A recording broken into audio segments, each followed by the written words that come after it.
This is Audible. This is the unabridged recording of Suddenly Starstruck, Shower and Shelter, Book 4, by Brooke St. James, narrated by Kate Rudd. Chapter 1. I'll be right back, I said, gently nudging my friend Mia as an indication that I wanted her to let me out of the booth. Justine was on the other side of Mia, and she obviously didn't hear me when I said I'd be right back because she didn't move. "Do you mind letting me out?" I asked, leaning over Mia. "Are you okay, Macy?" I heard Lou ask. There were 8 of us sitting at a huge circular corner booth, and Lou was all the way on the opposite side. But she was observant, and it didn't surprise me that she took note of my sudden departure. I offered her a smile as I scooted to the edge of the booth. "I'm just going to call my sister." I didn't want to cause a scene or make anyone nervous, but Tabitha's text had my heart racing. As I stood, I thanked Mia and Justine for letting me out, and I headed toward the back of the restaurant in search of a quiet place to call my sister. It was my first time in the restaurant, and I really had no idea where I was going, so I pressed the buttons to call Tabitha back, walking somewhat aimlessly. There was a little space by the wall near the hallway that led to the restrooms, and I headed in that direction as I held the phone to my ear. "What's the matter?" I asked when I heard her pick up. "What's the matter?" Tabitha asked incredulously. "The matter is that you're eating dinner with Morgan Craig." "Tab, you texted me 911. I thought something was wrong with Isabel." "We're fine. I mean, she's still got the sniffles, but she's fine." "You can't text me 911, I said, letting out a sigh of relief. "You can't text me that you're eating dinner with Morgan Craig and not expect me to freak out." "I sent you that text like 30 minutes ago, I said. "Well, I just saw it. I was giving Isabel a bath. Are you seriously eating dinner with him? Ethan Prescott?" I took another deep breath, wiping my forehead to see if there was sweat from the adrenaline rush I had just experienced. "We're almost done with dinner now," I said. "I don't know how long we'll stay after that. It's been a crazy night. I'll tell you about it when I get home." "Can't you tell me now?" she pleaded. I really did think that she or my niece was in trouble when I got that text, so I was still shaken from it. I stared at the tile floor of the restaurant, trying to figure out how long I should stay there or where to begin. "I have to get back to the table or Ethan's not going to be there anymore," I said. "Back to dinner with Dr. Morgan Craig," she said with a smile in her voice. "Tell him we need a prescription for love." She said the word love in a silly voice that had me smiling. "You better stop," I said. "You're going to make me accidentally call him that instead of his real name. I've already got Mia sitting at the table, fanning out all over the place." "I can't believe you're sitting at a table with the guy from Bad Medicine." "Right next to him," I said. "You're tripping about it, too. Don't even try to deny it. I can hear you smiling." "I am," I admitted, "but I play it cool. I'm definitely not trying to call him Morgan Craig or ask for his autograph. 2 people have already come to our table and asked him for pictures. I gotta go or he won't be there when I get back. Bye, love you, hope you have fun." It was a phrase we'd been using since we were kids, and not just when we were saying goodbye either. It was the thing Tabitha and I said to each other when we were ready to change our current situation, whatever it was. We had different versions of it depending on the circumstance. For instance, when Tabitha asked if I'd go to prom with Bryson Rutherford because she wanted to go with his brother, and I said, "Bye, love you, hope you have fun," in a most serious way while shaking my head to let her know I did not, in fact, want to go. We most often phrased it the way I said it to her just now, in a happy but quick, firm tone that said we had to go. "Mace? Yeah? Could you please give me a super quick version of the highlights? Like 10 seconds? My little sister's voice sounded so hopeful and innocent that I felt compelled to try to oblige her request. I knew it had been a long day for her, and she'd be tortured by curiosity if she had to wait until I got home. Sure, she scared me to death, and made me get up from my meal, but I didn't have the heart to refuse her a 10-second summary. "I'm giving you the super quick version," I said. "Fine," she said gratefully. "I went up to the collective to meet Zoe and the rest of the crew she invited to dinner." "Uh-huh." This guy, a customer who had the hots for Zoe, came in and started yelling at her about not selling these certain paintings he wanted, and anyway, things escalated, and he ended up spray painting a big stripe across one of her paintings right there in the gallery. Tabitha gasped. Lane had a fist fight with him, and the cops came. Then it came out that Lane and Zoe are seeing each other, and now they're sitting at the table making wedding plans. Where in the world did Ethan Prescott come into it? She asked. Somewhere after the cops and before the wedding plans. We were planning on eating dinner wherever Zoe wanted to take us, but Lou called Joe once all that went down at the collective, and he happened to be having dinner with Ethan. We all know this couple named Sarah and Colin who own a few restaurants, so we came to eat at one of them. How do you know all these people? She asked. From college, I whispered as I walked back to the table. I could see from a distance that everyone was still sitting around the booth, and I couldn't help but feel relieved. I'll be home later, I said as I approached the table. Bye, love you, hope you have fun, she said quickly. Hope you have fun, I said, since it was normal for us to settle for that when we were in a hurry. I hung up the phone and put it into the front pocket of my shirt as I came to stand next to Justine. Everyone looked at me. Do you want me to just scoot over and you can sit on the end? Mia asked, leaning over Justine to look at me. My plate's over there, I said in an obvious attempt to keep my place next to Ethan. I could just pass it to you if you want, Mia said. She smiled at me in such a way that let me know she was having fun teasing me about sitting next to him. I knew she really wanted to sit by Ethan, but so did I, and I knew how to tease right back. I'm good sitting where I was, I said with a smile. You sure? She asked, still joking around. I smiled and nodded. Yeah, I'm sure. I'll just sit where I was. Justine stood up to let me in, and Mia reluctantly did the same. I glanced at Ethan while they did this, and he happened to be looking at me. Do you need to get out while you've got an open path? I asked him, gesturing to the empty bench seat between us. He smiled and shook his head as an answer to my question, but he turned to laugh and comment on something Joe had been saying to him. I was glad he was distracted, and I had to focus on the task of sliding into the booth, because I was breathless and couldn't quite think straight around him. Ethan was even more handsome in person than he was on TV, and that was a bold statement, considering how gorgeous he was on TV. The bridge of his nose had a tilt to it that made me assume it had been broken at some point. It was part of his look, and honestly one of the best parts. It gave him this rugged handsomeness that made him a striking but relatable leading man. He had dark eyes and a mischievous grin as icing on the cake. I got settled in my place at the table, smiling at myself for thinking of Ethan as cake. Everything must have been okay, Lou said, taking in my absent-minded smile. She's fine, I said. My little niece had some fever recently, so I was just making sure I trailed off, feeling out of breath and embarrassed. I knew my sentence sounded incomplete, but I honestly didn't know how to finish it. I usually wasn't so clumsy with words, but Ethan Prescott was staring straight at me as I spoke. I could see him out of the corner of my eye and feel him looking at me. I turned to him with a smile. We'd been sitting next to each other this whole time, but it was a huge booth, so there was some space between us, and he had earlier been engrossed in conversation with Joe. I was normally a pretty confident person, but I could feel my heart pounding in my chest as I locked eyes with the television star. I was already wound up from the conversation with my sister, and now I didn't feel like I could breathe properly. I smiled past the rising panic. What did I miss? I asked casually. At least I hoped I sounded casual. I felt like I was out of my own body, and everything was happening in slow motion.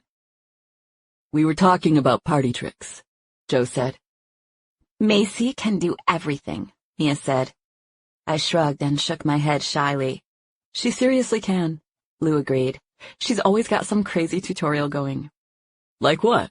Ethan asked, making me focus on him again. I shrugged.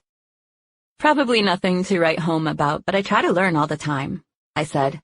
I learned this story when I was a kid about a guy who had 5 talents and multiplied them to 10. I grinned sheepishly and shook my head, knowing everyone at the table was listening to me and feeling mad at myself for even starting this story. I think this story might have been referring to finances or something besides actual talents, but that's how I took it. And anyway, It's been stuck in my head that I want to multiply talents since then. You know, learn how to do new things. I'm always learning, but I'm pretty much not amazing at anything. I can do a ton of random stuff on a somewhat competent level. Jack of all trades, master of none. Don't listen to her, Lou said. She's a master of lots of stuff. She wasn't even majoring in art when she started at Columbia. She switched to that from rocket science. Lou made a silly face and pointed at her own head. Brainiac, she added. It wasn't rocket science, I said, mostly to Ethan, who was still paying attention to me even though some of the others at the table had turned to their own conversations. What was it? He asked. What was what? I asked, since I had gotten lost in staring at his face. What were you studying if it wasn't rocket science? Chemical engineering. Rocket science, basically, Mia said, causing everyone to laugh. She's super smart, Lou said. She went to Columbia on an academic scholarship. I smiled and shook my head at Lou as if she was giving me too much credit, which she was. I glanced at Ethan, who was staring at me like he wanted to know more, looking me over like he was intrigued to learn that someone who looked like me and associated with artists had gone to college on an academic scholarship. The truth of it was that I wasn't even that smart. I had to work really hard to get good grades, and my parents were good at applying for scholarships and grants, so that's how I made it through. Don't let her fool you, I said. If I was that smart, I would have stuck with engineering. As it stands, I have a degree in fine arts and a job interview at a coffee shop. Do you really? Mia asked. The other side of the table again became preoccupied with their own conversation, but Mia continued listening to Ethan and me. I nodded. I thought you got that other job, she said. I did. I glanced at Ethan to gauge whether or not he was interested in hearing any more, and to my surprise, he stared at me with sincerity and said, Where's your new job? I started working at my little niece's daycare, but it's just on Mondays, and I'm only going to be doing that until she starts kindergarten. I love kids, but it's not my dream job. What's your dream job? You may have gathered this from hearing us talk, but I used to live in SNS. Ethan nodded. I heard you say that earlier. So I'm an artist. I figured as much. I shrugged. I thought I'd be able to do art full-time by the time I graduated college, and then I thought it again by the time I left SNS. I just keep thinking and wishing I'll be able to do art full-time, but it doesn't seem to be working out like that. I sell stuff, but not really on the same level that I did when I was living at the Collective and using their gallery. I figured I'd try to pick up a part-time gig at a coffee shop. That way I can catch shifts whenever I need them. And why the daycare? Ethan asked. My little niece kept having these nightmare substitute teachers in her class because their teacher can't be there on Mondays. She was fine every other day of the week, but she'd always come home crying on Mondays. It works out anyway because I get a little paycheck for hanging out with Isabel and her friends one day a week. I don't mean to keep barging in, Lou said. It's just that I can hear you. Ethan and I both turned to look at her. Did you just say you were trying to get something part-time at a coffee shop? She asked me.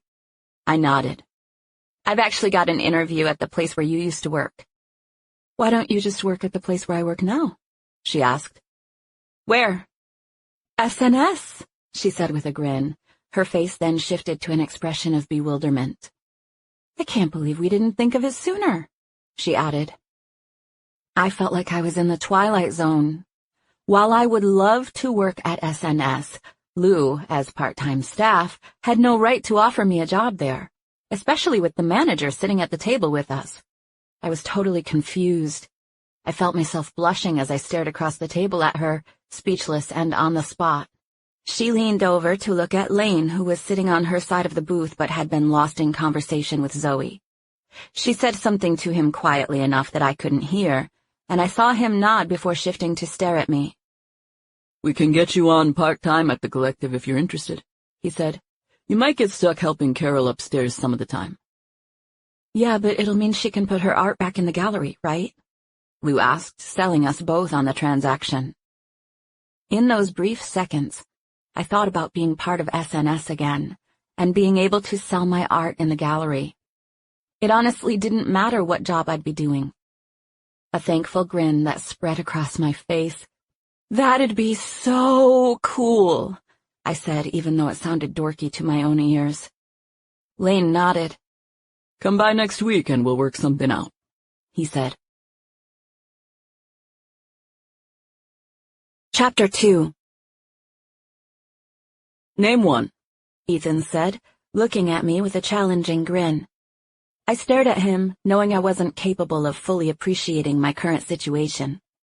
I was enjoying a nice meal next to a gorgeous, famous actor who happened to be sweet and sincere, and seemed to want to pay attention to me.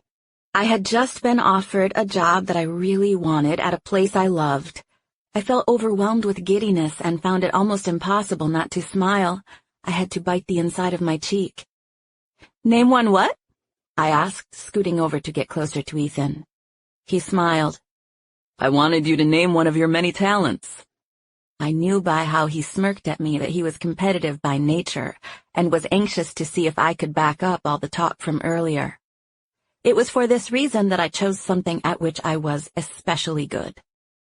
I'm amazing at catching food in my mouth, I said in a serious, quiet tone. Food that's been thrown. I catch it like there's no tomorrow. Ethan put a hand to his ear and leaned in, further invading my space. What did you say? He asked, even though I was pretty sure he had heard me. She said she can catch food in her mouth, Mia confirmed, looking past me at Ethan. And she can. Everybody can do that, Ethan said, sitting back confidently like he was a champion food catcher from way back. I giggled at his silly confidence as I shrugged one shoulder confidently. I pretty much can catch anything you throw at me. I almost never miss. I could tell Ethan knew I was joking around, and we smiled at each other. She really can, Mia agreed. She'll catch everything you throw as long as it's within like 4 feet. If it's close, she can catch it. Ethan glanced into the restaurant like he might be considering asking me to show him my skills, and I immediately started shaking my head. I'm not doing that in here, I said. Oh, come on. How am I supposed to believe you can do it if I don't see you do it? She can, Mia said in a convincing tone. I promise she can. I've seen her catch like 50 peanuts in a row. I thought that was M&Ms, Justine said, chiming in. I'll put some peanuts and M&Ms to shame, I bragged. Ethan laughed. M&Ms will break a tooth. I glanced at him and shook my head with a completely serious expression. I'm a professional, I said in a dry tone. I don't crack teeth. He grinned. You know I'm gonna have to see proof of these skills, he said. You can't build it up like this and expect me to go without seeing you in action. I shook my head. Not in here. He sighed regretfully. Then I'm gonna need an alternate talent, he said, one to which you can show proof. I laughed and squinted at him. Show him your glove, Mia said. She knits. Earlier at the gallery, she was showing us this glove she's working on. I smiled at Ethan. I'll show it to you, but if anything, it's just going to prove that I'm a jack of all trades and a master of none, especially knitting. I still have to watch a tutorial every time I move to a different step. I dug in my bag and came up with the glove, which happened to be still attached to 2 circular knitting needles. I've only ever knitted hats and scarves, I said. Gloves are a little intimidating, but it's really about just following the pattern.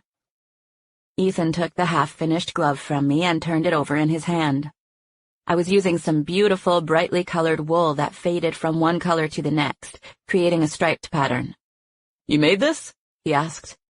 I shrugged sheepishly as I reached out to get it from him so I could put it away. Ethan dodged my attempts and held on to it, staring at the construction of it.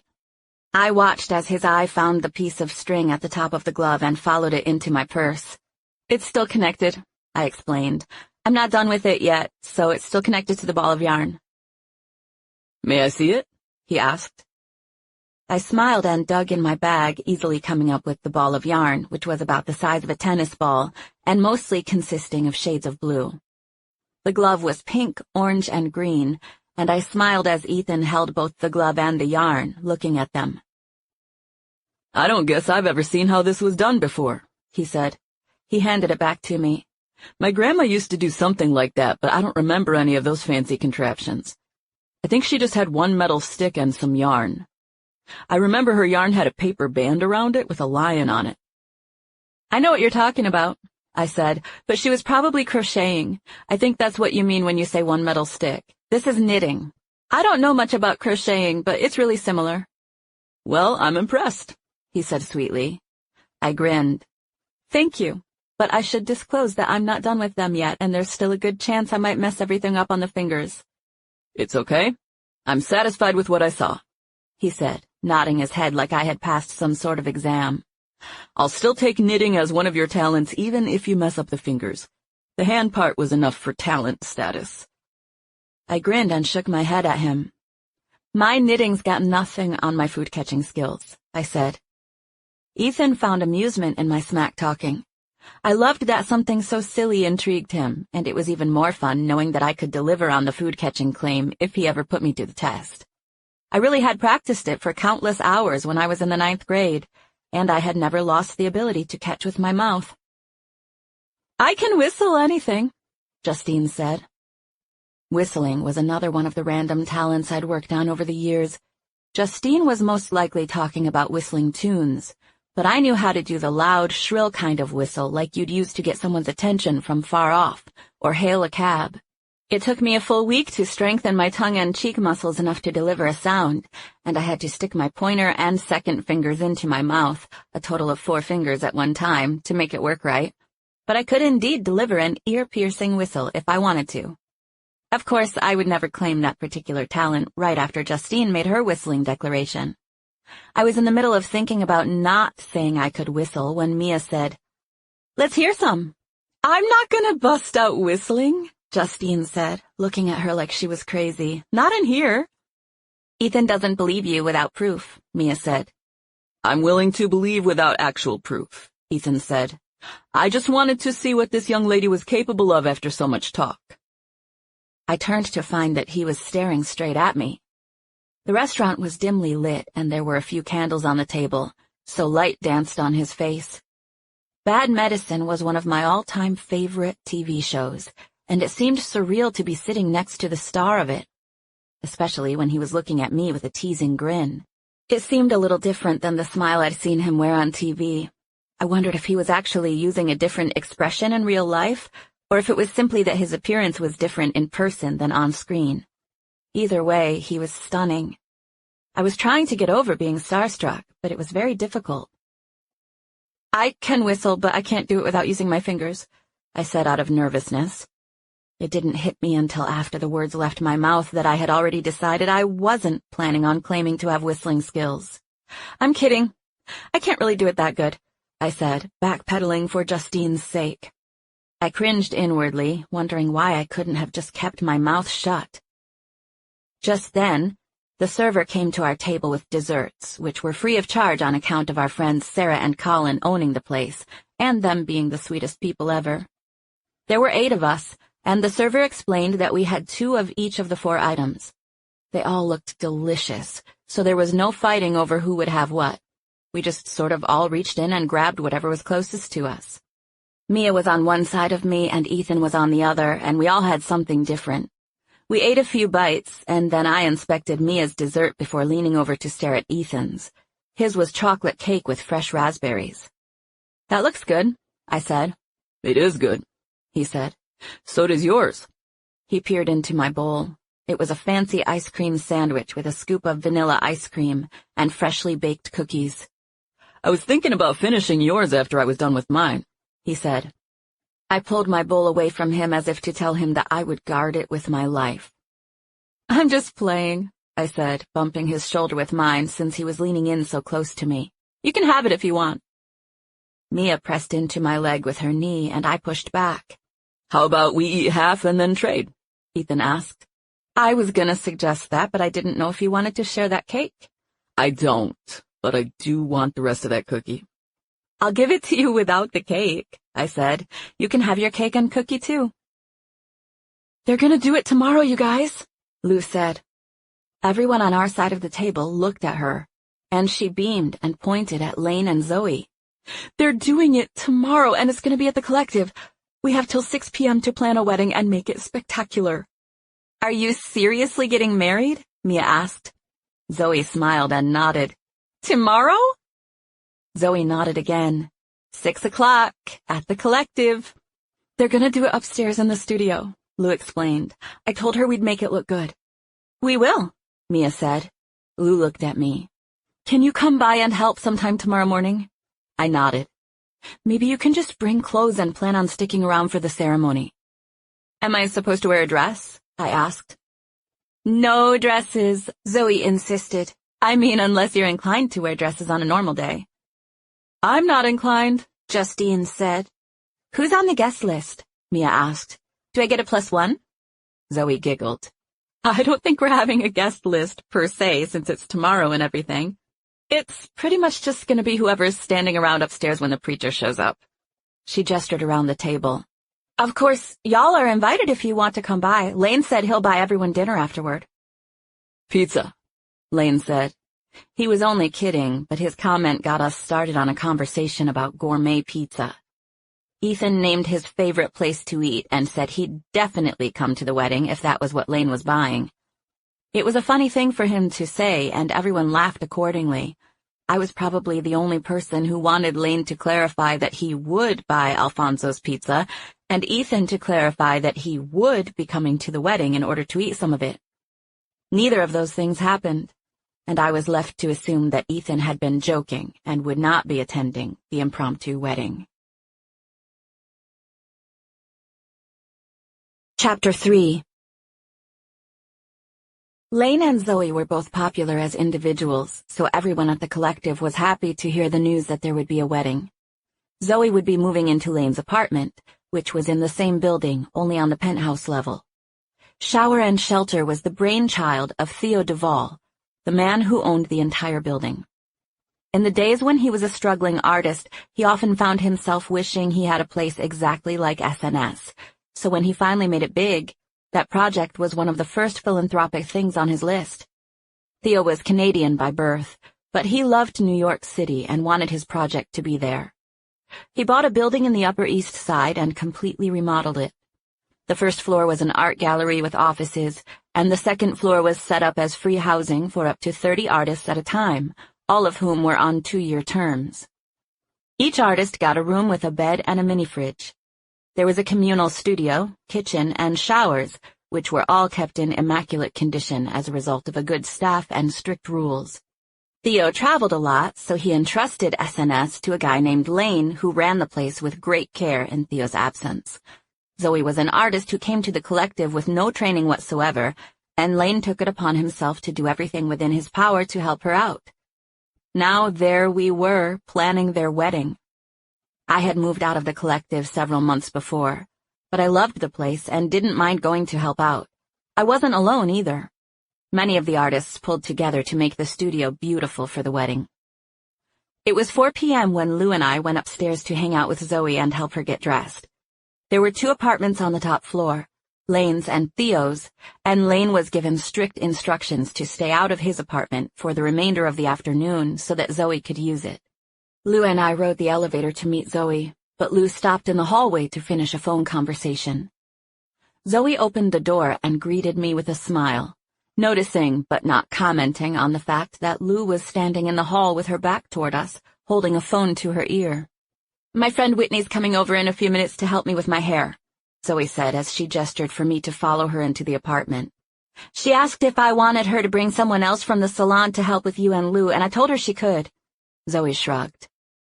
It's not a fancy wedding or anything, but she offered, and I figured you and Lou might like somebody playing with your hair for a little while after all the work you did downstairs.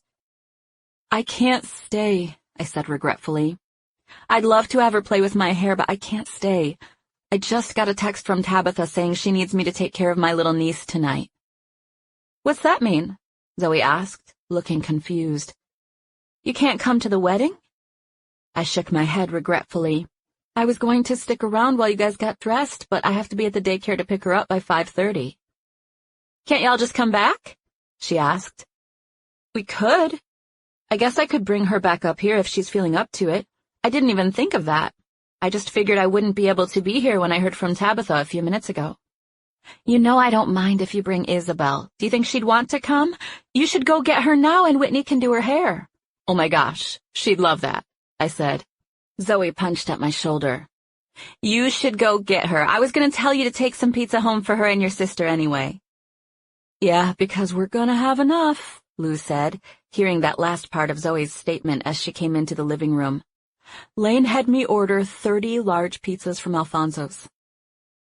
Are you really ordering Alfonso's? I asked, smiling at the memory of Ethan saying he'd come for it. Yeah, it's too bad Macy can't make it, Zoe said, wrinkling her nose at me. Lou pulled back, scowling at me with a screwed-up expression. Can't make it where? To the wedding, Zoe said, tattling on me. I stuck my tongue out at her, and we both laughed. I focused on Lou, who was now standing next to us, wondering what in the world was going on. I got a text from my sister that said she needed me to pick up Isabel, I explained. She's got to work late tonight. She didn't think she would, but something came up. Zoe was asking if I wanted to have my hair done, and I told her I didn't think I could make it. I didn't think about bringing Isabel back up here. I guess I'll go get her now and see how she's feeling. You better hope she's feeling good, because you need to get back up here for that wedding, girl. I know, I hate to miss it, I said. Lou's eyes widened as she shook her head seriously at me.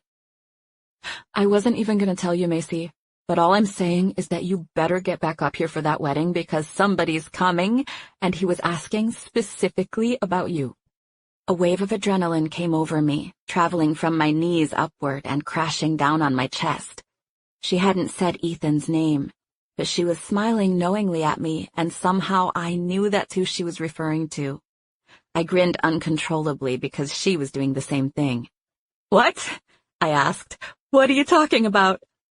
Lou smirked at me with a silly, tight-lipped expression. All I'm saying is that some prominent actor is coming to the wedding tonight, and that he specifically asked Joe if my friend Macy would be there. Zoe let out a squeal of delight for my sake, which made Lou let one out as well. I sank my face into my hands to hide my excitement. Are you messing with me? I asked, reaching out to swipe at Lou's shoulder. I promise, she said. I just talked to Joe, and he said Ethan texted him saying he wanted to come up here for the wedding. He asked Joe if you'd be here, Macy. What did Joe tell him? That he was sure you would. I paced a few steps into the living room, feeling unable to believe what I was hearing. My face felt hot. Isabel had been getting over a cold, and when I got the text from Tabitha, I just assumed I would be having a quiet evening of television with my niece. My thoughts had taken a complete 180. Now I was thinking about how in the world I could pick up Isabel and still have time to get back up here and have my hair done. I still have to make sure she's feeling well, I said when I realized I might be getting ahead of myself. At that moment, there was a knock at the door. It's Whitney, Zoe said. Let them get started on you two, I said, shifting my gaze between Zoe and Lou. I'll go get Isabel and see if she's up for it. Text one of us when you pick her up, Lou said. Maybe you can make it back in time to get your hair done.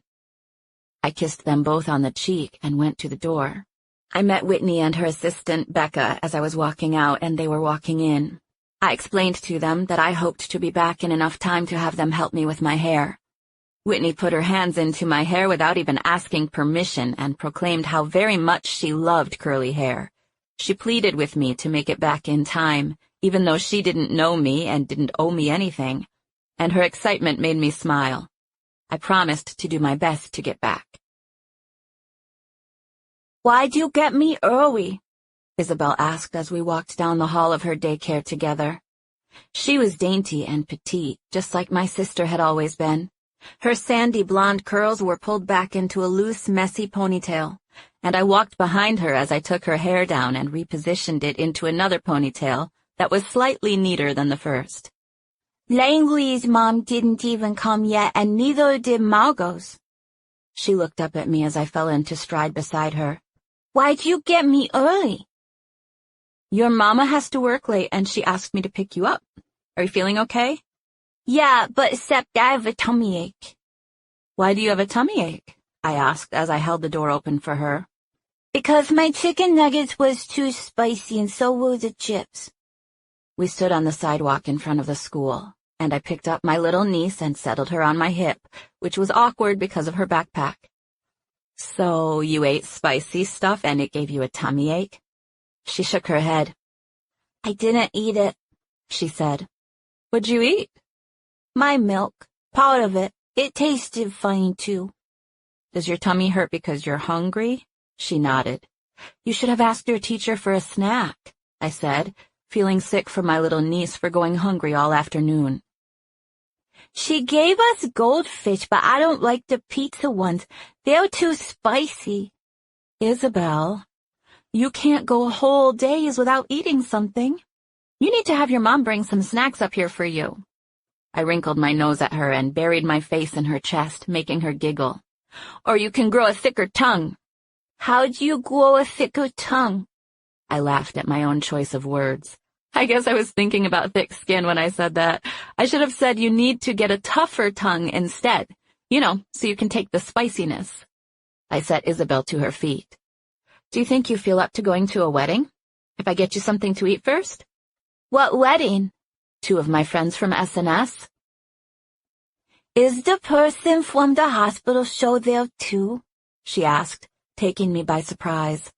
She had apparently been listening when Tabitha and I talked about my run-in with Ethan the night before.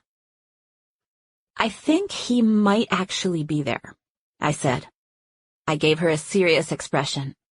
But if he is, you can't say I like him or anything. You can't even tell him I was talking about him. You have to just act like it's the first time you're meeting him, and you don't know anything about him, okay? Isabel tilted her head in an intensely curious way, as if she really wanted to do what I was asking, but she wasn't quite sure what that was. Just don't worry about it, I said. Just be yourself. You probably won't even see that man anyway.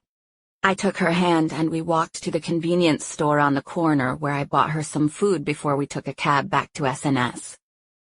It was necessary to have a key in order to get the elevator to take you out to the penthouse level. I was going to call Zoe, who could unlock it from a button in her apartment, but I ran into Luis, the maintenance guy, who had a key and was willing to let us go up. I held Isabel's hand as I knocked on Lane's apartment door. Zoe called for me to come in, and I opened the door to find all of the girls were up to their ears in hairstyling tools over at the dining room table. "We voted!" Lou called as soon as we walked in. "Hi there, Isabel," she added. My niece stared at Lou with her big brown eyes and waved shyly. "Hi, Isabel," Zoe said. "You know Zoe and Lou," I said. Isabel nodded at me, but otherwise didn't say anything. "Tell them hello," I said, giving her hand a little squeeze. "Hello," she said softly. "Hi," Zoe said. "Thank you for coming to my wedding." This drew a smile from Isabel, who began tugging me toward the table. "Do you want to have your hair done?" Whitney asked as we walked that way. She said it in a motherly tone that made it obvious she was talking to Isabel and not me. Isabel nodded. "Say yes, please," I said. "Yes, please," Isabel said in her soft, gentle voice. "Oh, what nice manners," Whitney said. "I was thinking Miss Becca could do your hair because I want to get my hands on your aunt." Whitney raised her eyebrows at me like she had some mischievous plans, and I made a mock fearful expression. She reached down and grabbed a nearby flat iron, clamping it together a few times like she was some kind of shellfish and the flat iron was her claw. I laughed at her. "You want to straighten it?" I asked. She nodded in a hilarious, almost bloodthirsty way. "It'll take forever," I said. "We don't have time." "That's what Zoe said you'd say. She said you never style it straight." "I don't because it takes like 2 hours to do it in small enough sections to make it stay." Whitney shook her head confidently like she had some secret. "I'll get it done," she said, glancing at a non-existent watch on her wrist. "You've never used this iron if it takes you that long to straighten it." I had been fed that same line a few other times when a new flat iron hit the shelves and was the latest, greatest thing. I shrugged. "You're welcome to try." Chapter 4. Whitney was just finishing up with Zoe's beautiful braids, and she moved to a nearby chair, patting the back of it to tell me I should come over. "We should get going. The flat iron's already hot." She glanced at Isabel. "Becca will be ready for you in just a minute, sweetie," she said. I looked down at my little niece before I went to sit down. You can sit over here and finish your cheese and crackers while you wait. Lane has some cherries in the fridge if she wants them, Zoe said. Isabel's face lit up, making it obvious to all of us that she was very interested in the cherries. I saw them in here this morning, Zoe said as she made her way to the kitchen. Lane washed them and everything. Isabel followed Zoe to the kitchen as Whitney fastened a cape around my neck and expertly pinned up the top portion of my unruly curls. She sprayed the bottom section with some unknown but nice-smelling substance before brushing it gently, starting at the ends.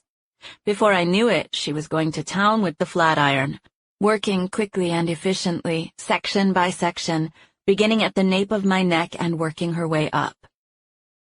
Isabel quietly munched her snacks while the rest of us talked. We discussed the wedding mostly, but also other things. Lou mentioned again that Ethan planned on being there, and when she did, both Whitney and Becca got excited. They were both staying for the wedding since they were friends with Zoe, and they were unashamed about showing how much they were looking forward to Ethan Prescott being there.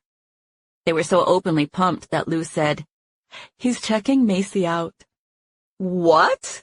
Whitney asked, manually tilting my head to the side in a comical way so she could stare down at me. I laughed at her expression. "Are you going out with Ethan Prescott?" she asked in a completely shocked tone that made me continue to chuckle. "No," I said. "He's checking her out, though," Lou said. I wanted to deny the fact that there was anything between Ethan and me, but I also didn't want the lovely hairdressers to think he was fair game. "I'm already nervous enough as it is," I said, hoping they got the idea that I was interested without making it seem like I had my hopes up. Zoe excused herself to get changed while Whitney finished a section on the right side of my head. As she finished, she tossed the straight hair over my shoulder so I could take a look. I hadn't seen myself in a mirror, so the hair she had just tossed over my shoulder was my first sight of the finished result. Becca was looking at me when Whitney did it, and I watched as she closely inspected her friend's work. "I cannot believe how different you look," Becca said. "Your hair is so long." Isabel looked up at me when she heard Becca's words, and I saw the look of surprise on her face. My hair usually rested right above my shoulders in a big mass of curls, but now it was completely straight and it hung well past my shoulders. I picked it up and ran my fingers through it, laughing at how different and silky it felt. "Oh my gosh, it's been like 2 years since the last time I straightened it. This is crazy." "What time is it?" Whitney asked. Becca looked at her watch. 5:40. Whitney gestured at Becca, who had just finished with Isabel's hair and was cleaning up her mess. "Can you come here real quick and finish this front section?" Whitney asked. "I see some stuff that needs to be blended back here." Becca nodded and came over with open arms to take the brush and flat iron from Whitney. "Blended? What's that mean?" I asked, seeing that Becca was coming over to help in a hurry. "I'm almost done getting you straightened," Whitney said. "Becca's gonna take over and finish that last little section while I blend these layers a little bit. Every little thing shows when your hair is straight like this, and I want to make sure your layers are blended well. Don't worry, whatever I do will make it look better curly, too." "Wait, are you giving me a haircut?" "Yes," Whitney said, with no hesitation. She combed through my dry hair and began cutting without my permission. "Believe me, you'd thank me if you could see what was going on back here. Having curly hair always hides imperfections in haircuts, and now that it's straight, you can see every little thing. I'm not cutting a lot, I'm just tidying it up for you." "I'm sorry you're having to do all this. It's probably pretty bad because I cut on it myself." "No wonder," Whitney said with a smile in her voice.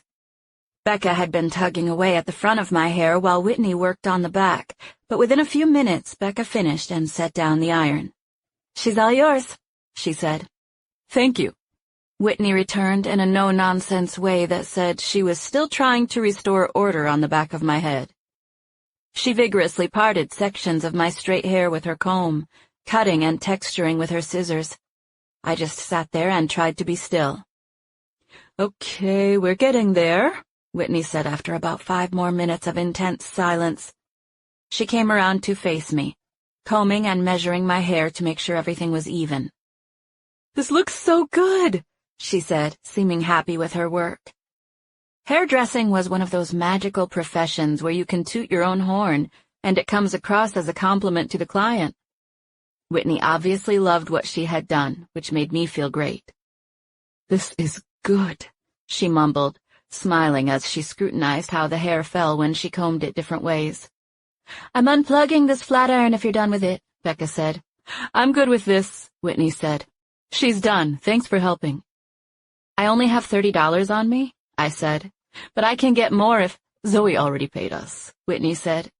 "I told her not to worry about it, that we'd do it as a wedding present, but Mom said she already sent money to the shop's PayPal." Zoe picked that moment to come back into the room. She had gone into Lane's bedroom a few minutes before, and she came out wearing this beautiful, simple white dress.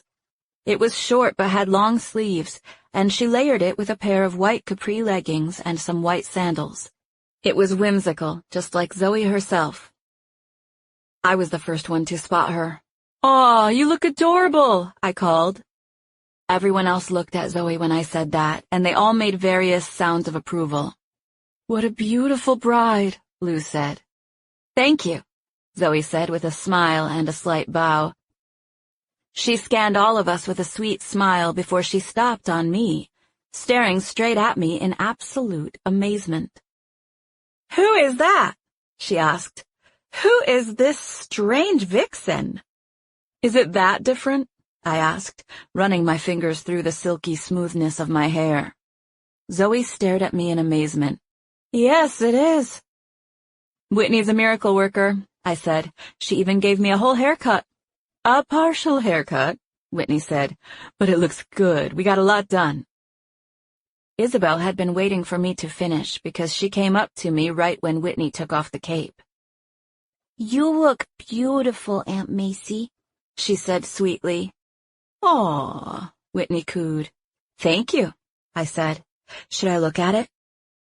"Have you not seen it?" Zoe asked with a shocked expression. "Get the woman a mirror." I stared at myself for what must have been 10 or 20 seconds before I could say anything. I knew I needed to remark on Whitney's work and thank her for doing it, so I tried to form words, but I just couldn't make it happen. "This," I said finally. "It's so good. How'd you do this?" "Quickly and with lots of heat." "It's wonderful. Thank you so much. I'm giving you that $30 on top of whatever Zoe gave you. I can't believe you cut it and everything." The next thing I knew, we were on the second floor, standing and sitting around the studio at the simple, impromptu ceremony where Lane and Zoe tied the knot. Everything happened so quickly that I didn't have time to talk to Ethan at all. He was there, and we had smiled at each other a couple of times, but he stuck by Joe and a few of the other guys mostly. Theo had dropped everything and flown to New York to be there, and Ethan and Joe had been engrossed in conversation with Theo pretty much the whole time. There were at least 50 people, which was more than I thought on such last-minute notice. Isabel stuck right by me like my shadow, quietly watching the whole thing. The ceremony was short and sweet, and right after it was done, Carol and some others began carting in the gourmet pizzas from Alfonso's, along with plates and serving utensils. It was surprisingly well run for something that had been thrown together the same day. I made a plate for myself and one for Isabel, who was excited about the cheese pizza. We took a spot by the wall and were still standing there when Lou walked over to stand next to me, with Ethan in tow. She knew he was following her, and she smiled at me conspiratorially as she positioned herself against the wall next to us. "Did you like the restaurant we went to last night?" she asked. Ethan nodded as he looked into the crowd of people who were standing all around the studio. "Joe said your friend was going to be here," he said. "My friends are here," Lou said. "The one from last night," Ethan clarified. "The one with the curly hair. Macy." Lou turned on her heel and pointed straight at me with a confused look on her face. "You mean this, Macy?" she asked. I glanced at Ethan, who stared at me with an expression that shifted from neutral to confused, and then back to neutral again before he finally smiled. "Are you the girl from last night?" he asked, staring straight into my eyes. I smiled. I don't know if I'm the person you're thinking of, but I was at a restaurant with you last night. I saw his smile broaden when he realized who I was. What are you doing? He said, seeming suddenly playful. Have you been here this whole time and I didn't even know it was you? I was looking for you. He glanced at Isabel, who was cozied up by my side, and before I had time to address anything he had said, he added, Who's this? Is this your little girl? He stared at me, and I smiled. She's my sister's, I said. This is Isabel. Ethan stooped down so that he could be on Isabel's level, and on instinct I did the same, leaving Lou as the only one standing up. I glanced at her only to find that she winked at me as she walked away. Hello there, Isabel. My name is Ethan. She smiled at him but didn't say anything. Say hi to Ethan, I said. Hi, she said shyly. He grinned at her as he gestured to her plate. Were you thinking about sharing that pizza with me? He asked with a very interested glance at her cheese pizza. 'Cause I didn't get a slice yet, and yours looks pretty delicious. Isabel giggled in that low, guttural way kids do when they thought something was silly. I didn't get pepperoni because it's too spicy, she said. Ethan scowled and shook his head. I can't stand spicy pepperoni. All pepperoni is spicy, she informed him seriously. How about you give me a bite of that tasty cheese pizza, and then I'll take you over there to get a whole new slice. Isabel let out a giddy chuckle as she held out her hand with the slice of pizza, extended for Ethan to bite. Ethan held his mouth open like he was about to chomp onto it, but then he glanced at me like he thought better of it. Is this okay? He asked. I nodded, and he looked at Isabel. I really am gonna take a bite of this, he warned. She giggled and nodded, and Ethan leaned forward, taking about half of her slice in one huge bite. I love Alfonso's pizza, he exclaimed in a growling voice that reminded me of the Cookie Monster. This caused Isabel to crack up in a giggle so precious and uncontrollable that Ethan and I laughed as well. Ethan had already chewed and swallowed the pizza by the time we stood up, and I found myself standing face to face with him. I'll get her another slice of cheese pizza, he promised.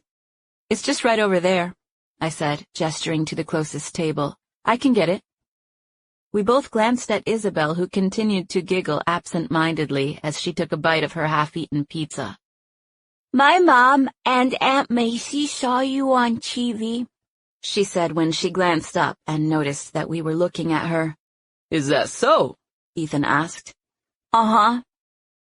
Do they watch my show? Uh-huh. They do, but I don't because it's inappropriate. Yeah, there's some pretty gnarly hospital stuff, he said. But don't worry. It's just fake. What's gnarly? Kinda gross, I guess, he said. Why are you on a gross show? She asked. He's not, I said, answering for Ethan. It's just that some parts show fake medical stuff, Isabel, like surgery. Chapter 5. Are you freaking serious, Macy? Mia's eyes were huge as she made her way to the place where I was standing with Isabel at my side. The studio wasn't quite big enough for the 50 or 60 guests who were at the wedding, so Mia was mostly just mouthing the words so that she wouldn't be announcing it to everyone standing around. I could clearly see her say the words, and her intensity made me smile. Did he just take a bite of your little niece's... Did that man just take a bite of your pizza? Mia asked, shifting to focus on Isabel, who nodded. He went to get me another one right now. Isabel smiled and held her hands out as if someone was about to hand her something, and Mia and I turned to find Ethan standing there. That was fast, I said as Isabel took the plate. Tell him thank you. Thank you, she said quietly. You're very welcome, Ethan said with a slight bow as he picked up the slice of pizza from his own plate. It's the least I could do after I utterly destroyed your last piece. Isabel giggled at his silliness and the memory of it as she chewed a bite of the new slice. So, They gotcha with the Alfonso's pizza, eh? Mia said. Her teasing comment was obviously directed at Ethan, who had remarked he'd come to the wedding for it. I do enjoy a fresh slice of Alfonso's, Ethan said, but I came for the entertainment. Mia shifted to stare at the small group of artists who had gathered in the corner with their various acoustic instruments. There was a fiddle, a guitar, a flute, and a few percussion instruments. They had formed an impromptu band and were playing a song that had a group of people dancing. I wasn't talking about the band, Ethan said, causing us to look at him. He smiled and pointed at me. I thought you were going to back yourself up on that talk of being a world champion food catcher. I was hoping to see some of that action. I let out a laugh. I'm not catching food at a wedding, I said. She can do it, I swear, Mia said. She looked at me with a pleading expression.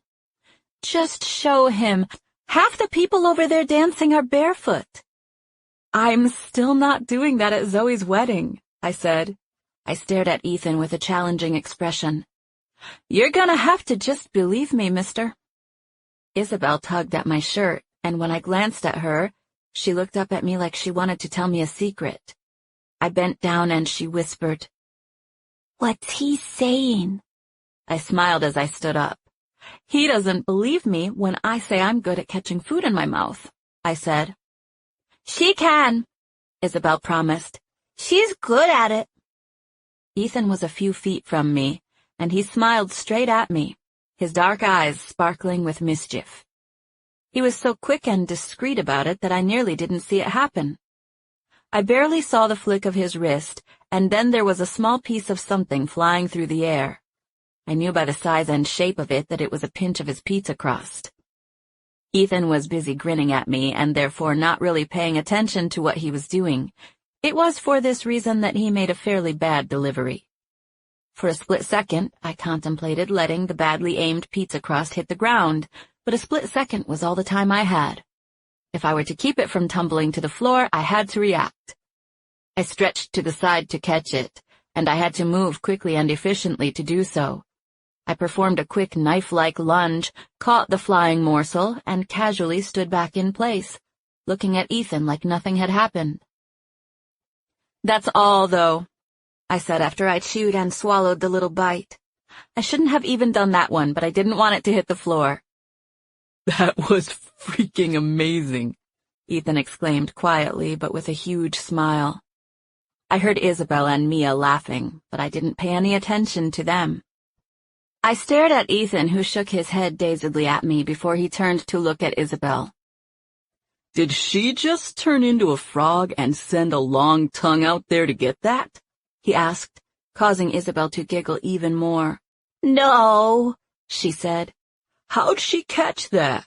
he asked. "She just did," Isabel said, thinking his question was serious.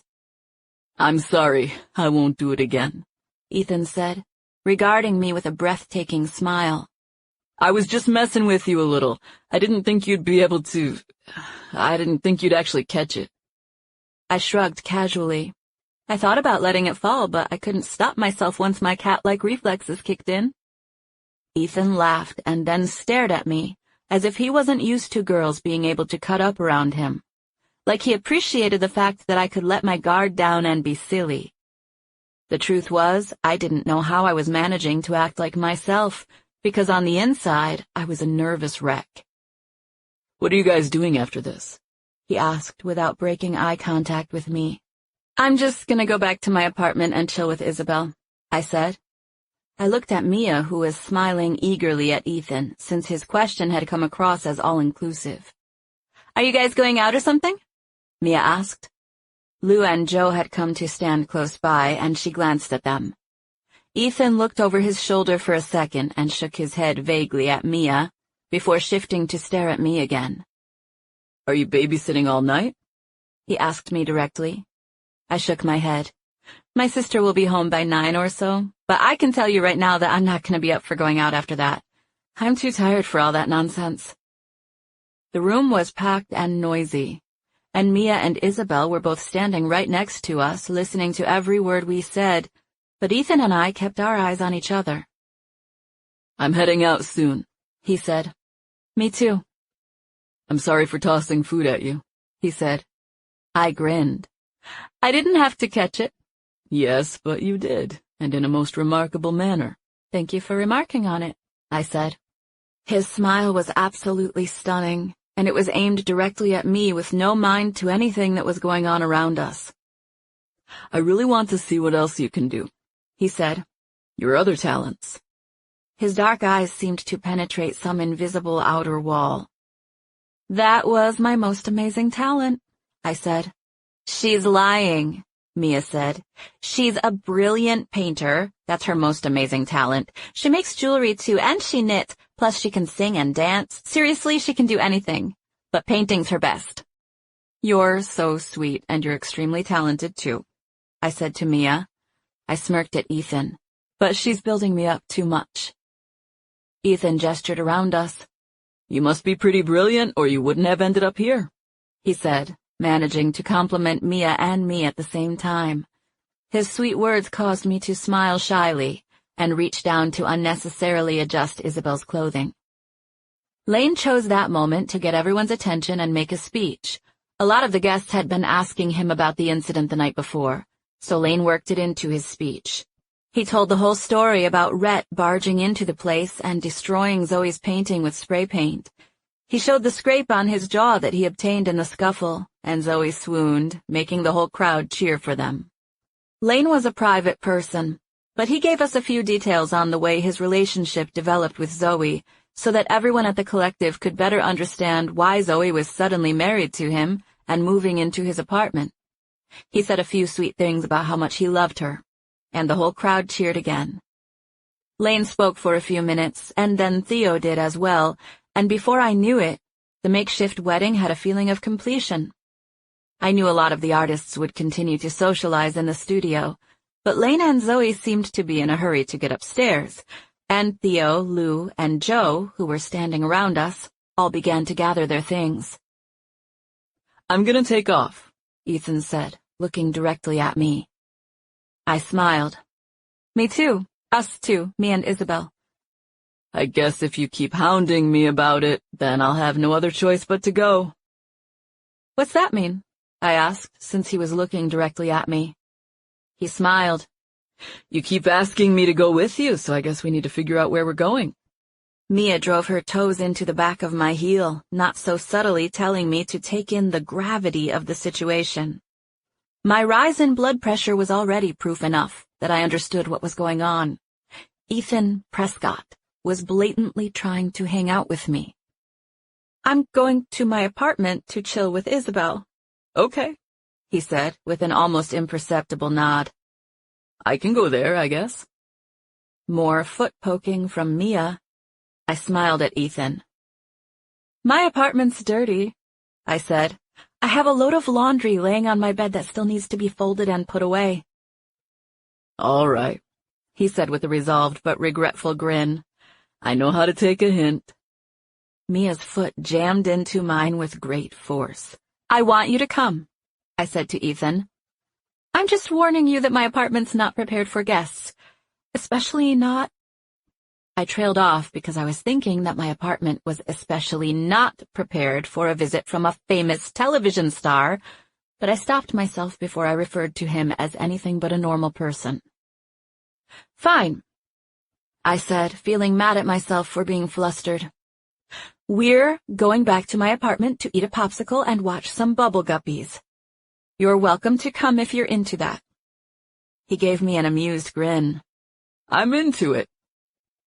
Within the hour, we had already taken a cab to my apartment and gotten Isabel settled in for the night. She was as smitten with Ethan as I was. She had asked him a ton of questions, and some he would answer seriously, but some of them required goofy answers, and he delivered silliness with the skill of a true comedian. I loved how he interacted with Isabel. He told us he had a large family back in Cleveland, and Isabel reminded him of his little cousins whom he missed. My sister and I had grown up in Connecticut, and Ethan and I swapped childhood stories in the midst of Isabel's questions. Ethan sat on the couch, surfing the television, while I gave Isabel a bath. I sat beside the tub, staring blankly at the bubbles that floated on the surface. I was so wound up from the afternoon and evening's events that it felt amazing to just sit there and stare for a minute. Why did he come over to our house? Isabel asked. Ethan. Why did he? Because he wanted to, I guess. Is he gonna stay over and watch Bubble Guppies? She asked. I don't know, I whispered as I washed her back. I don't know what he's doing. Just then, I heard my sister come into the apartment, and I listened as she said a few words to Ethan, and then he said a few words back to her. I couldn't make them out because there were walls between us, but I heard them have a few exchanges. Within a minute, the bathroom door opened, and my sister slipped inside. In one fluid movement, she ducked around the door, letting it close and coming to rest with her back against it. Her eyes were as big as saucers, and she wore the intense expression of a woman who was being chased. "What?" I asked, turning to take in her panicked expression. "He's here," she whispered intensely with a thumb pointing over her shoulder. "He's in my living room." Tabitha looked at me like the whole world had gone mad. "And your hair," she added. "You like it?" I asked, wiping at my long bangs with the back of my hand. "Yes, I love it. It's beautiful, but can you please tell me why Morgan Craig is in my apartment?" "Ethan," I said. "Is that really him?"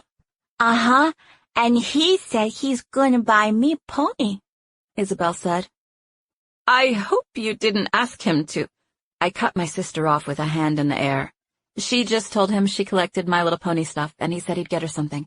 They're good friends. She didn't just ask him out of nowhere. Tabitha stared at both of us with a completely flabbergasted expression. "What exactly happened while I was at work?" Isabel stepped out of the bath and took the towel from me, drying her face with one end as I dried the rest of her with the other. She smiled up at her mom.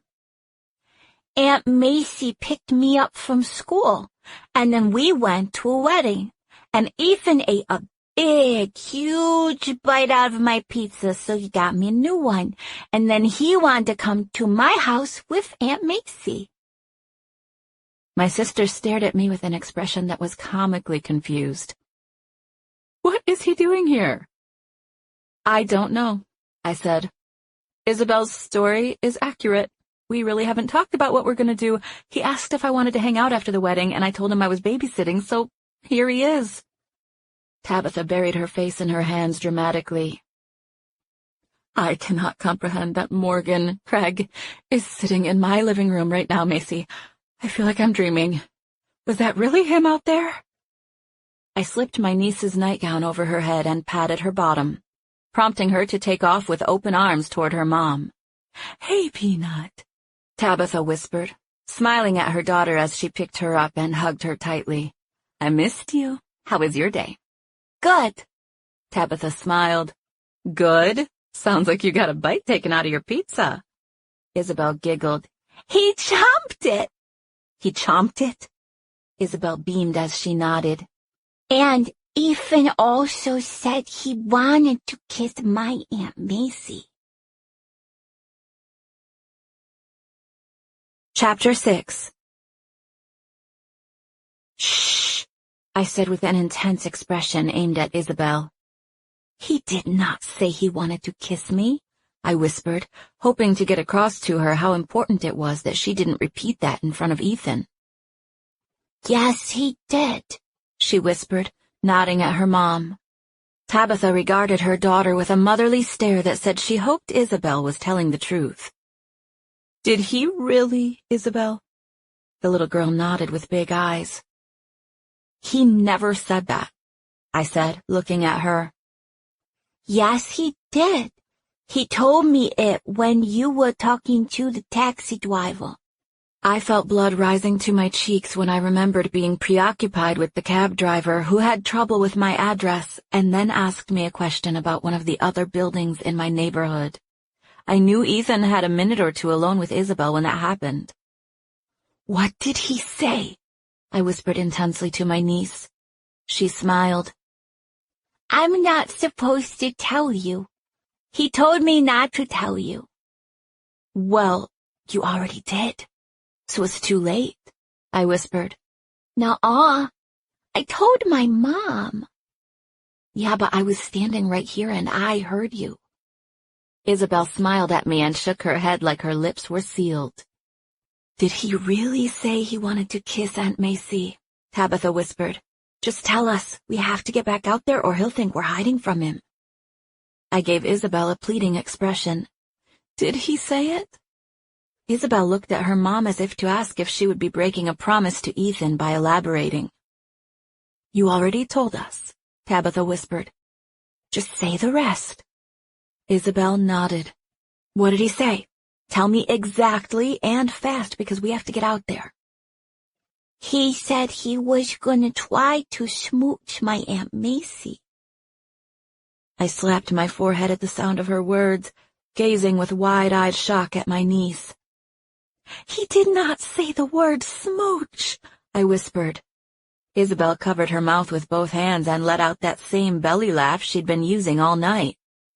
Yes, he did, she said. He said he will smooch you, and he told me not to tell you. Isabel put her finger over her own mouth. Tabitha was still in a daze, like she had come home from work and was currently encountering a group of aliens in her apartment. We can't stay in here all night, I whispered. Tabitha set Isabel to her feet, and when I opened the door, Isabel jogged into the living room, leaving my sister and me staring at each other. Seriously? She asked sardonically, making me let out a laugh.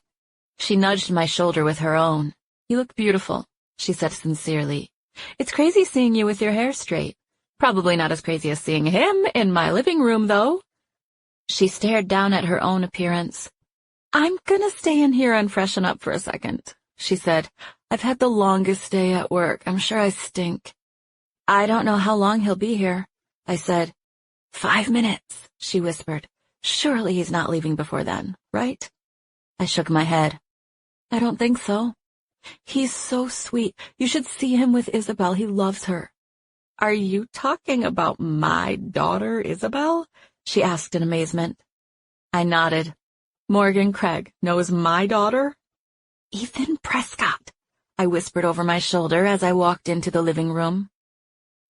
Aunt Macy, where's my marker box? Isabel asked as I rounded the corner. Ethan wants me to draw him a beautiful picture. Izzy could mostly say her THs and could probably pronounce Ethan's name if she tried, but she had taken to calling him Ethan, and I could tell he liked it. I think it's in the kitchen, I said, or in your bedroom on the bookshelf. Isabel ran into the kitchen in search of her markers as I came back into the living room. Ethan smiled at me from his place on the couch. Sorry, I said as I came to stand by him. I leaned onto the side of the couch, and Ethan shifted so he could stare at me. There were no words to describe how it felt. I'd seen Ethan so many times on one of my favorite television shows. I had imagined myself in place of the girls on the show who gained his affection.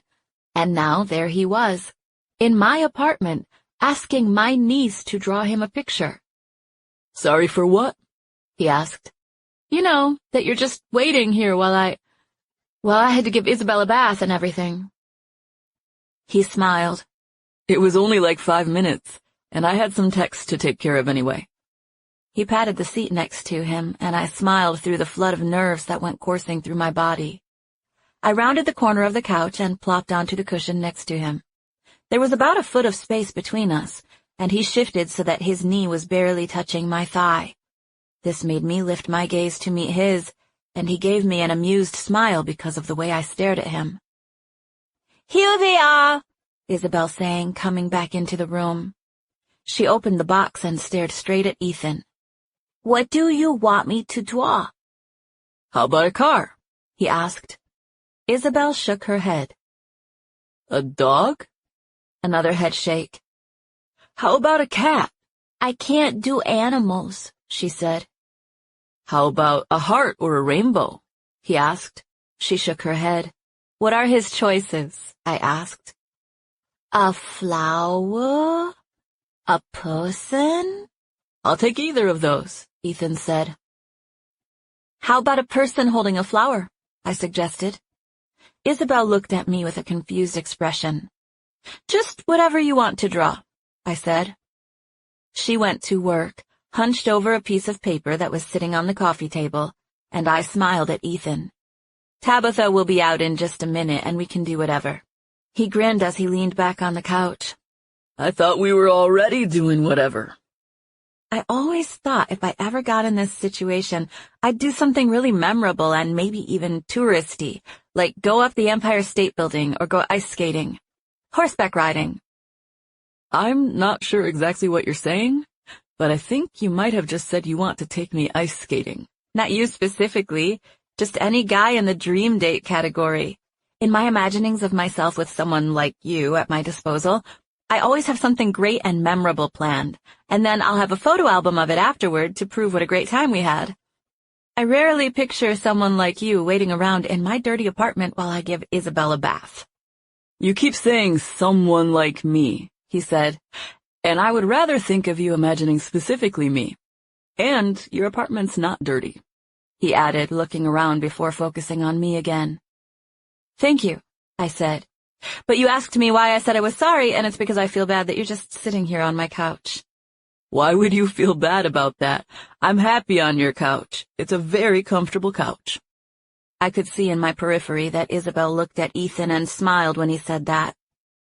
I am happy about making your dream date category, though, Ethan said, stretching casually. I smiled and shook my head at him as my heart continued to pound. You're in everyone's dream date category. Am I? I nodded. Don't act like you don't know you are. I didn't know there was such a thing. I nodded again. His knee was still brushing my leg, and I glanced at the point where they touched before making eye contact with him again. I cleared my throat. I told her what you said about you was gonna kiss her, Isabel said timidly from her place at the coffee table. We both looked at her, but her regretful gaze was focused on Ethan. I told Aunt Macy what you said, she repeated. I tried to tell my mom, but Aunt Macy heard me because she was right there. Ethan gave Isabel a silly, terror-filled expression that made her laugh. What did she say when you told her? Ethan asked, carrying on the conversation like I wasn't sitting there. Isabel smiled and shook her head. I couldn't tell if she was just too shy to say or didn't know what he was asking. Either way, I was glad she didn't answer him. I've been checking out your art, Ethan said. He was talking to me, but Isabel assumed he was talking to her, so she picked up the drawing she was working on and held it up for his inspection. That's awesome, he said sweetly, causing her to give him a satisfied smile as she put her paper down again. How about my art? I asked, knowing he was talking to me in the first place. I've been checking out your art, too, Ethan said, getting back to his original statement. Is all of this yours? He sat up on the edge of the couch so he could turn and take in the piece that was hanging on the wall, behind the couch. Zoe did this one, actually. I paused and looked around. That skateboard over there is mine, but everything else you see in here is other people's stuff. My friends, mostly. Aunt Macy's got a bunch of things in her room if you want to see her artwork. I was checking out that skateboard, he said. That's my favorite thing in here. I've seen skateboards hanging on the wall as paintings. I even have one. But they don't normally have the wheels attached. Usually it's just the deck. I smiled.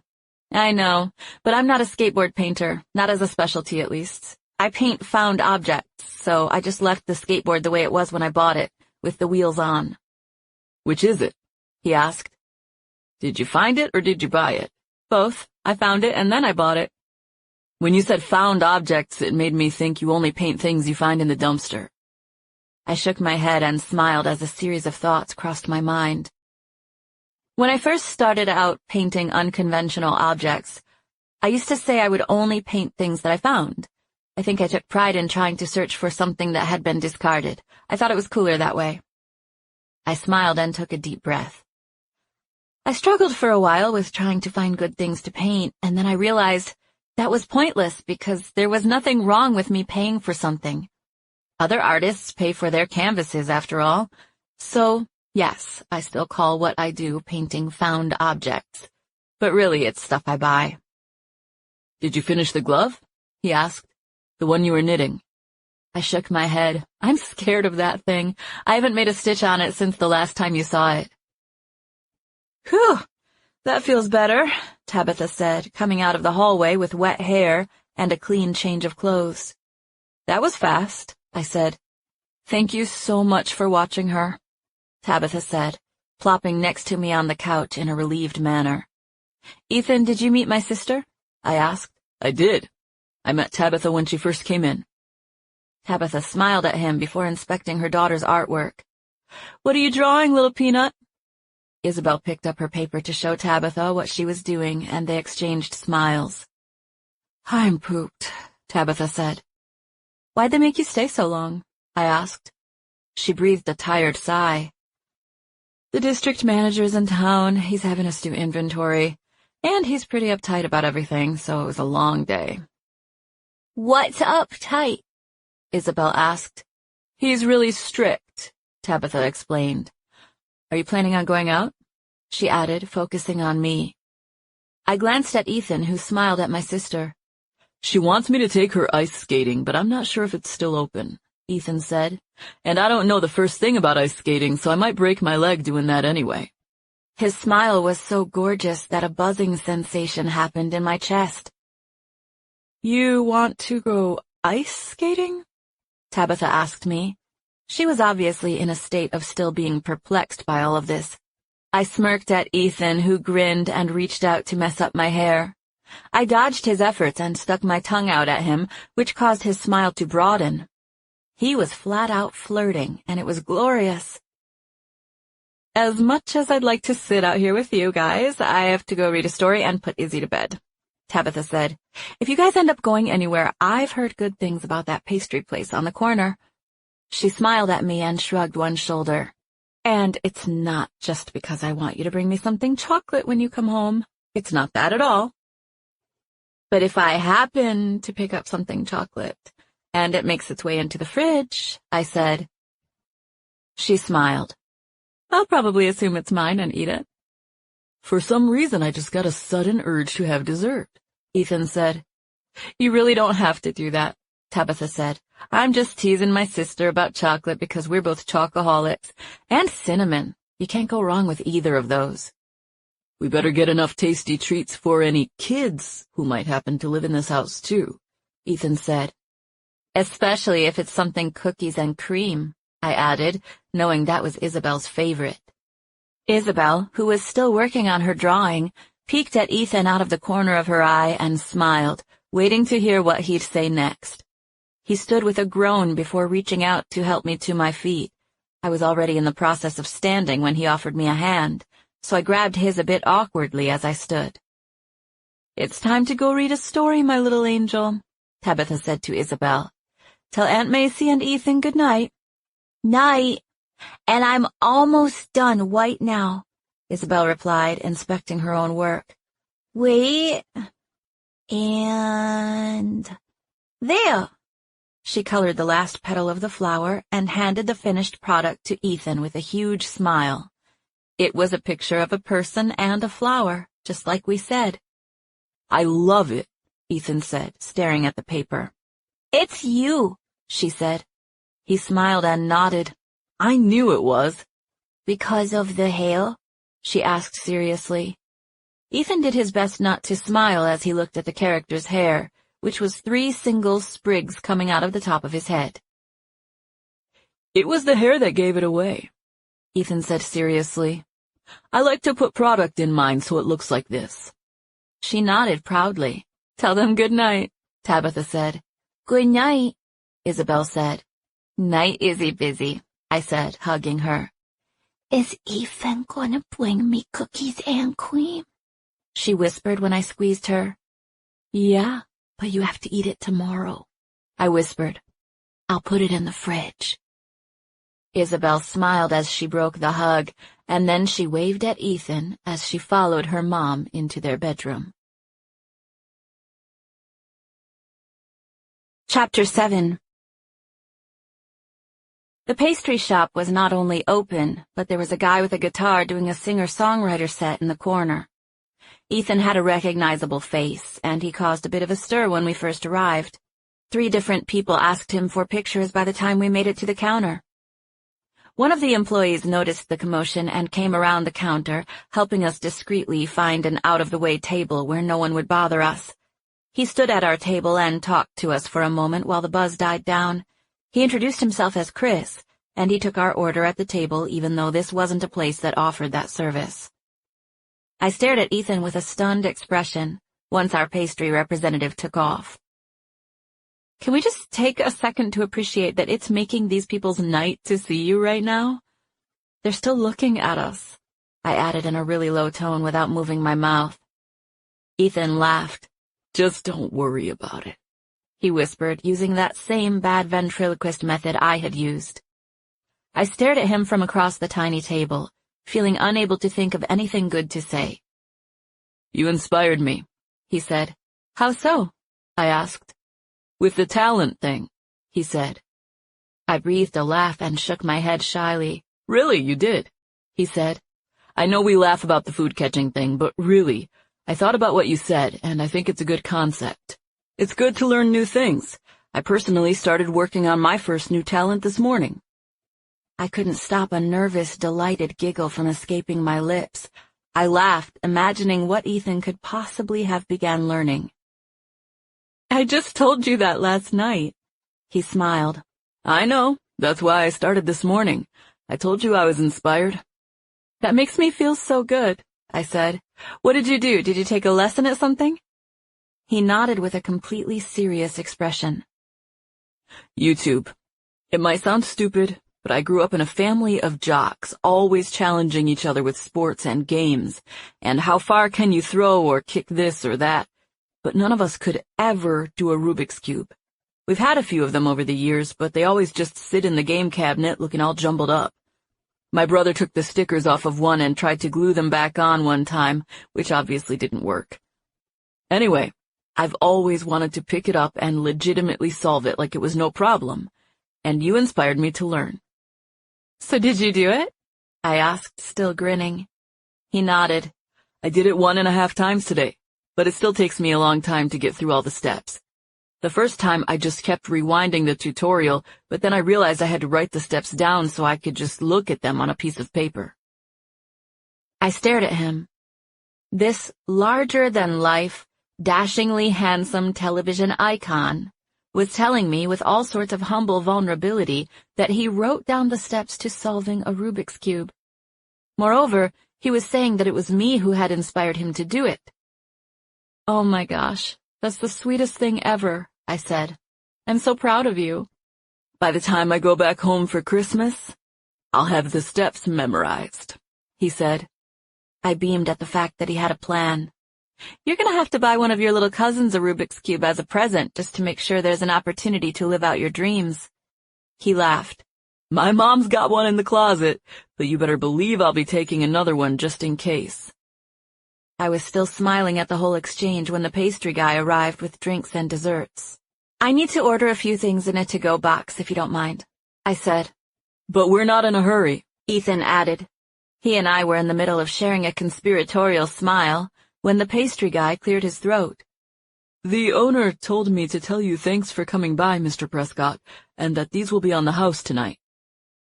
Give the owner my thanks, Chris. Everything looks great, Ethan said in a wonderfully well-rehearsed way that made it obvious that he often received such treatment. We'll take care of the ladies' to-go order in a half hour or so. Chris nodded and started to bow and turn away, but then he reluctantly came back. I heard the group of people by the counters say they were planning on approaching you about a picture. I didn't know if I should tell them you'd like your privacy. Chris hadn't even finished talking when the group he'd been referring to came to stand behind him, looking anxious and excited to speak to Ethan. There were 2 grown women and 3 teenagers who looked to be their daughters, 5 of them in total, and all of them were grinning from ear to ear and staring straight at Ethan with red cheeks and watering eyes.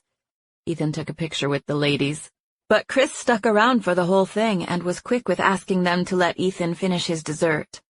He did it in such a way that others standing around took it as a hint and didn't approach. Ethan and I sat there and talked without interruptions for a while after that.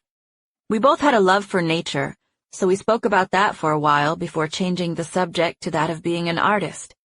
He and I were completely different types of artists, but we both had creative occupations, thus we could relate to each other on that level. Putting your creative work into the hands of others to be loved or hated could be both a blessing and a curse, and this was a common ground we shared even though our arts were completely different. We did a lot of talking in our short time at the pastry shop, but new people had come in, and the patience level of Ethan's adoring fans was beginning to wane. I could see that 4 or 5 potential groups were about to approach him. I began to feel boxed in, simply by the way they were all whispering and staring at us. We got up from our table as soon as Chris came back with the boxed desserts. We only ordered 3 things, but he brought a bag with 5 or 6 boxes and a few cookies in plastic bags on the top. We thanked him, and Ethan handed him a $50 bill before we started toward the door. 2 groups stopped Ethan for pictures on our way out. It felt to me as if a few of those women at the pastry shop would have been curious enough to follow us down the sidewalk if we left on foot. So it didn't surprise me when Ethan hailed a cab even though my apartment building was on the same block.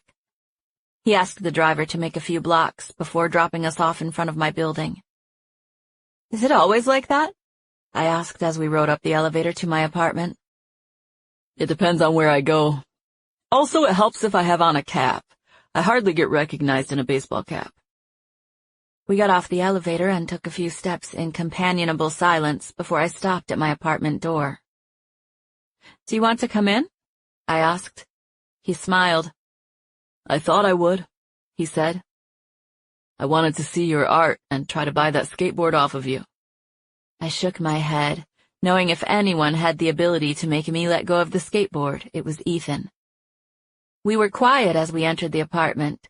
Tabitha and Isabel were nowhere to be seen, so we were both quiet. Ethan handed me the pastry bag, which I stashed in the refrigerator, and then he followed me to the door that led to my room. I turned around when I got to it, and instead of opening it, like we both assumed I would do, I turned and placed my back against it. "My room's an even bigger mess than the rest of the apartment," I warned. Ethan had been expecting me to open the door, so he had forward momentum and he unintentionally crowded my space. I took a deep, hitching breath at his sheer proximity, and he smiled down at me like he didn't regret what was happening. I could tell he was amused by how flustered I was. The closer he loomed, the more overwhelmed I felt. He was several inches taller than me, and I felt mesmerized as I stared up at him. I held my breath, and just like that, he kissed me. He gave me an easy smile, and in one motion, he leaned in to kiss me while reaching behind me to open my bedroom door only a second after our lips touched. The door opening behind me startled me into breaking the kiss. I needed to break the kiss. Somehow, Ethan had managed to sneak in a kiss and find his way into my room all at one time. And I was left feeling breathless and confused while he stepped into my room, giving me that handsome, playful half grin. How was he so calm? The kiss and subsequent entrance into my room had all happened so quickly that I was left feeling dazed and wondering if there had even been a kiss at all. "This is not a mess," he said, coming to stand inside my room and looking around. I felt like a buzzing heap of nerves on the inside, and I prayed that I was able to shake it off and act normal. "Did you kiss me just now?" I asked. He squinted at me. "That forgettable? That fast?" He smiled and shrugged it off, looking around my room. There was indeed a pile of t-shirts on my bed that had been laid straight, but still needed to be folded, and that was the least of my worries. Countless art pieces and supplies were scattered on every available surface. It wasn't dirty in a gross way, but my room was small and there was art literally everywhere. "I keep feeling impressed and inspired by you, Macy," he said as he took in the place. He was a big guy, and his presence in the room made me feel aware of how small it was. "I talked to Lane again tonight," I said. I think it's going to work out for me to get on part-time at S&S, so that means that my pieces will go into the gallery instead of getting stored in here. That'll make more room. I love it with all this stuff in here, he said. He stood in the center of the room, slowly rotating as he took everything in. What can I have? He asked. Anything. His head whipped around to stare at me. Anything?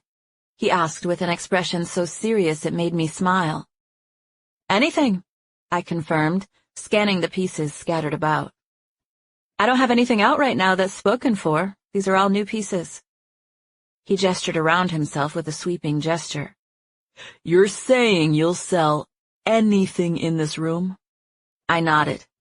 Not my furniture, obviously. I'll take the skateboard, he said. That's not in this room, I said. Yeah, but if you're willing to sell anything in here, I figured. He trailed off when I shook my head at him. I said anything in here. You boys always want exactly what you can't have. That's not true.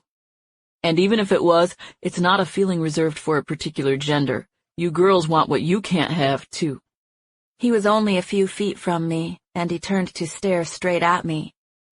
It felt like he was referring to me wanting to kiss him when he said that. And the funny thing was that he was right. That tiny little, barely there peck of a kiss was nowhere near enough to satisfy. If the level at which I wanted Ethan to kiss me was a result of that, then his philosophy on the subject was the absolute truth. No, I don't, I said, since I was relatively sure I should be denying something.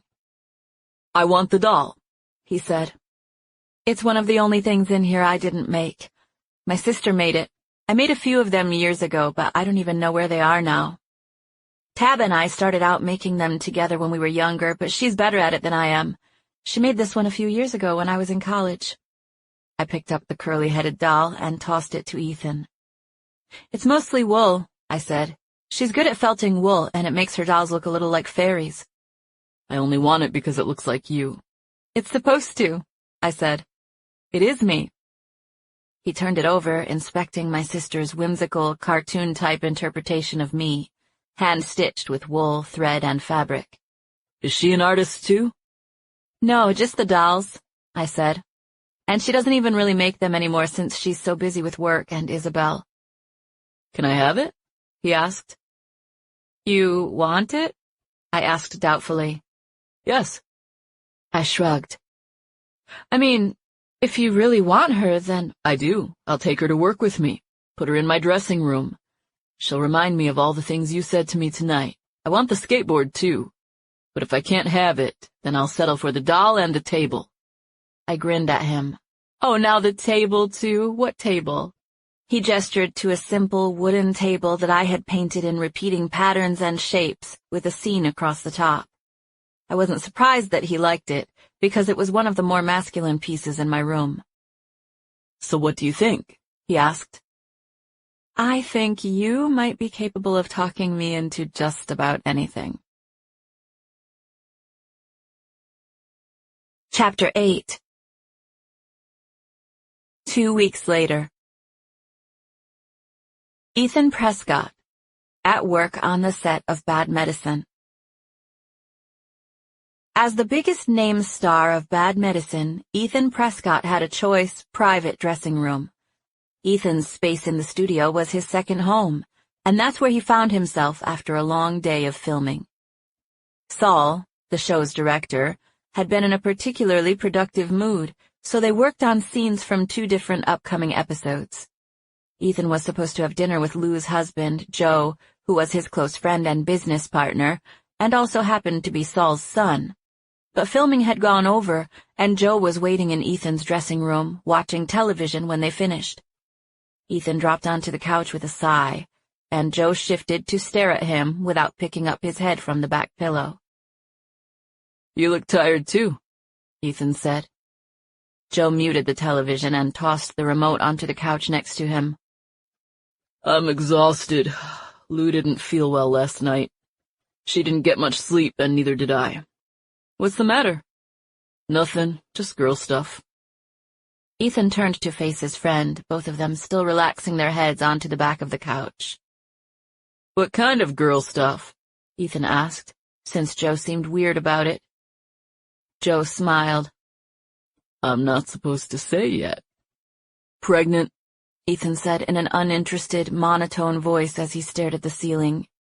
He was only kidding, but Joe nudged him with enough force that said he should show some respect. Is she? Ethan said, shifting to stare at his friend with a shocked but happy expression. Is she? Joe smiled. I'm not supposed to tell anybody. She hasn't even told her mother. She just found out yesterday. I won't say anything.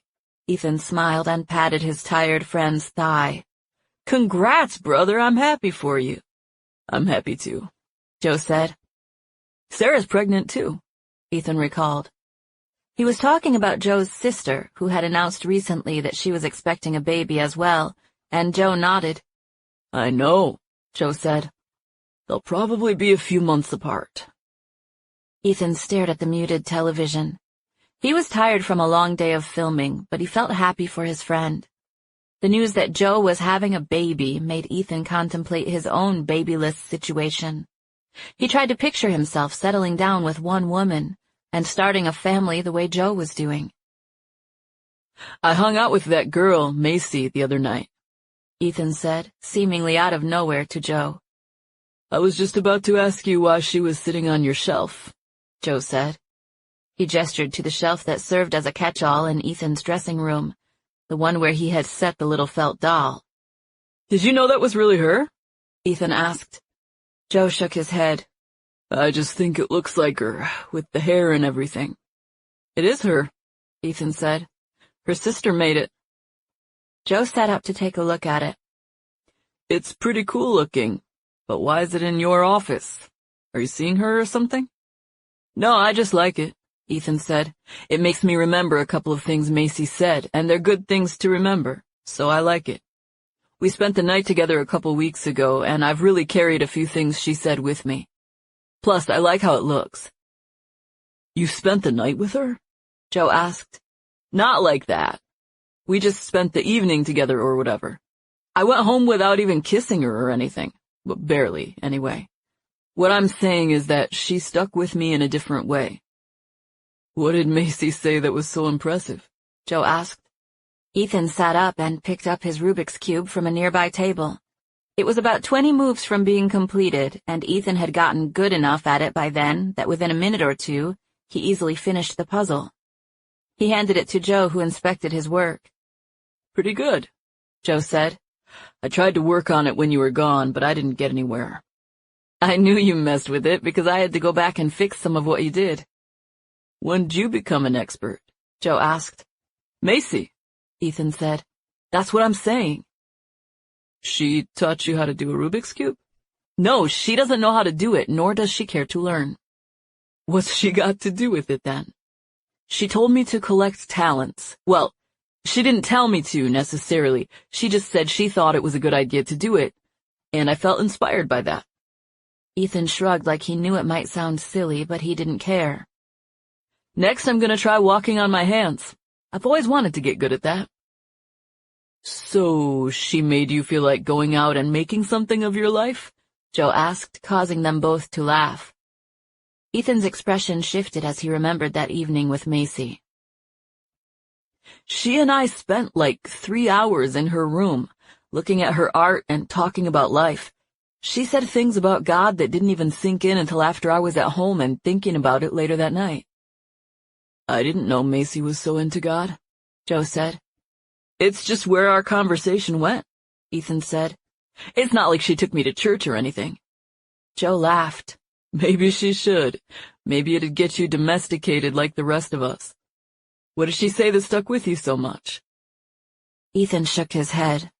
He'd been thinking about everything she had said in the days since he'd seen Macy. She talked about God knowing the number of hairs on her head, and I think of it every time I look up there and see that doll with the innumerable strands of wool for hair. She brought it up when she was telling me about her little niece. Apparently, Isabel was premature. She's tiny even now. She has a hard time fighting normal childhood infections sometimes, and they'll have to take her to the hospital for a few days to get help. The doctors say it's something she'll probably grow out of as she gets older, but Macy and her sisters struggle financially as a result of it. It's not really Macy's responsibility, but she helps out as much as she can. Her sisters got insurance, but it still ends up costing them a lot with deductibles and everything. She wasn't telling me all this to make me feel bad or help her out. She was explaining how she lived by the idea that God knew the number of hairs on their heads. She said it was something she went back to all the time. She said, in scary times or times of uncertainty, in times of hopelessness, she remembered that if God cared to number the hairs on her head and keep count of them, then he was certainly in control of her current situation. She said, if God bothered to tell us that he keeps a constant count of something as insignificant as hair, then certainly he was aware of and had ultimately allowed every circumstance in our lives. Ethan absent-mindedly smiled as he remembered Macy running her fingers through her hair and telling him God knew every single one. She said there was a certain happiness found in knowing that to be true, and when she said it, I didn't really understand what she meant. It wasn't till I got home and started to think about it that I got what she was saying. Ethan sighed with a smile and pointed at the doll. Anyway, when I see that big mop of hair, I think of that and other things she said, and that I need to practice the Rubik's Cube. Joe laughed. That's pretty deep. I haven't talked to her since then, Ethan said. I stayed in her room till the middle of the night, and I didn't even get her number. Pretty weird considering I felt changed by the whole experience. That's exactly why you didn't get her number, Joe said. You got scared. I don't know, Ethan said. Part of me feels like it was a perfect night and I should just leave it alone. I mean, I got life advice that I feel like I'm going to use forever. I felt like I had gone to a seminar after I hung out with her. Was there nothing physical? Joe asked, looking surprised. Ethan shook his head. Nope. Did you just not see her like that? Of course I saw her like that, Ethan said. You've seen the girl, you know I'd see her like that. Exactly, Joe said, yet you still didn't do anything. I think you're scared. She's cute and she's smart, and now she's got you feeling spiritual to boot. She's appealing to all of your senses. I think she's too much for you to handle. You have no idea what you're talking about. So call her, Joe said. Lou knew you hadn't called her, so they must have talked about it. What did Lou tell you? Ethan asked. I'm not having this conversation with you, Joe said. We're dudes. Just call her if you want. It's not that easy, Ethan said. Because you're scared, Joe repeated. There's a kid, Ethan said. Macy's niece. I can tell by the way she looks at me that she isn't okay with me getting too close if it's not always going to be that way.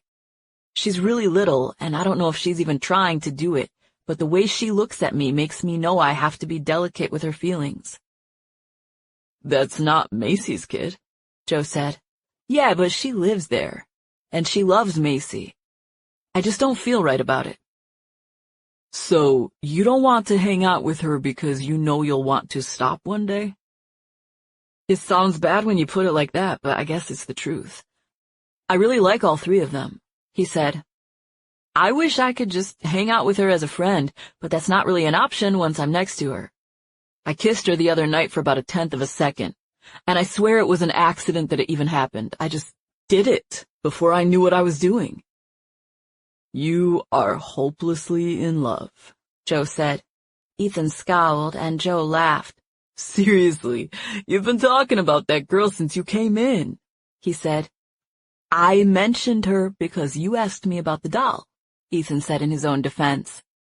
You brought her up before I asked about the doll.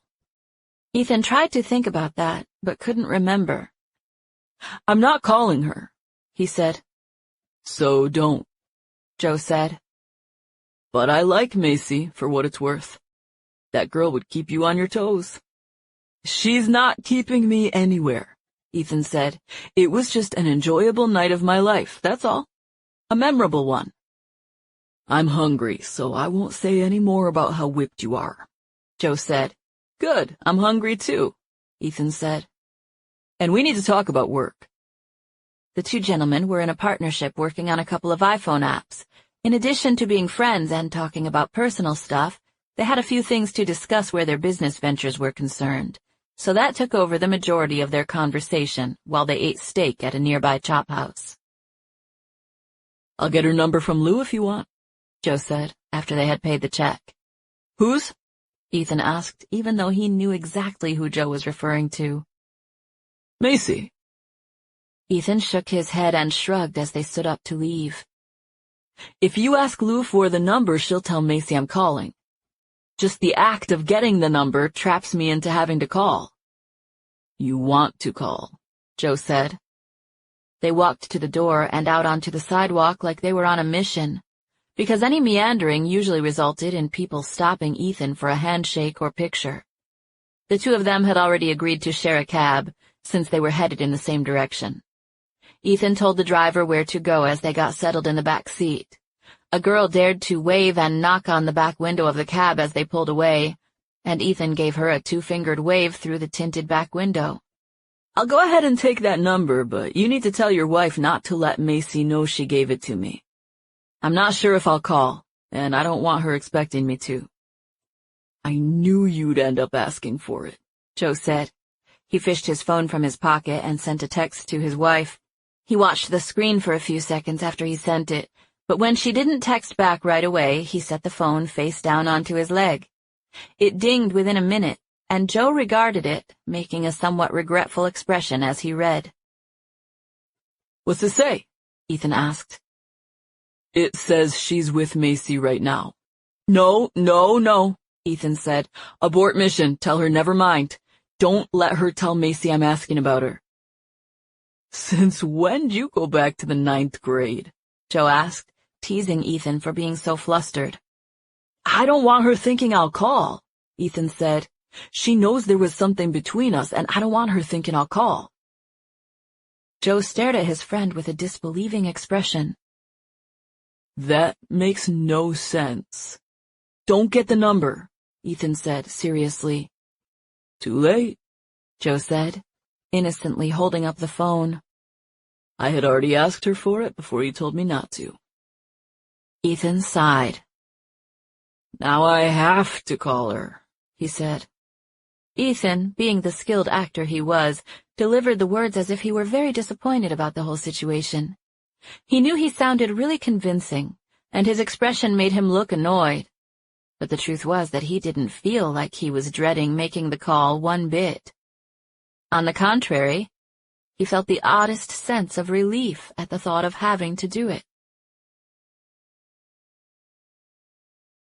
Chapter 9. "Oh my goodness, what is wrong with that boy?" Lou asked, smirking as she stared at her phone. "What boy?" I asked. "Joe," she said. "He's texting me asking for your number, but when I ask him why he needs it, he said he changed his mind and didn't need it anymore." "What's that mean?" I asked. She and I were sitting in her apartment together. I knew Joe was out with one of his friends, but Lou tried not to say the word Ethan around me because she knew I had feelings for him. I hadn't been too keen on discussing him since we spent that whole night together, and he hadn't even bothered to get in touch afterward. I knew Joe was most likely hanging out with Ethan while Lou and I were catching up. It was because of this assumed knowledge that my stomach tied into 1,000 knots when she mentioned that Joe was asking for my number. I felt a rush of excitement, followed by a rush of disappointment when the end of her statement registered in my mind. "What's going on?" I asked, since she was sitting on the other side of her living room, staring at her phone with a smile. "Joe's cracking me up," she said. She turned over her phone and looked at me, smiling and shaking her head. "What?" I asked, feeling insane with curiosity. Her expression morphed to one of regret, which made me completely confused and nauseated. "What the heck happened?" I asked. "I don't want you to think it's bad, because it's not. It's good, actually, but I still don't think I should tell you," she said. "Is it about me?" I asked. She nodded. "Well, then you have to tell me." She shook her head with serious regret. "I really shouldn't," she said, because it's a bunch of sweet complimentary stuff about you, but I think it's better if it's just left unsaid. I'm sorry about that. I know it seems weird, but I think it needs to be that way. I leveled her with a disbelieving stare. What in the world are you talking about? She sighed. Joe's just telling me his opinion on how Ethan feels about you, but it's not really something I should repeat because it's just Joe's opinion. From what Joe's saying, Ethan's acting like he's not gonna call. Wait a second, I said. I am completely confused. Are you and Joe talking about me right now? She smiled. He was.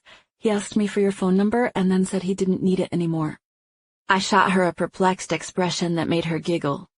Joe seems to think Ethan's seriously in love with you, she said, growing more serious. She shook her head.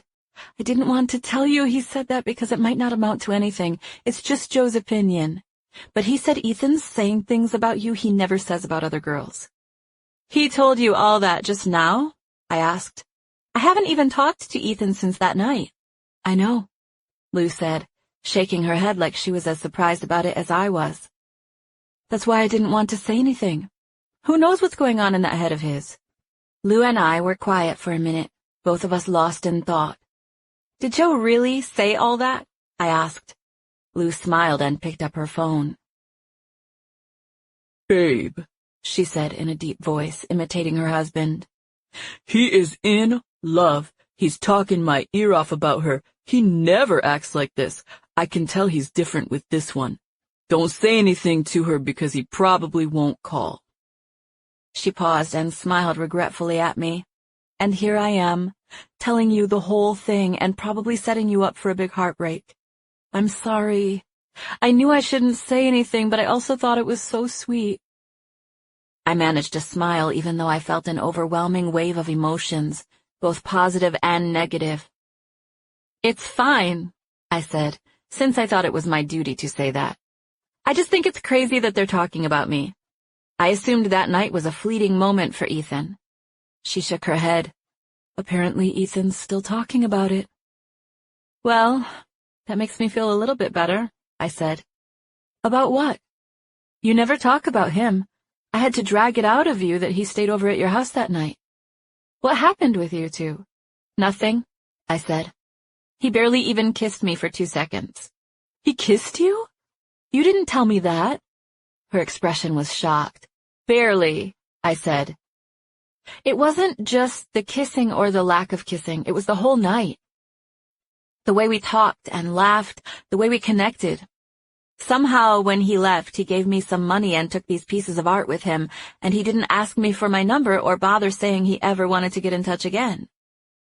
I felt a wave of sadness as I remembered our goodbye. It's funny, but when he left, I could tell it was the end. We had an amazing time, but when it was over, it was over. I could feel it. That's why I didn't mention it to you. I can't believe you didn't tell me that happened. What did he buy from you? The little table, and the skateboard, and that little doll my sister made. Your skateboard? She asked. She knew what I was referring to. It was my most asked about piece, but I had always kept it for myself. I nodded. What doll? With the curly hair, I said.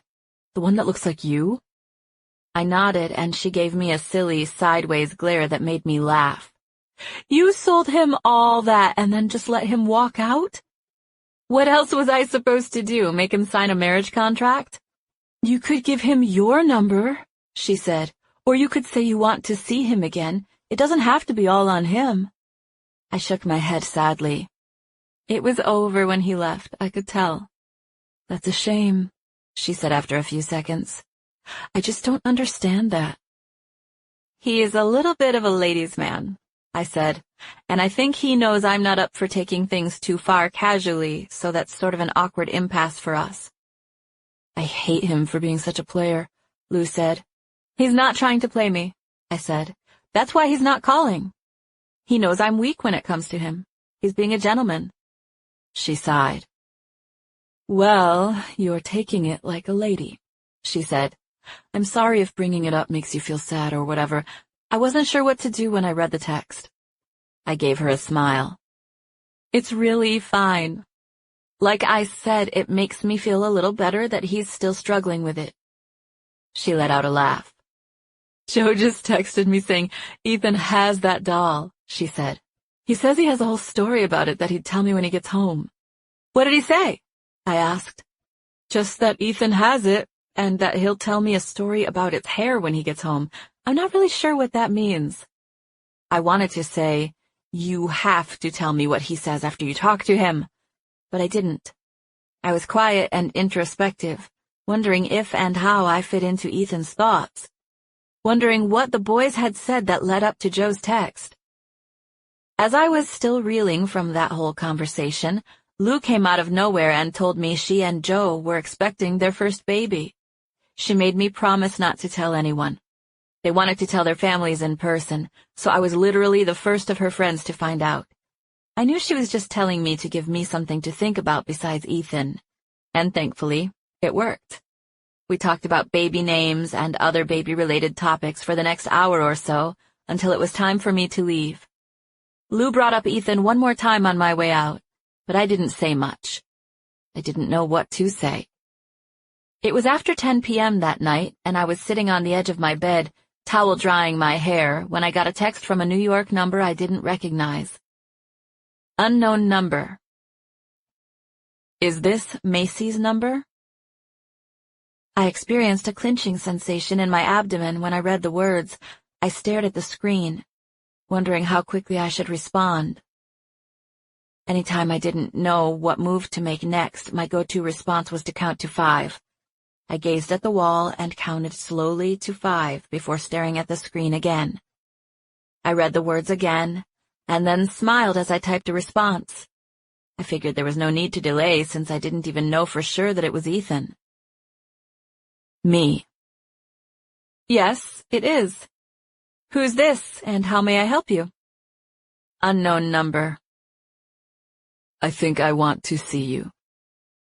Me. That's nice, I think. But who is this? Unknown number. Ethan. Me. Hey, Ethan. Ethan. Hey. I waited a minute to see if he'd say more, but he didn't. Me. Well, now you have my number. I included a few emojis, one of a thumbs up, a smiley face, and a heart. My own heart felt like it wanted to explode, at least my chest did. It took him a few minutes to text me back, and when he did, it wasn't a text at all. It was a call. My phone almost never rang, and I stared at the strange sound coming from it, wondering if that was indeed my ringtone. My heart was buzzing in my chest, and my hands were shaking as I stared at the screen. I had already programmed his contact information into my phone, and the incoming call was, no doubt, from Ethan. I knew I had to answer it soon if I didn't want it to go to voicemail, so I slid the button to connect the call. I was only able to take short, shallow breaths as I held the phone to my ear. Hello? I said. Please act normal. Please act normal. Can I see you? I heard him ask. Hello, I said with a smile in my voice. Hello, he said patiently and with a smile of his own. Is this Ethan Prescott? It is. And you're trying to make arrangements to see me, Macy? I asked. I am. And when exactly were you wanting this to happen? I asked. Soon, tomorrow. Can you do it tomorrow? I have work during the day. I work until 4 anyway, he said. Can we do it afterward? Will you go with me to get something to eat? I do plan on eating dinner tomorrow evening, I said. With me? He asked. Sure, where? I don't know. I'll figure that out and surprise you. Are you up for that? Yeah, I said, still feeling a fluttering in my chest that just would not go away. Is it awkward for you that I haven't called? He asked in a matter-of-fact tone. No, I said by instinct, even though it was a little. I haven't called you either. He was silent on the other end for a few seconds. I had no idea what he was thinking or what he'd say next. It's not awkward, I said. And it's not a date. I added, letting him off the hook. I had fun with you the other night. It'll be fun to catch up again. No expectations. I did too, he said. Have fun, I mean. Okay, so I guess we need to figure out when and where we should do it again. Tomorrow, he said. 6 o'clock. I'll come by and pick you up. You know what? Can we make it 7?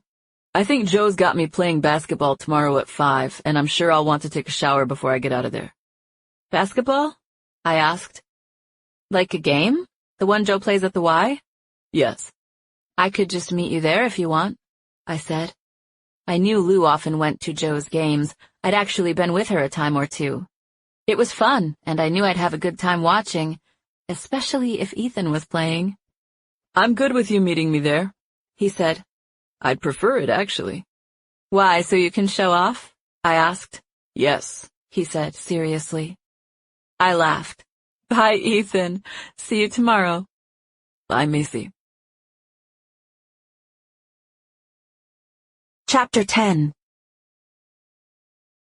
The following day was busy at work, and as a result passed quickly. I didn't have much time to talk to Lou. Both of us were busy with our work, which happened on different floors of the collective. I saw her once, and we just agreed that we'd catch up with each other at the gym that evening.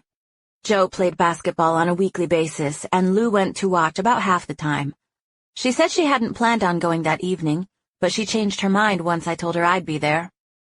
Joe brought a little boy named Josh with him, and Josh was already sitting right next to Lou in the bleachers when I got there.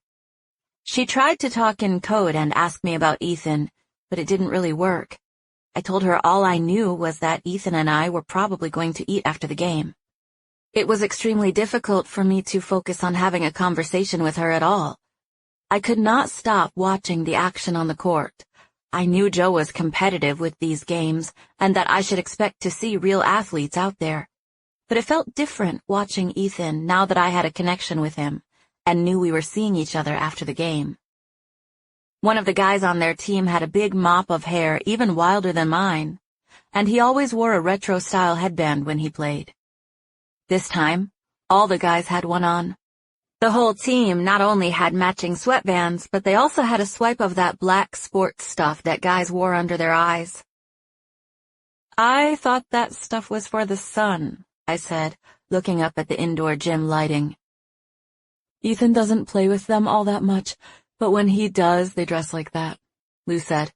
It makes them all look alike, then nobody really notices Ethan. I smiled at the sight of them. They were all attractive, athletic young men who somehow made sweatbands and that black cheek stuff look appealing. They all had on sleeveless shirts, showing off their gym bodies. I had to look away several times because I couldn't handle the anticipation that came over me as I watched. Ethan was competitive, but at the same time he was a clown, and I got mesmerized by the way he interacted with the other guys. My mom told me that if that guy ever came to Joe's game again that I need to ask you to take my picture with him, Joe said. Who, Ethan? Lou asked. I'm sure he'd take a picture with you, Josh. You've met him before, haven't you? Uh-huh. But I didn't get my picture with him, and that's what my mom was saying. Maybe we can get the whole team to take one with you, Lou said. A big group shot. Josh smiled a huge smile that showed all of his teeth. And I loved that it was the result of knowing he could take a picture with Ethan. The game only lasted about an hour or so, and between talking to Lou and Josh and watching the team, Ethan, it was over in what felt like the blink of an eye. The next thing I knew, Ethan and I were in a car on our way to a destination I knew nothing about. I assumed we would get a cab, but that's not what happened. Ethan had a driver waiting outside for us, and just like that, we were whisked away. The driver asked Ethan a few questions, but none of them were about where we were going. In the back of my mind, I figured it could turn out to be some fancy restaurant. But it was the opposite. A hole-in-the-wall Mexican place where no one really spoke English. It was obviously not the first time Ethan had been there, because he waved at a couple of people on the way to a certain table, where we sat across from each other. Our table was in an out-of-the-way spot next to a counter full of Mexican candies. The colorful retail display gave us complete privacy, blocking us from view of everyone else in the restaurant. Ethan stared at me with an easy smile that said he was happy to finally be alone. Are you okay with tacos? He asked. I nodded. I love tacos, I said. It's because I'm Mexican. You are not, he said. He tilted his head, inspecting me with growing uncertainty, since I had dark hair and eyes and could pretty much pass for having some Central American blood. I smiled. I'm not, but I like to say I am when I'm eating tacos because it makes me feel more authentic. In fact, when I order I like to say it with an accent, like burritos. I said the word burritos in a super thick Mexican accent, dramatically rolling the R's and making a completely serious expression. Ethan stared straight at me like he couldn't believe I had the nerve to be so goofy in front of him. What's the matter? I asked in a terrible but unashamedly thick Mexican accent. You never seen a señorita order a burrito? I really rolled the R's that time, and Ethan held his fist over his mouth, laughing at me and making me laugh as well. You're hilarious, he said. He smiled and gestured over my shoulder with a little nod. Now say that same thing to her, he said. Hola, Señor Ethan. What you having today? The girl said in a real, authentic Mexican accent. My eyes widened imperceptibly at Ethan, who grinned at me. I think my friend wants a burrito, Ethan said, glancing between the girl and me with uncertainty. I'll have whatever you're having, I said tentatively and with no accent whatsoever, smiling at Ethan. 3 tacos for each of us, please, he said. We don't care what kind, just mix it up. And extra avocado on the side, please. She nodded and took off toward the kitchen. If you want a soda, I can just grab you one out of the cooler. I drank a bottle of water at the gym, but I'll grab you something if you want. I'm good, I said. I might change my mind if it's spicy, but I'm okay right now. Your curls are back, he said. I smiled and glanced at my own hair by rolling my eyes. You guys had some pretty epic hair and headbands at the gym tonight, too, I said. Ethan smiled at the memory and ran a hand through his hair, which was still damp after his shower. Our eyes met, and we just sat there and stared at each other amidst the chaos and noise of the tiny restaurant. I wasn't even supposed to play tonight, he said. I called Joe and told him I wanted in the game after I talked to you on the phone. Really? I thought you said Joe had already asked you to play when we called. Joe asks me to play all the time, so I don't guess I was lying. But I didn't decide to play with him until I talked to you and thought about taking you ice skating. What? You're taking me ice skating? When? Tonight, he said. Right after this. That's why I decided I needed to play basketball. I don't get it, I said with a perplexed look. What's one have to do with the other? I'm good at basketball, he said with a quiet assurance that made me grin at him. I know, I said, raising an eyebrow. I watched you. You are good. He shrugged. I needed you to see that, he said, because I'm about to stink it up at ice skating. Seriously, I've never even tried it. It's gonna be bad. You're gonna have to help me make sure I don't break bones. You really don't have to do this, I said 2 hours later as I stepped onto the ice. Ethan was wearing a beanie and a pair of glasses with no lenses, and so far, no one had asked him for a picture. You said we had to do it for your big dream date, he said. He struggled to keep his balance as he stepped onto the ice to join me. Plus, I've never tried it, and I'm into learning new things lately, so it happens that I'm looking forward to this. I turned around in front of Ethan, putting my skates heel to heel before reaching out to offer him a hand. He pulled back, looking at me with a skeptical sideways expression. Don't tell me you're good at this, he said. Are you good at it? I shrugged guiltily. I'm not amazing, but I did grow up in Connecticut, I said. What, is it mandatory to learn how to skate in Connecticut or something? He asked. I smiled, skating in a circle in front of him while he figured out how it felt to wear the skates and glide on the ice. Can you twirl around and everything? He asked. Not like the Olympics, I said. Can you spin even one time? He asked. I can probably still do a little turn. I took lessons for a year or two, but it's not something I really stuck with. No wonder you wanted to do this on a dream date, he said. He skated stiffly, but he was agile and athletic in general, and I could see that he was feeling it out. You probably imagine the guy lifting you up over his head and kicking his leg out behind him. I laughed. I definitely don't imagine him kicking his leg out. What do you imagine? He asked. I sped up, creating the distance of a few feet between us, because Ethan had begun to get the hang of it and skate a tiny bit faster. I smiled at him as we made our way around the rink, hugging the wall. I'm trying my best to imagine what he would do, and I cannot figure out anything better than what you're doing. He smiled. Oh, you like me being all Bambi-legged like this? I smiled and nodded at him, causing him to chuckle. You're doing great, actually, I said, looking him over. He actually was. I was impressed. Have you brought Isabel here? He asked. I shook my head. Not yet. I haven't done it in years, so I haven't even thought of it. But she's probably getting old enough to appreciate it now. I bet she'd love it. I smiled at him as he continued to skate toward me. Thank you for bringing me here, I added. And for dinner. I've always surrounded myself with people who make me want to be a better person, he said out of nowhere. I think it's important. I agree, I said. It's hard enough being a human being as it is. You have to keep the kind of company that makes life better and not worse. Sounds simple, but it's important. Yep. He stared at me, smiling at the fact that it was becoming a little easier for him to skate. I'm saying that because I feel like you have this capacity to make me better. I catch myself thinking about things you said, and I can't help but feel like I'm better for thinking them, that I changed for the better after I spent time with you. I wasn't the best at skating backward, and Ethan was catching on, so I switched to skating forward, falling into place beside him. You're getting it, I said, smiling at his obvious progress. See? He said. That's what I'm talking about. What? I'm just proud of you, I said. Exactly. Anyone would be proud of you. You're really getting the hang of it.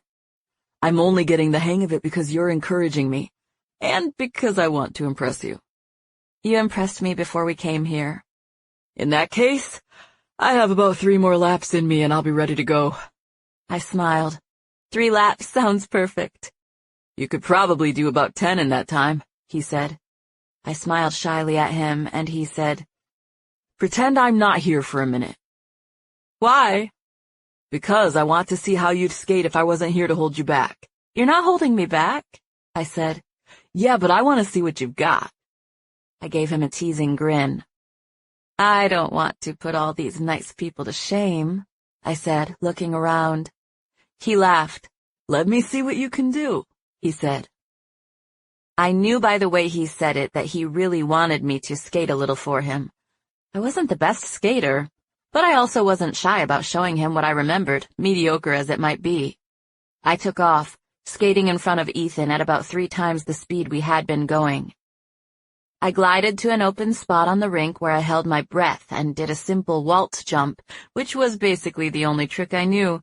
It wasn't beautiful, and I teetered, but I managed to refrain from falling. I landed, laughing at myself for being so wobbly, and I skated back toward Ethan, who had stopped, and was standing against the wall watching me. I might not have been very good at figure skating tricks, but I loved to skate fast, so I made it to Ethan quickly, scraping my blades against the ice as I came to a stop in front of him. He looked different in his glasses, but he was still gorgeous, and I grinned at the way he was smiling at me. Do my moves make you want to take lessons? I asked. No, he said, but they make me want you. Chapter 11. So, he flat out said he wanted you, and then nothing? Lou asked, looking perplexed. I nodded as I took a sip of water. The day after my ice skating date with Ethan happened to be a lunch date with some of my friends from college, including Lou, Sarah, and Drake, who wasn't there yet. We were eating at one of Colin's Mexican restaurants, and Sarah and Lou talked about how they were both craving spicy foods as a result of their pregnancies. I had just told Lou and Sarah what had happened with Ethan and me the night before, leaving out a ton of personal details and conversations. I just thought it was funny, I said. I really thought he was flirting with me by taking me skating and then back to his apartment and everything, So I got it all built up, thinking he's falling in love, and then he leaves me hanging. No kiss, no nothing. And the worst part was that when we said goodbye, it seemed like last time, like he wasn't planning on getting in touch with me. How long did you stay at his apartment? Midnight, I said. I got lost in thought, remembering how the evening went down. Let me get this straight, Sarah said, chewing a mouthful of chips and dip.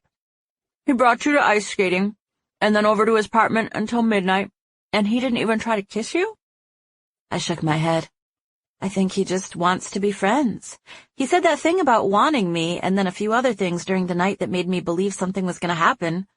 But then, at the end of the night, he gave me a hug and put me into a cab. I rolled my eyes and shook my head at myself, feeling a wave of embarrassment. I know I gave him the chance to kiss me, too, and he didn't.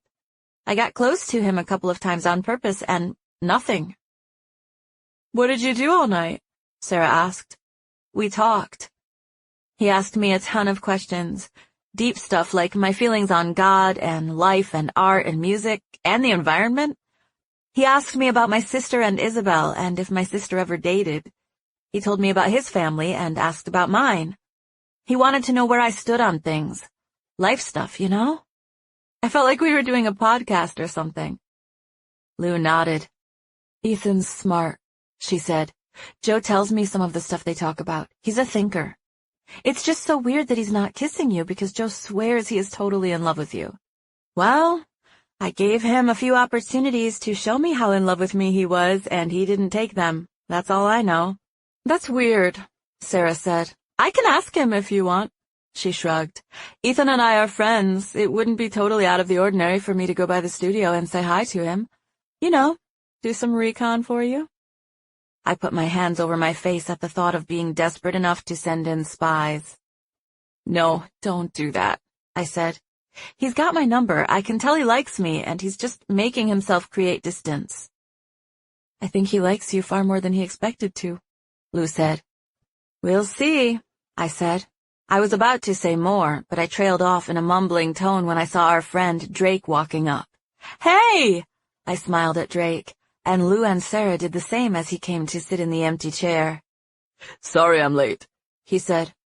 He looked around the table at the three of us with an awkward expression, like he might have interrupted something. Why'd everybody get so quiet? He asked.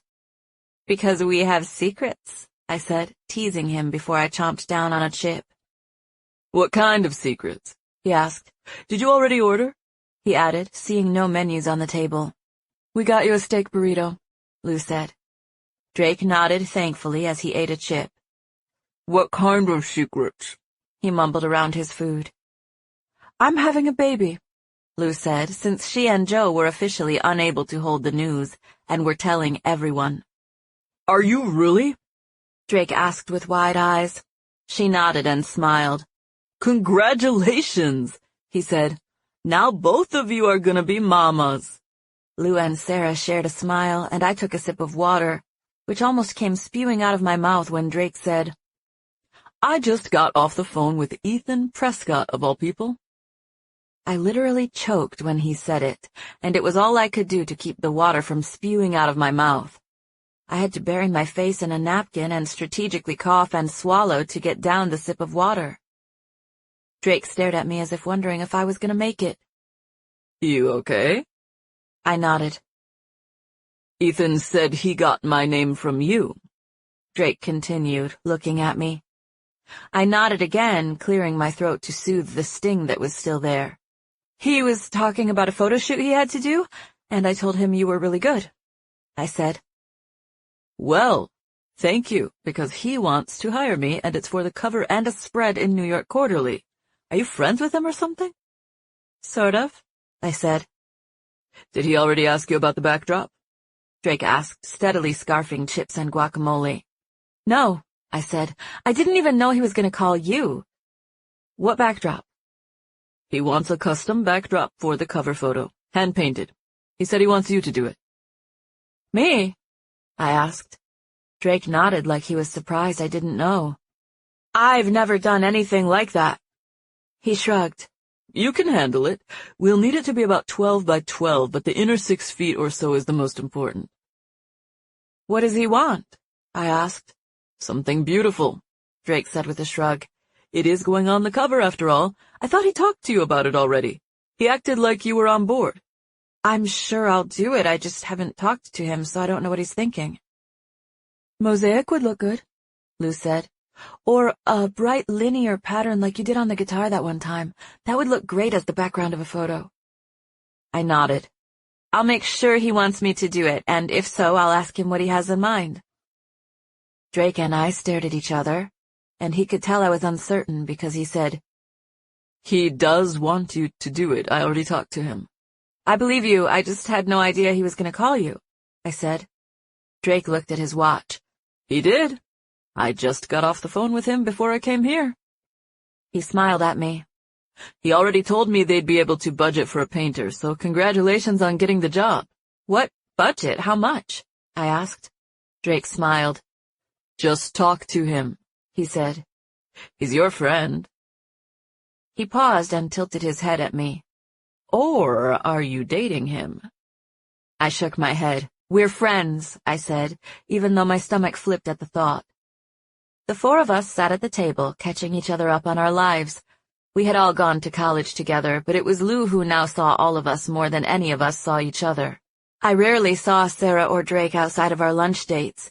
Though there were occasionally more people, the four of us were the core group, and we ate lunch together about once a month.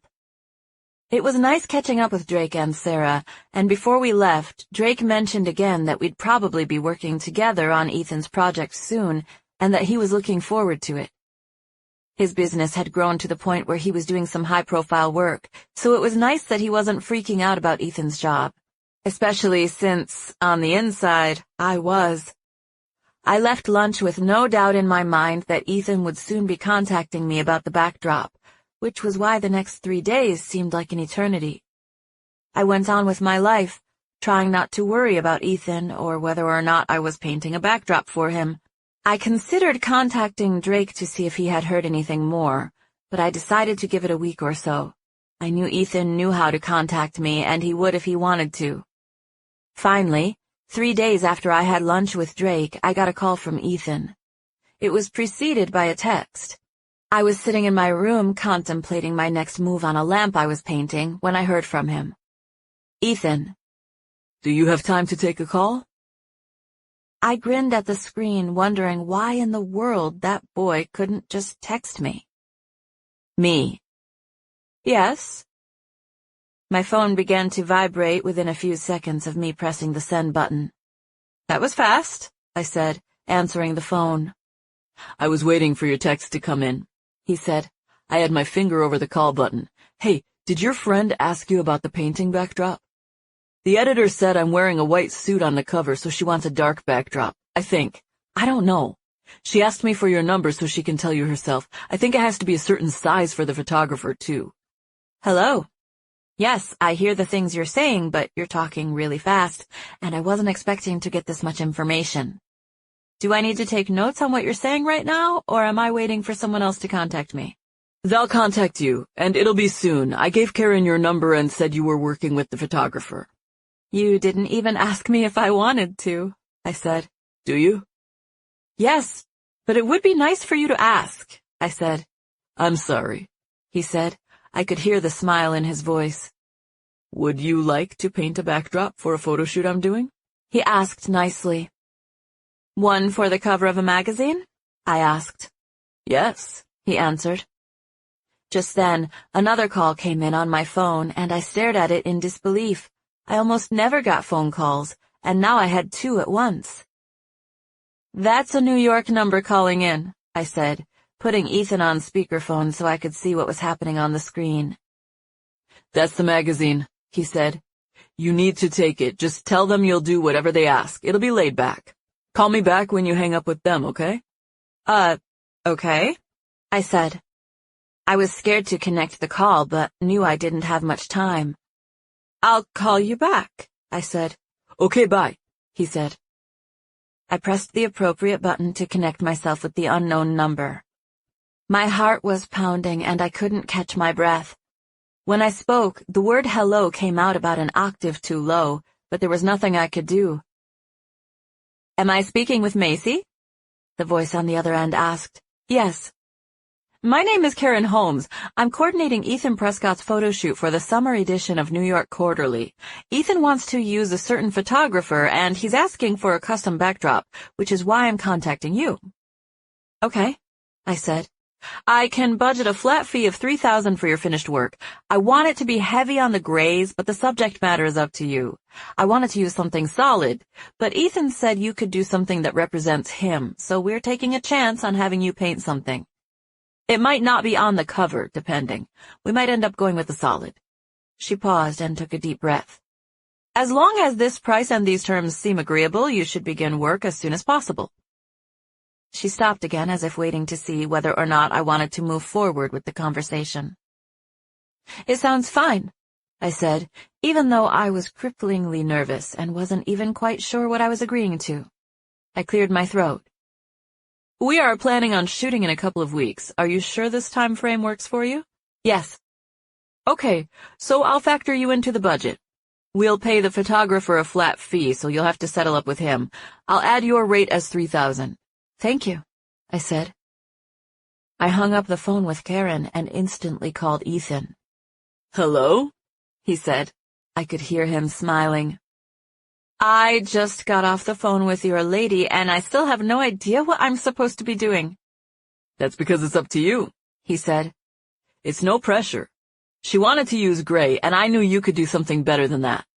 I'm excited about it, I said. Thank you for thinking about me. Ethan laughed at that. What's funny? I asked. You, he answered. Thanking me for thinking about you. Chapter 12. Another 2 weeks later. I had been working tirelessly on the backdrop for the last 2 weeks, and now it was finally the day of the photo shoot. Drake had a nice studio on the 10th floor of an office building, and I lugged the backdrop out of the cab and up the elevator. It was rolled up, and I doubled it over and carried it as discreetly as possible, but it was a heavy, cumbersome load. I didn't see Drake until I had already come inside and set the heavy roll of fabric, along with my bag, onto the floor at my feet. Drake had been in the back, but he appeared out of nowhere and was already headed in my direction when I stood. There she is, he said. He smiled and came in for a sideways hug as he approached, and I returned it. Thank you for giving me that backdrop to start with, I said. That would have added to my supplies, and I already have $300 in paint. I knew it'd be a lot, he said, not looking surprised. I'm glad I had that old backdrop you could work with. It was perfect, I said. I know I need to give you something for it. Don't worry about it, he said with a smile. I'm a high roller now. I grinned at him, gesturing around his studio, which had first-class furniture and props and a great atmosphere. I had watched his space and equipment grow from simple, low-cost items to the impressive studio where we now stood. It was nice to see my friend succeed in business, and I felt good for referring Ethan to him. Drake stooped to pick up the oversized canvas with a groan. I reached out to help him with the load, but he gave me a smile that implied he'd been teasing. I got it, he said, but it did get a lot heavier since the last time I picked it up. $300 worth of paint heavier, I said as we walked to the main open area of the studio where he would hang the backdrop. I didn't realize how big 12 by 12 was until I started painting. I can't wait to see it. We need to go ahead and take a look because the crew from the magazine will be here in a little while. I sighed. I'm sorry I ran so late with it. I was down to the wire with finishing. I just kept tweaking, and finally yesterday I was like, I have to stop and let it dry. Otherwise I won't be able to roll it up and take it over there. Tabitha's been having a little drama at work, so I've been keeping Isabel more than usual. She's a good girl and she doesn't mind if I work, but it was just harder making time to really get lost in it while I was watching her. What's going on with your sister? He asked. I shrugged and shook my head. She's in retail management, so if they have problems with staffing or whatever, it falls on her to make sure the shifts are covered. I think there's drama, too, but she doesn't say much. It's like she's tired of thinking about it and dealing with it when she gets home, so she just pretends that part of her life doesn't exist. I can tell she's stressed, though. She mentioned something about looking for another job the other day, and that's not like her. She's been working for Patterson and Ray since high school. She's come a long way from folding shirts at the little store in the mall back home to managing their biggest New York store. I think when she moved here for the job, she assumed she'd be with them forever. Drake and I had been unrolling the canvas the whole time I was talking, and now he was standing back, staring at it. I watched as he regarded it with a preoccupied smile. I know you were saying your sister's stressed with work and you have been having to watch your niece, but I think I missed a little bit of that at the end there because I was checking out this masterpiece, Macy. Wow! It's no wonder it took you till the last minute. Is it too busy? I asked. Not at all, he said, walking around to stare at it thoroughly. It's amazing. It's gonna make the cover, he said, nodding. You think? I really do. It's got that overall gray look, and it's not too busy, but it's striking all at the same time. It was a cartoon interpretation of the New York skyline with familiar landmarks and buildings, but I did it with a fisheye effect with everything pointing outward from the center. It was made for someone to stand in the middle of it, looking like they owned the city. There were rows and rows of buildings, recognizable and otherwise, radiating out from the center of the fabric. Almost 200 of them, all with little details. I knew when I painted it that Ethan would be the perfect centerpiece for it. I had created it with that in mind. I tried to keep it as gray as possible so that it fit the description of what the magazine wanted for the cover.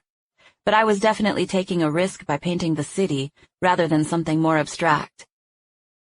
It is no wonder you barely finished it, Drake repeated, still staring at all the detail.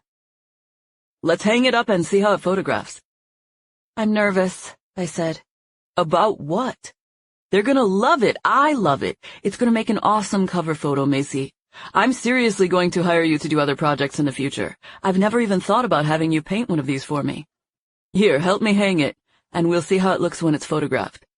Are you planning on sticking around for the shoot? I'll put you to work if you are.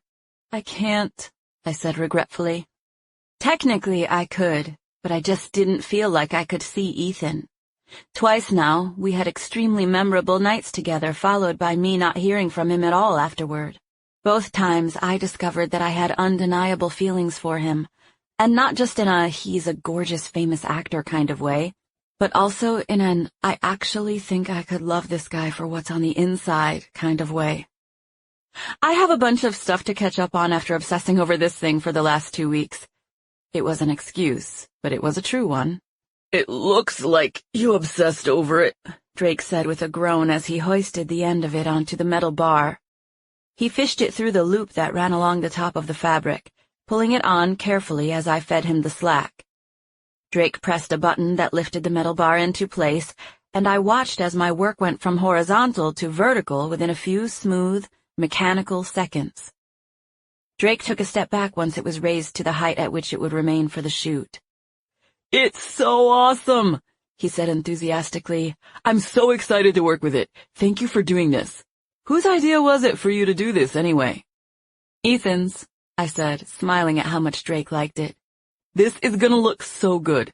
Thank you, I said. Let me try it out, he said. I gestured at the backdrop and I stepped out of the way. Go ahead. Stay there, he said. Get in the middle where he'd be standing. Not me, I said. I'm not dressed enough for pictures. You have on 3 layers of clothes, Macy. I mean my face, I said. Fwop was the sound I heard as I saw a flash of light coming at me from about 3 different directions. It wasn't loud, but I flinched at the light and looked around, trying to find the sources of it. Fwop went the sound again, and again, lights flashed. No, I said. I don't have makeup on. You don't need makeup, he said. It covers your freckles. You're not supposed to notice my freckles, I said. If I had makeup on, you wouldn't even see them. I stuck my tongue out at him, and he took another photo. Fwop! I smiled, and he took another. They're beautiful, he said. I didn't believe him, but my mom was strict about us kids learning how to take a compliment. So rather than disagree like I wanted to, I thanked him and batted my eyes with a flourish. putting my interlaced fingers under my chin in the silly imitation of someone who was enjoying having her portrait made.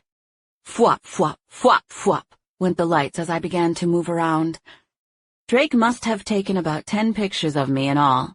He caught me posing in the most ridiculous ways before I stepped out from in front of the backdrop, thus taking myself out of the picture.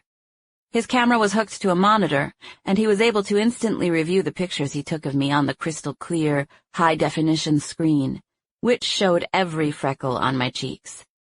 "Look at your dimples," he said, showing one of me smiling. "Makeup, stat," I said, seeing all my imperfections. Drake switched to the next photo, and because it was one of me being silly, it was easier for me to focus on what I should have been focusing on all along. "Look at the backdrop," I said when it finally caught my eye. "Isn't it great?" he asked.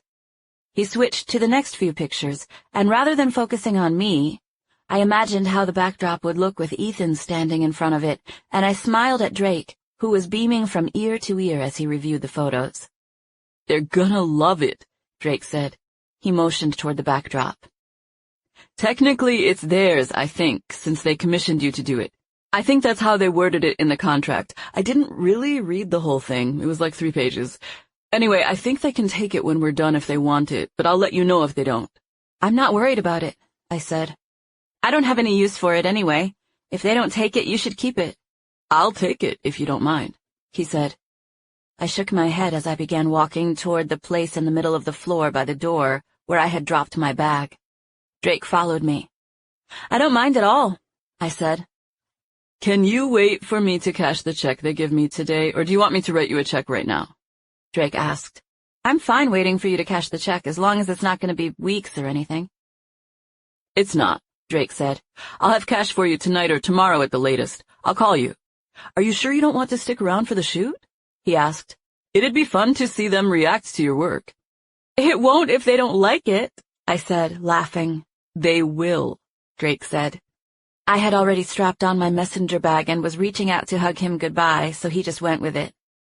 "Please don't forget to delete those photos of me," I said. "I love them." "I don't." "I'll let you know how it goes with the painting," he said, holding the door open for me. "Thanks, and thanks again for that canvas." He smiled. "You're welcome. It was just an old, cheap one. You're the one who made it something beautiful." Chapter 13. Ethan. Ethan Prescott was the last one to arrive at Drake's that afternoon for the photo shoot. One of his co-stars, a woman named Elsa Carpenter, was also being featured in the magazine, and Drake photographed her first. She wasn't being featured on the same level that Ethan was, so she didn't have any wardrobe changes. Drake had been using a white backdrop for Elsa's shoot, and it was still hanging in front of the one Macy had painted when Ethan got there. Drake had an assistant, and there were a few representatives from the magazine, but he had done a good job of creating a relaxed atmosphere. Drake's studio was roomy, and he had on some groovy folk rock that set the mood. "Hey, Ethan, come on in," Drake called over the sound of the music. Drake walked over to his computer to turn down the volume. He had to shake the mouse in order to turn off the screensaver, and by the time he did all that, Ethan was close enough to the computer that he could make out what was on the screen. The monitor was gigantic, the size of a small television, 30 or 40 inches at least. "We were just wrapping up," Drake said. Ethan saw from his periphery that Drake was facing him with a smile, but he couldn't help but focus on the computer screen. There were what must have been 100 photos, probably more. All of them were tiny thumbnails, and he could tell that the majority of what he was looking at were pictures of Elsa that Drake had just taken.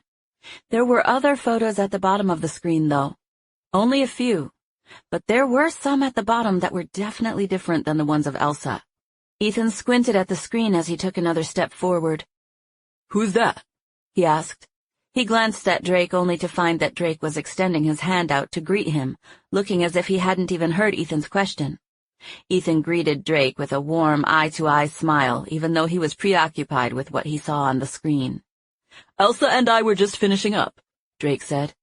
He gestured at the cluster of women who were talking to Ethan's co-star. Karen's got your suit and stylist over there. They've got some clothes for you in the changing room as well. They'll get you fixed up while I finish with Elsa. I think we're planning on getting a few of you together before they send Elsa home." Ethan nodded, since none of this was news to him. "Who was that?" he asked. He gestured to the screen, which had switched to a display of whatever album Drake was playing.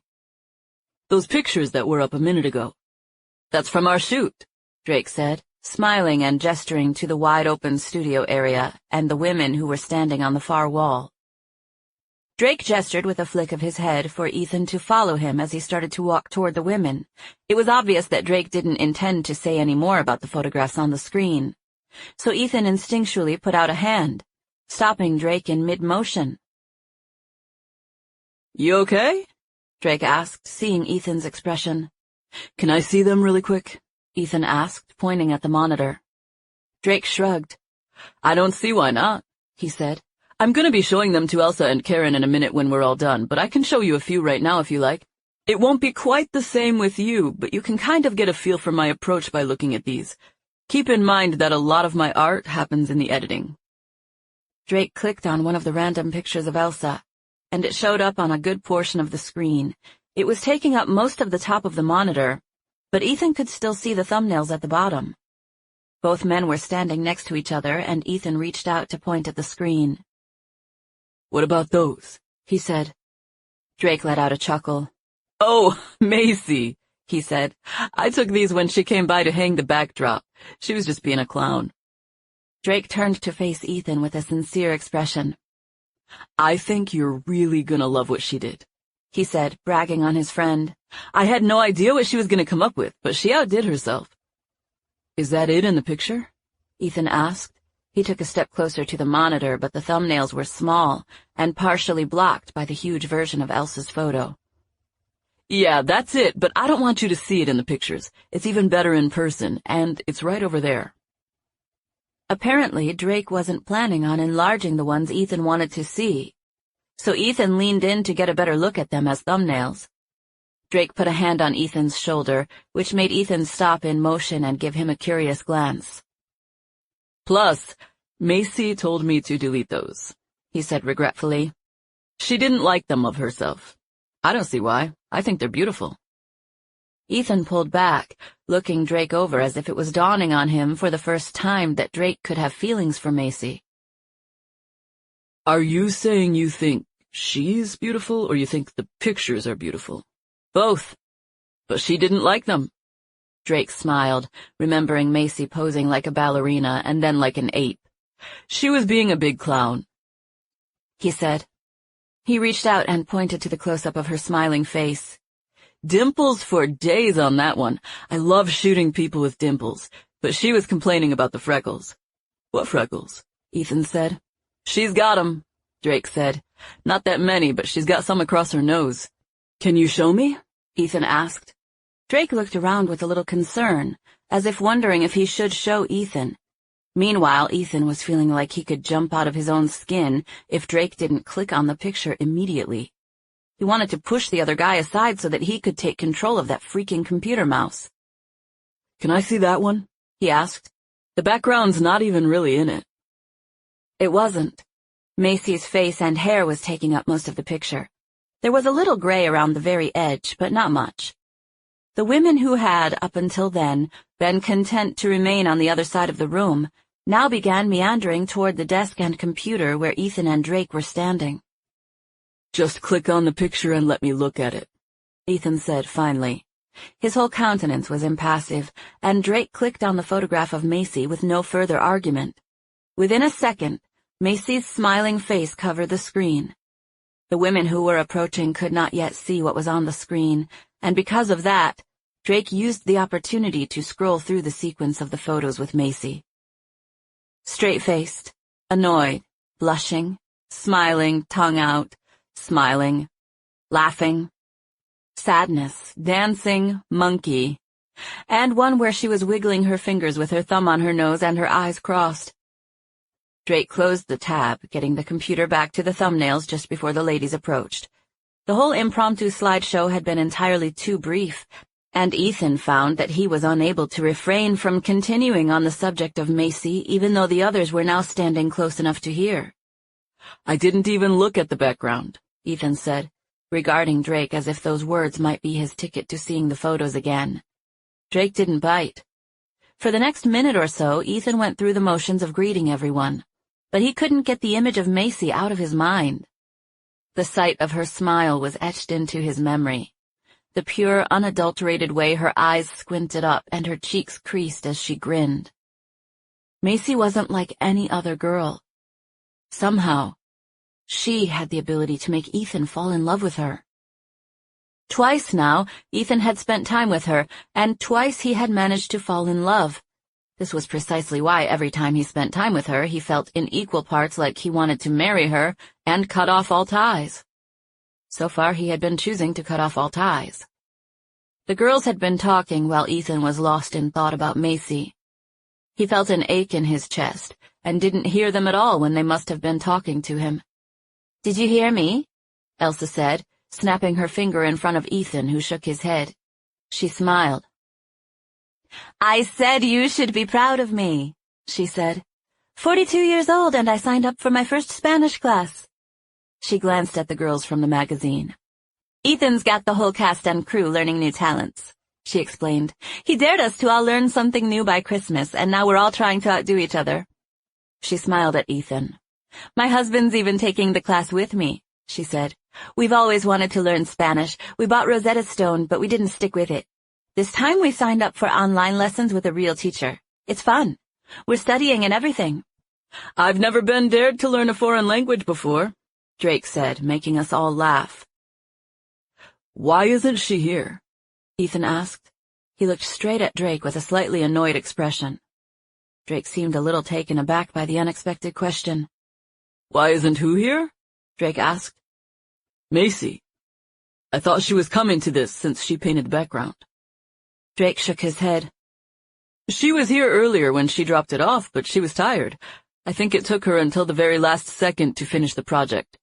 She said something about keeping her niece a lot lately. He smiled and pointed at the other side of the studio. I really think you're gonna love it, though. She did a beautiful job.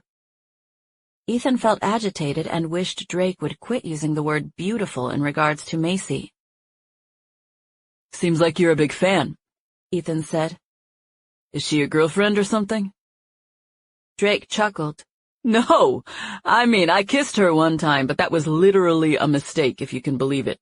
It was dark, and we both thought we were somebody else. Drake laughed, and so did all of the women in the room. They all started chiming in with accidental kiss tidbits of their own. But Ethan was not in the mood. Get her here, he said, a little too firmly. They all looked at him, and he gave them a little smile. Could you, please, see about getting Macy over here so we can thank her for her work? I'm sure I could, Drake said, in an effort to be as accommodating as possible.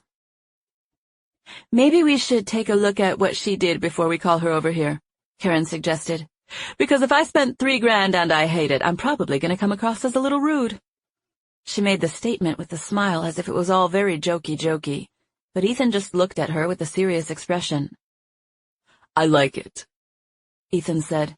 I already saw it in the pictures. Karen looked at Drake with a pleading expression. Why'd he get to see it and I didn't? Because he saw it in pictures.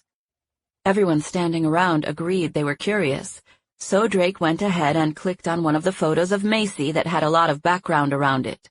It was the one of her in a dancing pose, and Ethan felt the urge to step onto the screen so he could stand next to her.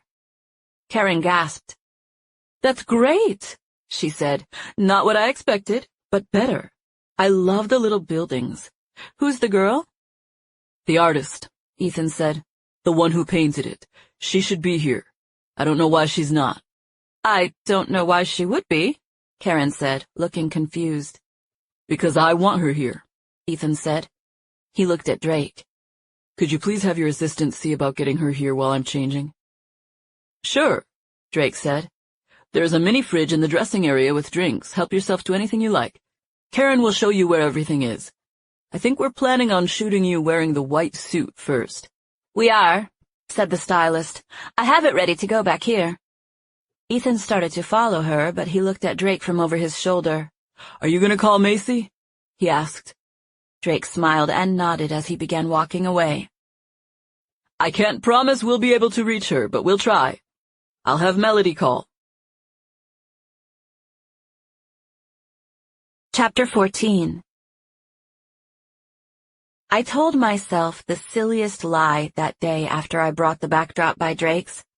First, I broke my biggest rule by searching Ethan's name on the internet, and then I tried to convince myself that I was only doing it because I wanted to imagine my backdrop behind the photos I saw of him when I Googled his name. The first few rows of photos were fine, but then I got into some where he'd been photographed with different girls. Granted, some were his co-stars, but I didn't really care to see any of it. I quickly scrolled back to the top where I found the photos of Ethan by himself, and I looked at one of him where he was standing on a sidewalk, wearing black jeans, a black jacket with a white shirt underneath. His hands were casually in his pockets, and he was gazing straight at the camera with a pleasant but serious expression. I stared at the screen, taking in the shape of his mouth and realizing I knew how it moved when he spoke. I could just imagine the guy in the photo smiling and talking. I knew exactly what it would look like, and could see in my mind's eye all the other shapes his lips would make. I could all but hear the sound of his voice. I felt sick to my stomach after looking at that picture, and I made a promise to myself that I'd never, ever type Ethan's name into Google again. It was later that afternoon, and I was still holding true to that promise when I got a call from Drake. I assumed he was calling to tell me how Ethan and the crew from the magazine reacted to my painting, and my heart started pounding the instant I saw his name on my screen. Hello? "Hello, am I speaking with Macy?" A girl's voice asked. I looked at my phone again, making sure that it was Drake's name on the screen, which it was. Yes? "My name is Melody. I'm assisting Drake today at the photo shoot. We were wondering... I was calling because Mr. Prescott is requesting your presence at the studio." Do you mean Mr. Salinger? I asked, since she was calling from Drake's phone. "Drake asked me to call you, but I believe it's Mr. Prescott who requested your presence." Is it about the backdrop? I asked. "No, at least I don't think it is. I don't think he's seen the backdrop. Maybe in a picture, I'm not sure. All I know is that he asked me to call and ask you if there was any possible way you could make it over here." Who did? "Drake. But Mr. Prescott is the one asking for you." Do you know why? I asked. Or how long you guys will be working? Even if I left now, it would take at least a half hour to get there. "I believe that would suit everyone," she said, smiling. Wait, I can't just come right this second. I'm waiting for my sister to get home. She's on her way, but still, I need to change clothes and everything. It might be closer to an hour. "Thank you. I'll tell them you're on your way." Are you sure it's okay that it'll take that long? Don't you want to ask somebody if they still want me to come? "We'll be here," Melody said cheerily. "Thanks so much. We'll see you in a bit." Okay. Bye, I said dazedly. I stared at the phone in amazement as I pressed the button to disconnect. I had no clue how that assistant made me so easily agree to run right over to Drake's without getting more information. And I found myself wanting to call back, but not really knowing what I would say if I did. My sister got home within a few minutes of me hanging up the phone, but I still took 15 or 20 minutes to freshen up before I left. I pulled my hair away from my face using a scarf that was the same light teal color as my shirt. My sister and niece whistled for me on the way out and told me I looked like $1,000,000, which let me know how very little attention I'd been paying to my appearance lately. Tab asked me where I was going, and I told her I was going to Drake's, but I didn't mention Ethan at all. My interactions with him had been so hot and cold that, by that point, I knew better than to get my hopes up. I acted like I was going to Drake's for my paycheck, which was partially true, since I was planning on asking him about it. I took the subway. There was a stop close to Drake's, and I knew it would be as fast as taking a cab.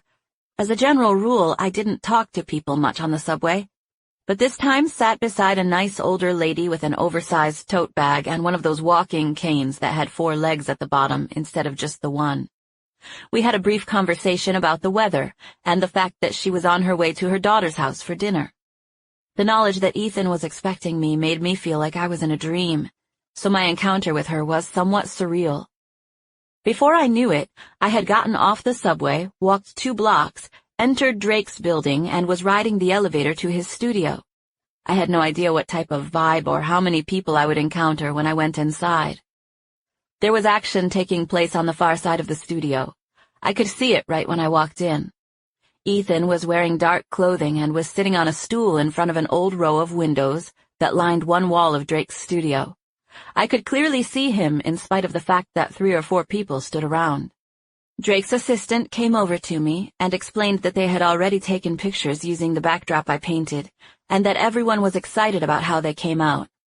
This was a weight off of my shoulders. I could breathe a little easier after she said that. She also mentioned that Ethan had one more wardrobe change, but that they should be done within the hour.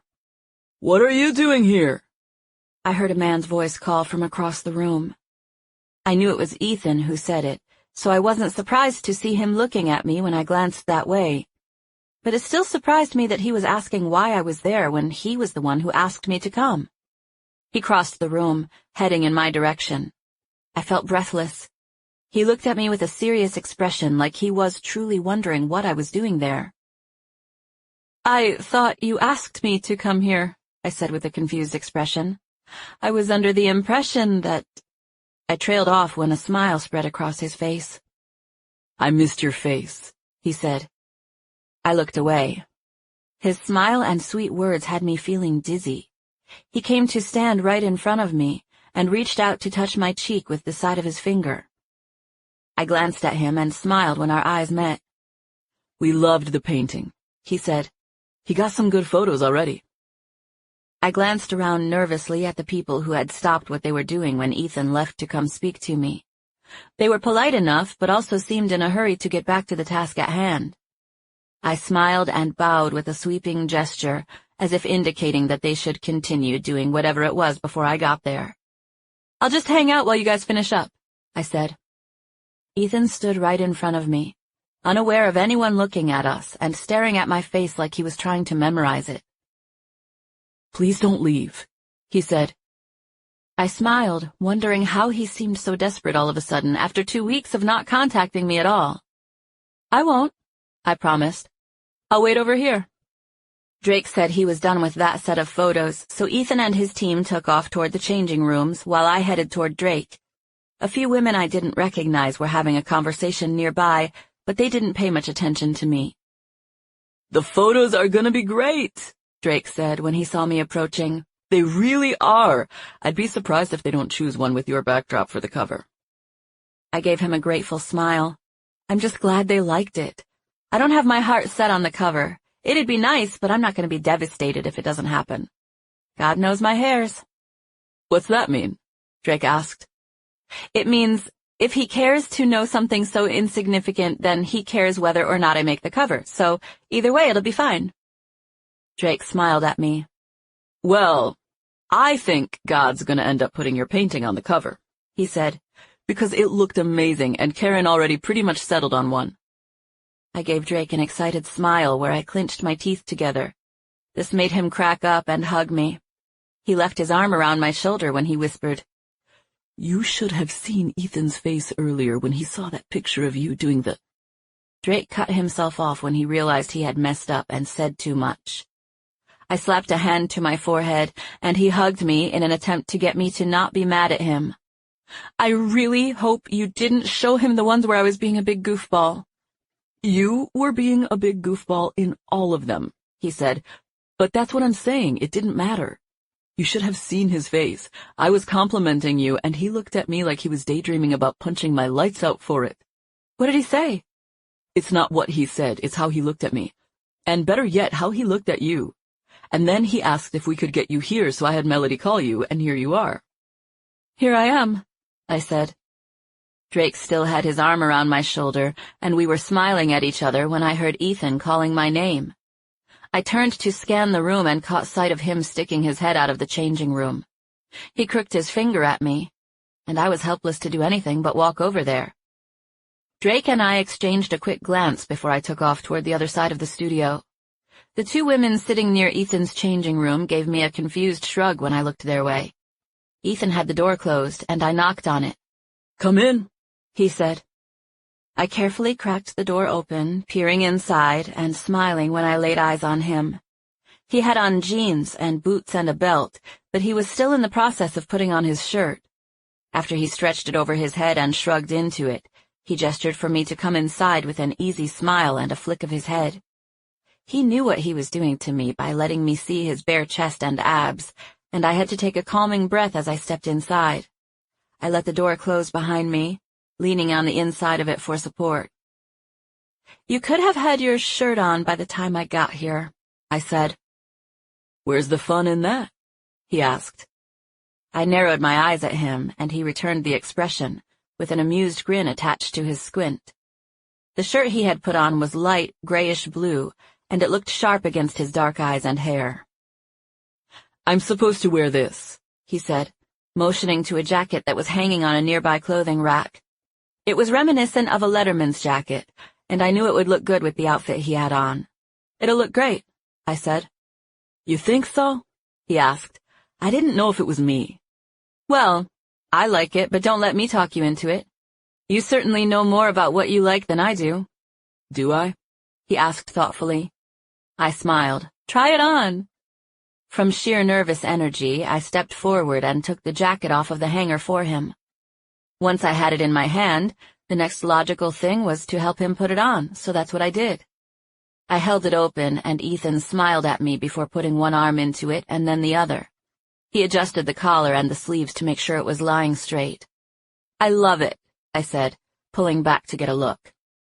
"Those girls know what they're doing. It looks really good." There was a tiny speck of fuzz on his collar, and I used the excuse of getting it off to reach up and touch him. I let my eye roam over his shoulders as if inspecting the way the jacket rested on him and making sure there was no more fuzz. My gaze fell onto his collar, scanning the skin on the front of his neck before roaming up to his jaw.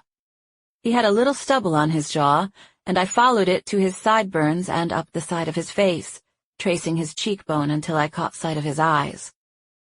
By the time my gaze met his, I realized that he'd just been standing there watching me look at him. My hand was still lightly resting on his shoulder from when I got the piece of fuzz, and I left it there, relaxing and resting slightly more weight on him. "I can't get away from you, Macy." "Sure you can," I whispered, thinking that he'd been doing a good job of it since we met. "In my mind," he said. "I can't get away from you in my mind." He reached out, took my hand, and placed my palm over his chest, on top of the t-shirt but under the jacket. My own chest ached, and I felt a bit like I wanted to cry at the rush of emotions. "It's like you're in here," he said softly. "The things you say and the way you are. You're in here. You've made your way in here. I don't quite know what to do with that, but I know it's the truth." I felt so overwhelmed with love for him that it scared me. Good grief. There I went, falling in love with him for a third time. I took a deep breath and slipped my hand out from under his. "You've got to get out there," I said, stepping back. "They're waiting on you." Chapter 15. "They're waiting on you," I whispered again when Ethan ignored my statement. He slowly shook his head at me, taking a step forward.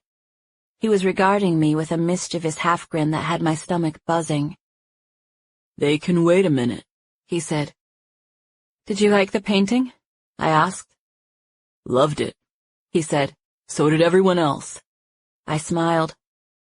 "Drake said he got some good pictures of you." "Does Drake always walk around with his arm around you?" "Who, me? Over there, you mean? He was just... I don't know what he was even saying. He just hugged me for some reason. I think he was talking about the backdrop. It wasn't anything." I knew my stuttering jumpiness came across as more guilty and nervous than necessary given the fact that I had no commitment to Ethan, so I just shut my mouth.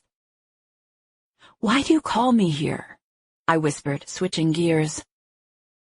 "Because I wanted to see you.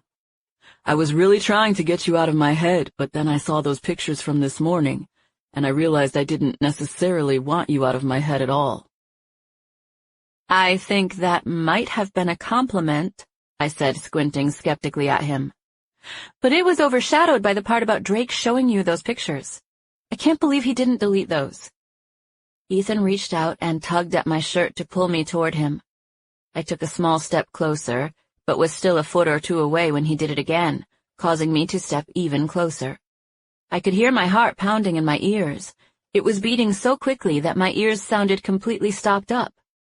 I took an unsteady breath, looking up at him from our new, closer proximity. He smelled perfectly natural and clean, like wood and leather and soap. I wanted to follow the scent like Scooby-Doo and walk dazedly on twinkle toes until I collided with the source of it. Ethan. The one and only Ethan Prescott was standing only inches away and acting like he was mine for the taking. He had a little patch of hair growing under his lower lip, and I got lost staring at it. I was on sensory overload, and then he went and smiled at me, making matters worse. "I'm gonna be really honest with you, Ethan," I said breathlessly. "What?" he asked. He put his hand around the back of my waist with the lightest of touch. I felt weak in the knees, but after falling for him twice only to have him not call, I knew I had to be cautious. "I missed you," he said quietly. I knew he meant it. I could tell by the look in his eyes that he was telling the truth. "I missed you too," I said. "I've been busy with that painting and work. Thanks for getting me this job." He smiled. "My motives might have been selfish on that," he said. "How so? Because you knew I'd be indebted to you?" "No, because I knew you would do a good job, and I wanted you to make me look good for the cover." He paused and raised his eyebrows suggestively at me. "I didn't consider you being indebted to me. Do you feel indebted to me?" He said the words like he was making all sorts of diabolical plans with his newfound power, and I laughed at him and shook my head. "See? That's how good you are. A minute ago, I was trying to tell you I can't really be doing this, and we needed to go back out there, and now you have me feeling all weak in the knees and confused again." "I'm not going back out there until after I've kissed you, Macy. So if you're in a big hurry to go, then we should probably go ahead and get that out of the way." I felt a sharp, gut-clenching wave of desire at his words. My insides tingled, and I felt like the only thing that would satisfy me was to throw myself into his arms, to have my lips on his. "What makes you think I'm gonna let you kiss me?" I whispered, knowing I sounded breathless. Ethan gently touched his fingertips to my chest, which was moving rapidly, reflecting my short, shallow breaths. We took another second or two to just stare at each other.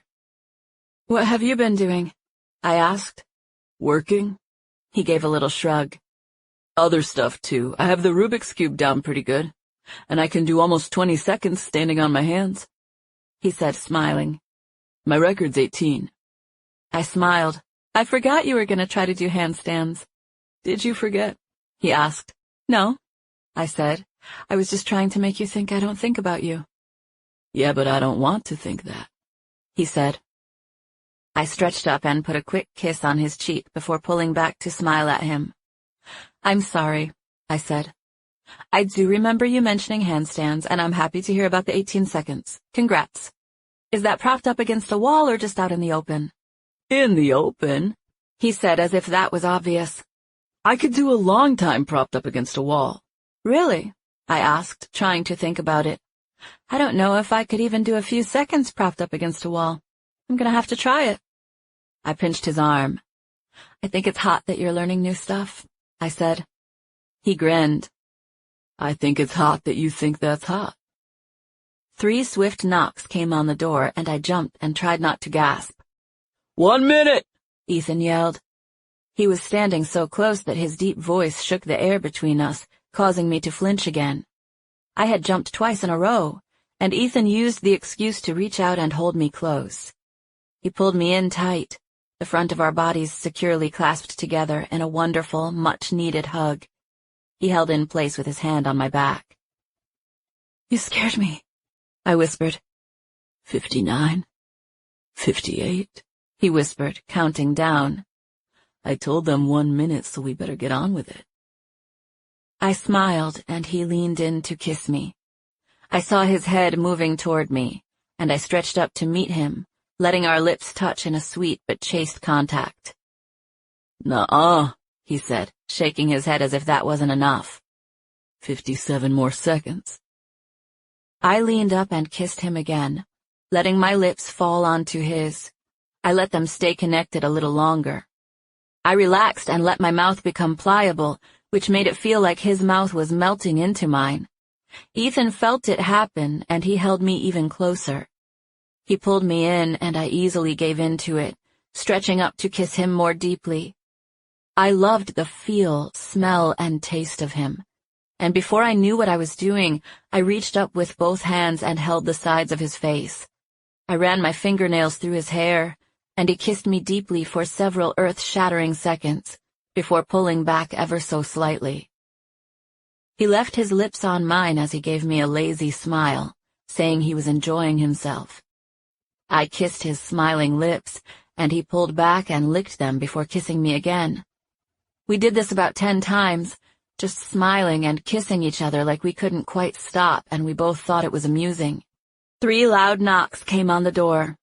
I flinched, but it was stifled on account of how tightly Ethan and I were holding each other. I have to go out there, he whispered. I'm the one who's been telling you that, I whispered. Now it's going to be awkward when we go out there. He grinned and kissed me again before breaking contact with me. He crossed to the dresser where he found a baseball cap that had obviously been set out for him. He put it on with a smile and gestured for me to walk with him to the door.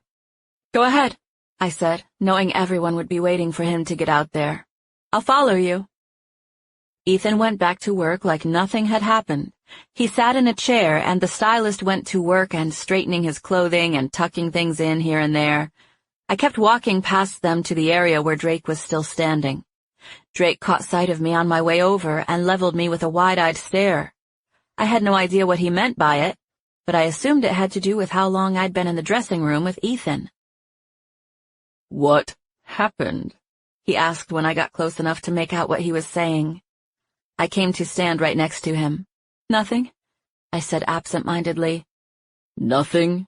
He asked. He was asking me about his jacket, I said, feeling dazed and not quite sure how much I should say. I actually don't even know if he's expecting me to stay around right now or if that's all he wanted to say to me. I looked past Drake to the area where Ethan was getting fussed over by the stylist. How long are you going to be working? Another hour or so, Drake said. I'm gonna go grab a cup of coffee, I said. Do you want anything? Are you coming back? Drake asked. I shrugged. I probably will. I didn't mention any of this to Ethan, so I'm not sure if he's expecting me to stick around or not. I kinda wanted to get out of your way till you finish. I think those women might want him to focus. So, you're admitting that you make him lose focus even though you say nothing happened in there, Drake said. I let out a laugh. I'm just admitting that they looked like they wanted to get back to work. They're fine, Drake said. We're scheduled till 6, so we'll be done early. Do you want some coffee? I asked, seeing that Ethan and the others were making their way to where we were standing. No thanks, Drake said. I thought about asking everyone else if they wanted coffee, but I got too nervous and ended up settling for a quick smile and wave aimed at Drake before returning to head for the door. I had been one big ball of nerves since I got the call saying Ethan wanted me to go there, and I still had problems shaking it. Where are you going? Ethan called from across the room when he saw me heading for the door. I turned with a smile. Coffee. Anyone want some? Everyone declined my offer except for Melody, who said she'd like a cappuccino if I didn't mind. So you're coming back? Ethan asked. I nodded, and we shared a small smile before I turned to continue on my way. There was a bag sitting on the ground in a very tripping hazard sort of way, and I nearly fell over it as I turned. It was my fault because I had been moving toward the door without looking at where I was going.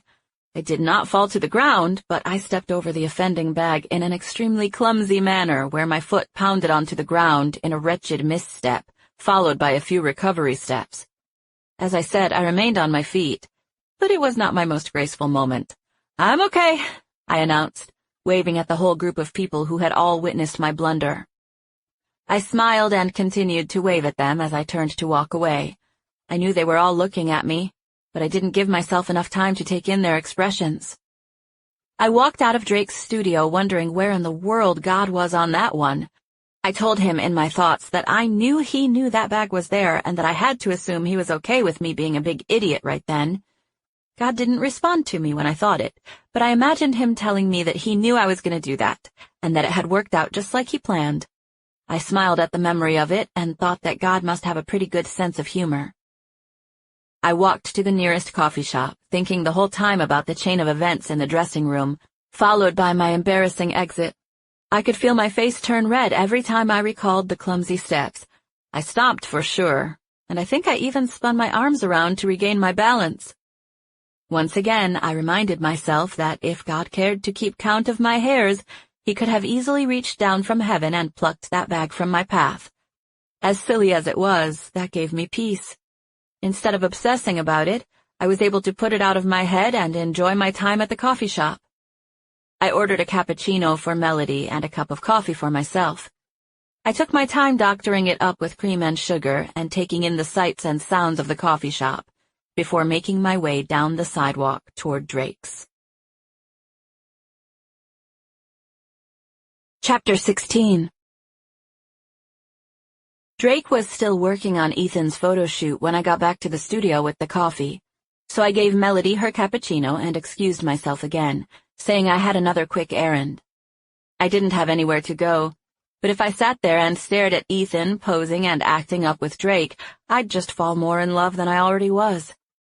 Drake and Ethan were busy working, but Melody told me that Drake had underestimated the time, and it would be at least another hour before they wrapped up the shooting and sat at the computer to go through the photos. Ethan stopped what he was doing to yell at me again on my way out. He made sure I was coming back, and I promised I was.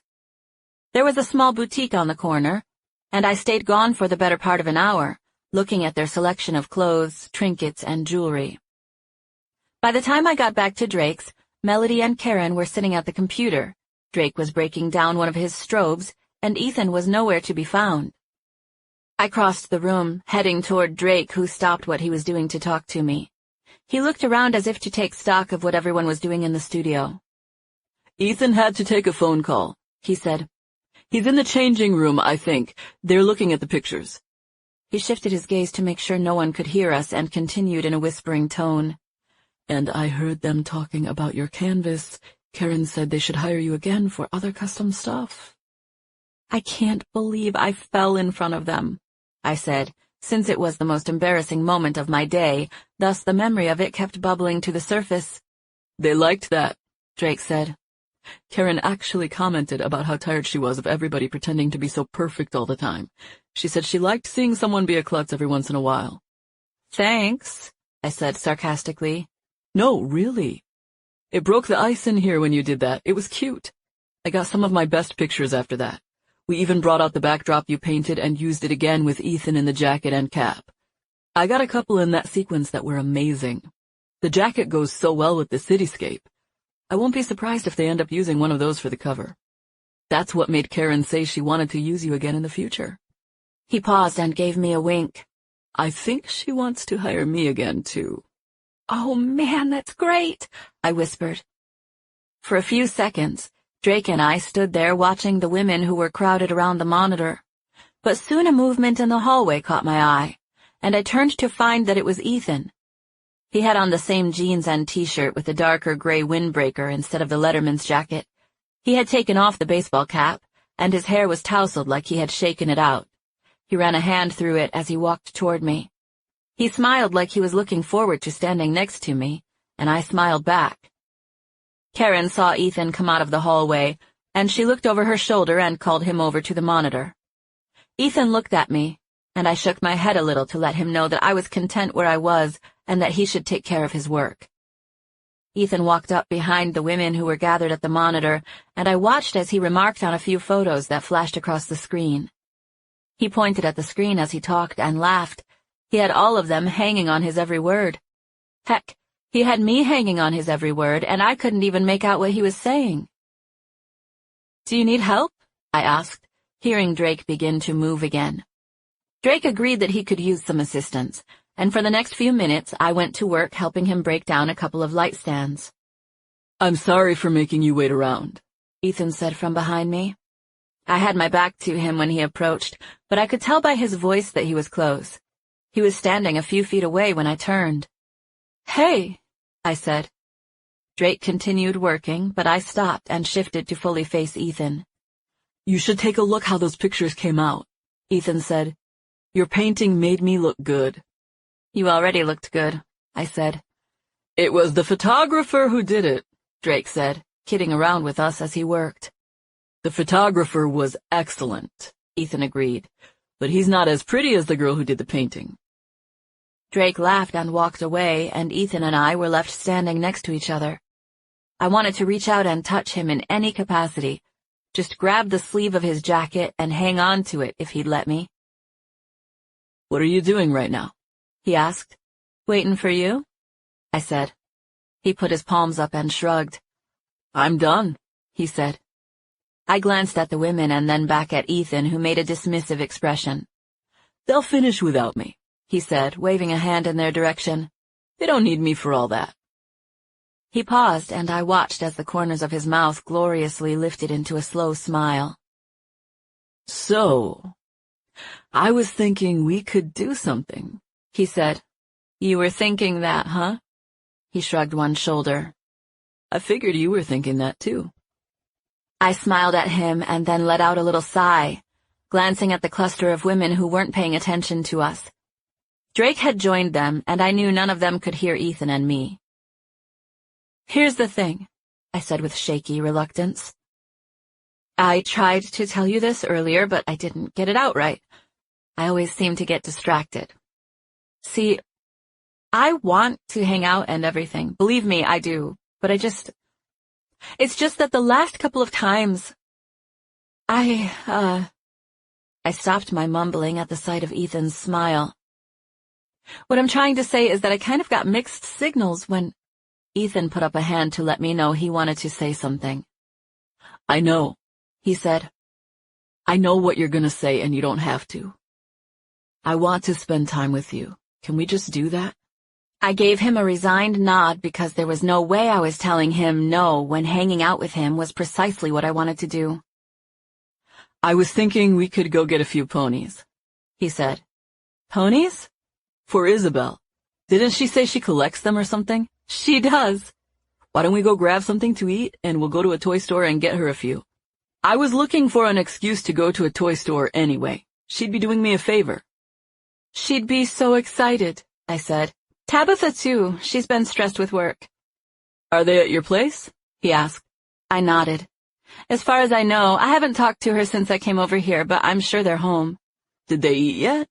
he asked, glancing at his watch. "We could pick up some food for everyone after we stop by the store." I studied his face for a second.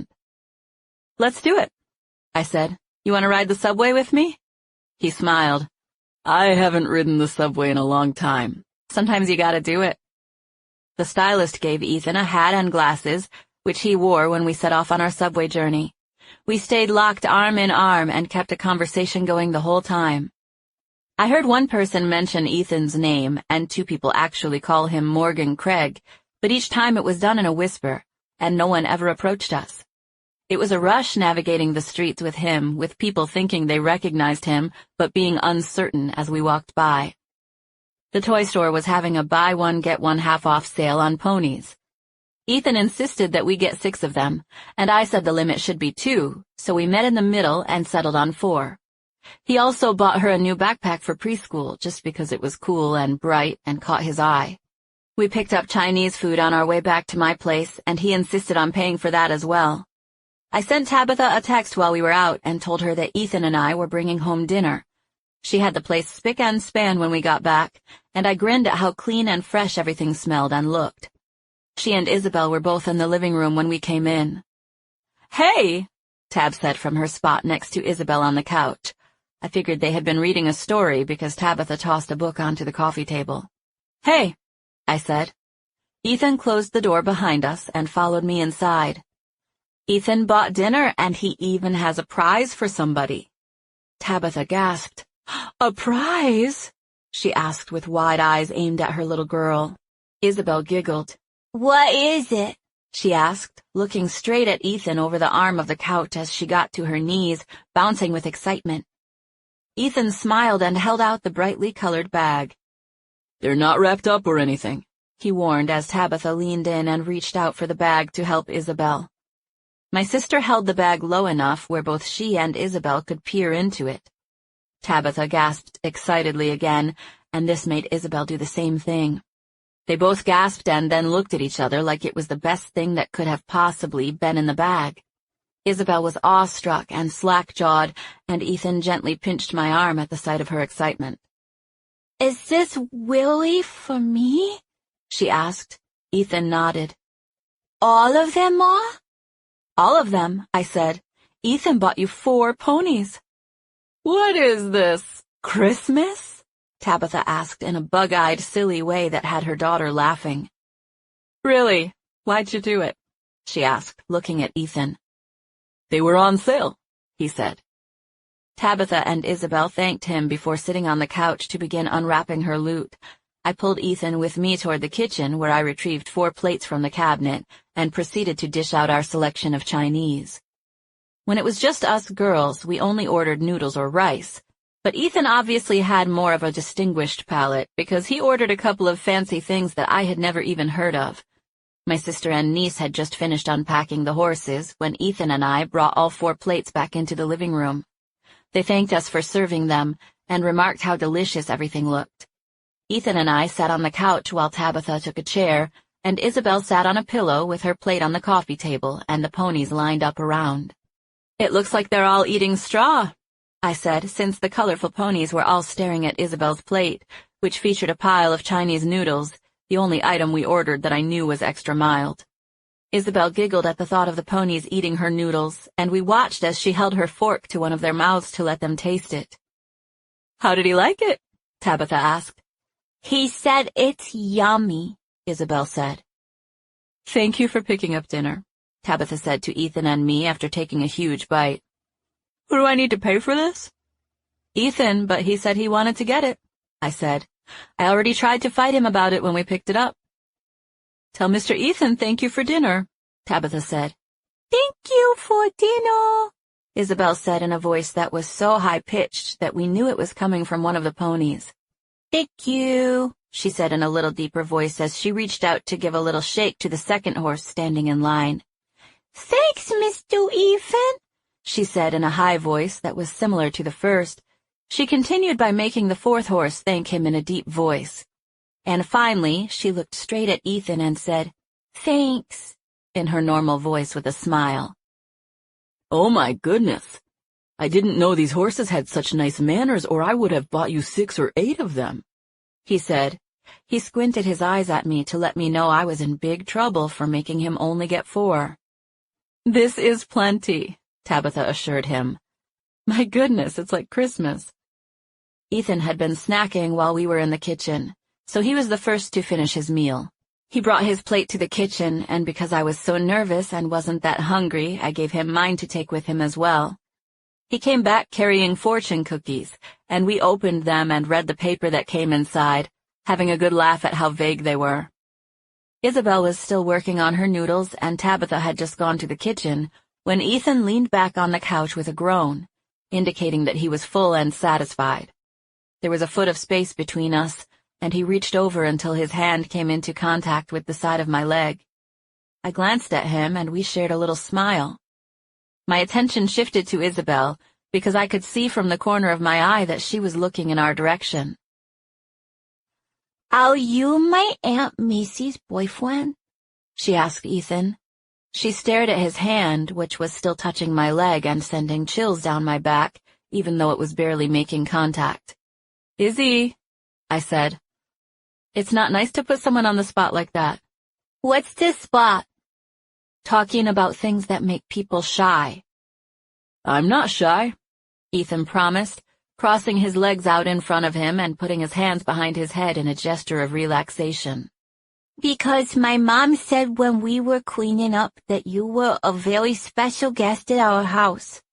Aunt Macy had a boyfriend named Nicholas the other day, and my mom didn't say he was a very special guest.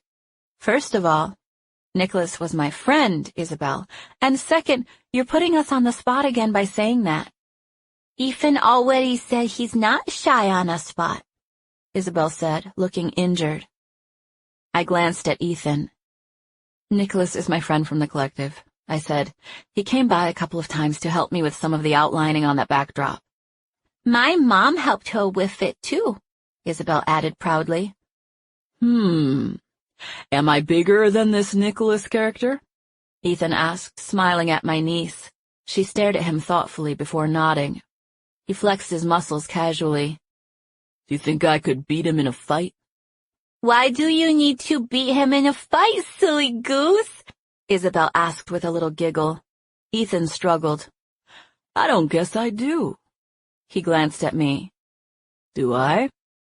I shook my head, and he gave me a most gorgeous, satisfied grin. Chapter 17. Ethan stayed over at my house until about 10 p.m. that night. Part of the time, Tabitha and Isabel were out in the living room with us, but they went into Tab's room for the night at around 8 p.m., leaving Ethan and I alone. We always said, "Night, love you, hope you have fun," as our way of saying good night. It was a variation of bye, love you, hope you have fun, and had, for all the years we lived together, been what Tab and I said to each other before bed. Being a fan of such family traditions, Isabel now said it, and she repeated it to me that night before she went to bed.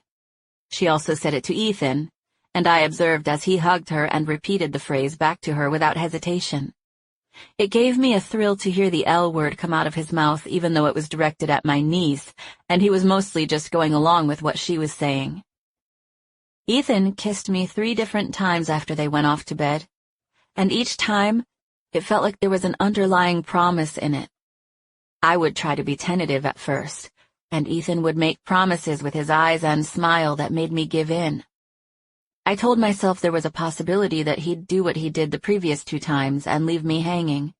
But something had been different this time. There was a sort of resignation in his demeanor that I couldn't really describe other than to say it was there. The following day, I found myself contemplating these things as I went about my chores at SNS. Carol was full-time staff and overseer of the day-to-day functionality of the artist housing part of SNS, the 2nd floor. Cleaning was one of the biggest parts of her job. There was a rotating chore list for the residents, but even with this, Carol had her hands full. I came on as part-time staff of SNS, with the knowledge that the majority of my time would be spent helping Carol, so it wasn't completely out of the ordinary that I currently had on yellow rubber gloves up to my elbows and was in the middle of scrubbing a toilet. Carol was in the stall next to me. We had on the radio for a while, but she turned it down when we realized we were alone. I had told her about hanging out with Ethan the night before, and she had been waiting to hear more about it. I was happy to talk to her. She was older and had some insight, and most importantly, she wasn't a gossiper. I had actually told her about Ethan when he brought me ice skating, and she'd been really good about making me feel better when he didn't call after that date. She had a neat perspective on things, and I enjoyed getting to know her in spite of the fact that I had to help her scrub the toilets. Part of me still felt like I should be cautious about what I said about Ethan, but I had such a good time with him the night before that I couldn't help but talk to Carol about it. "It's just so sweet that he wanted to get her those ponies," Carol said as soon as we were alone in the room again. "I know," I said. "It's hard not to just give up and go rolling down the hill." "What hill?" Carol asked. I let out a little laugh. I guess I was imagining falling for him, and I thought of it literally, like I'm running down a hill so quickly that I can't stop. I feel like I'm about to give up trying to stay on my feet and just start rolling. Carol laughed. "Head over heels, huh?" "Exactly. The thing is, there's about 1 million other girls who feel that way about Ethan. It's kind of a weird sensation having something everyone else wants. It makes me feel vulnerable. Plus, one look on the internet and I can see everyone he's ever dated, stuff I do not want to see.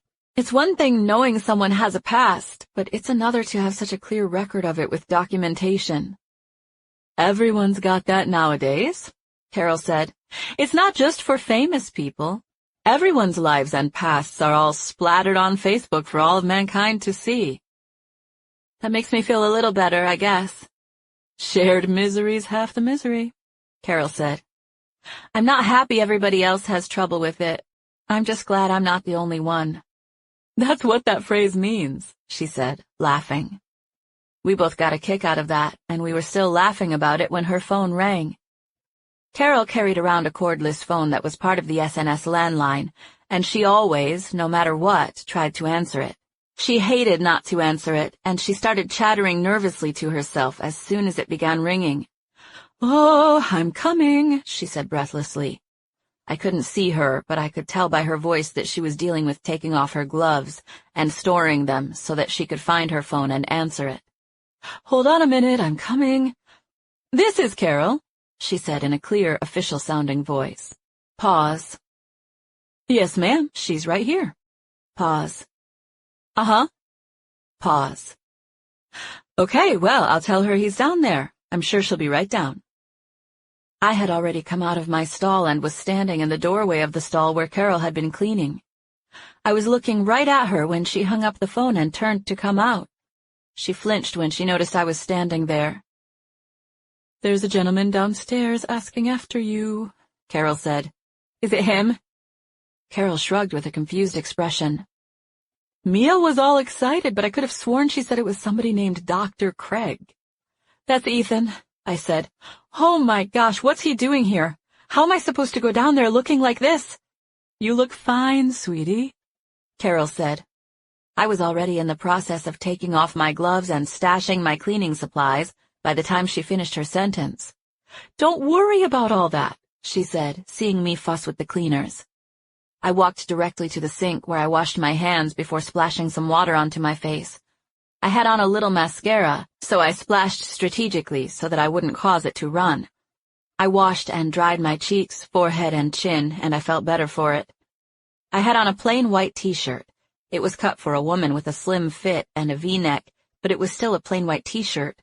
I had on a pair of tattered skinny jeans, which were rolled into capris, and I glanced down at my own appearance. I tucked the front of my t-shirt into my jeans just to spruce it up a little, but it was still pretty plain. I knew it would look better with a belt. Carol told me there was a scarf in the Lost and Found, and I ran into the women's dressing room where I found it and ran it through the loops on my jeans, trying it as a belt. My hair had been pulled back, but I tightened and straightened my ponytail, making sure I liked the position of the curly puffball that sat high on the back of my head. I breathed a sigh as I stared into the mirror. "See? You look adorable," Carol said, coming around the corner. Another girl had just come into the bathroom, so Carol lowered her voice when she told me I looked fine and that I better get going since Ethan was waiting. I rode the elevator to the gallery on the first floor. I would have normally taken the stairs, but I was already short of breath. Ethan would be waiting downstairs for me, but I had no idea what else to expect otherwise. I knew Lou was off work today, so I figured Ethan wouldn't be with Joe. I considered a few different possibilities on my elevator ride, but my thoughts were scattered. The elevator had reflective surfaces, and I checked my teeth in one of them since it was something I had forgotten to do in the bathroom upstairs. I was still checking my teeth when the door opened, and I snapped to attention in case Ethan was standing right at the door. He wasn't. I couldn't see him until I had walked several feet into the gallery and looked toward the front desk. He was standing at the desk, carrying on a conversation with 3 other people who I knew to be S&S artists. I assumed he had come alone. He had on jeans and a jacket with a beanie, and my chest felt like it was being tugged toward him. It annoyed me that my friends were standing there staring at him so adoringly, and I had to remind myself that those feelings were just part of falling in love with someone so desirable. Don't get ahead of yourself. Nobody's falling in love here. But it was a good sign that he's trying to see me 2 days in a row. I was having all of these thoughts as Ethan caught sight of me and started heading in my direction. I didn't necessarily want the girls at the desk to overhear our conversation, so I turned toward a nearby alcove close to the windows, and Ethan met me over there. I waved at the girls at the desk so they wouldn't think I was being rude, and they waved back at me, one of them pointing with wide eyes at Ethan, which made me smile. I wanted to buy some of your art, and they said you didn't have anything in here yet. It was the first thing Ethan said when we approached each other. We're putting a bunch of it in next week, I said. I gestured to a huge wall hanging that was featured nearby. This tapestry's sold, it's coming down, and so is this collection. That girl's moving out. He stepped closer to me. I could smell him and feel him invading my space. It was like he had some force field of energy surrounding him, and it made my heart beat out of control when I stepped into it. He smiled, and I returned it, adding a shrug. "What are you doing?" I asked. He shrugged. "I'm going to the barber shop and to pick up a suit because I have this thing tonight. I didn't know if you wanted to come." "What is it?" "A movie premiere." "Not like with red carpet and all that." He shrugged. "Probably. Do you have something against that color carpet?" "Not when other people walk on it." He gave me an amused grin. "Why don't you want to walk on it?" "I don't know how. Especially not at something as big as the last Heist premiere." "How'd you know that's where we're going?" "Because Jacob Vance is a friend of yours and you told me you were going to it last night?" "I did?" he asked. He clearly remembered and was just messing with me. "Well, now I'm asking you to come with me." "I don't know what to do at one of those things," I said. "Neither does anyone else. You have to go to one to learn," he said. "I can't learn at a real one. Don't they have some kind of red carpet training academy?" He laughed. "It's nothing. You just get dressed and take a few pictures. They're mostly interested in the stars of the movie," he said. "I'm just going because Jacob invited me in front of my publicist, and she pretty much made me promise both of them I'd go. They'll have some interviews and stuff beforehand, but we'll get to hang out with Jacob during the movie. He doesn't care about watching himself, so we'll talk to him during the screening. They'll have a little party afterward. We'll shake a few hands and pose for a few pictures, and then it will be over." It's crazy even thinking about something like this when I was just upstairs cleaning the bathroom. I'm trying to shift gears. What if I'm too scared to do it? Will you be mad at me? Ethan moved closer to me, staring down his nose as if closely inspecting me, seeing if he thought I was up to the challenge. He looked like he might kiss me when his gaze roamed over my lips, and I felt a crippling wave of desire that made me glance at the girls at the desk before looking back at him. He smiled. "I'm not saying you have to come to this one tonight because I know it's really late notice. But you're gonna have to come with me to stuff like this. It's part of my life, so it sort of comes with the deal." "What deal?" I whispered. He shrugged. "I figured there must be some deal between us, right?" An easy smile touched his lips. "You should call Sarah's mom if you need a dress. Joe said she could help you." "When is this?" I asked, even though I knew. "Tonight," he said. "I was planning on going with a few of the guys, but I want you to come with me. Can you make it happen? You don't have to be ready till 5. 5 o'clock? I asked incredulously. How in the world am I gonna? I trailed off when I realized that I wanted to go with him and would do whatever it took to make it happen. Zoe knows a hairdresser, I said. Maybe between her and Sarah's mom I can make myself presentable by 5. Wash the Cinderella off of me and get ready for the ball. Ethan grinned, taking a step even closer. "You are beautiful just the way you look right now. Just call Rhonda and ask her what you should wear. It might even be something you have, and if not, I'm sure she will. Just be ready by 5. I took a deep, resigned breath that basically meant I was agreeing. "Should I pick you up here or at your place?" he asked. "Here?" I said, still trying to plan in my mind. He stared at my mouth. "I want to kiss you," he said. "Can I?" I gave him a tiny grin as I glanced at the front desk and shook my head almost imperceptibly, denying him in a nice way that said I regretted it, but we couldn't because we were being watched. "Come on, they don't care." "Wait till tonight," I whispered. "Aren't you taking me on a hot date?" "Yeah, but I thought I was going to get a kiss just for asking you." "You're incredulous." You're beautiful. I smiled and then narrowed my eyes. It's not gonna work, I said. Fine, but I wasn't just trying to flatter you. He took my hand and brought the back of it up to his mouth. His lips were partially open, so his kiss was soft and warm, and I stared at the place where his mouth met my hand, feeling like my insides turned into burning hot liquid. Stop, I said, even though it was the last thing I wanted him to do. We both knew Ethan was leaving his mouth on my hand far too long, and we smiled because of it. 5 o'clock? I asked. 5 o'clock. Chapter 18. Zoe called Whitney, the hairdresser, and Lou called Rhonda, the dress hoarder, and before I knew it, I had finished work, gone to Rhonda's to choose an outfit, and come back to the collective to get dressed and have my hair done. I chose to get ready there instead of my apartment, because it was closer into Ethan's and Rhonda's, and would be less driving for everyone. Thank goodness Zoe was willing to call Whitney and work something out for me. Whitney couldn't make it, but she sent Becca, who styled my hair curly but partially back in braids. She had curly hair herself, and she did a great job.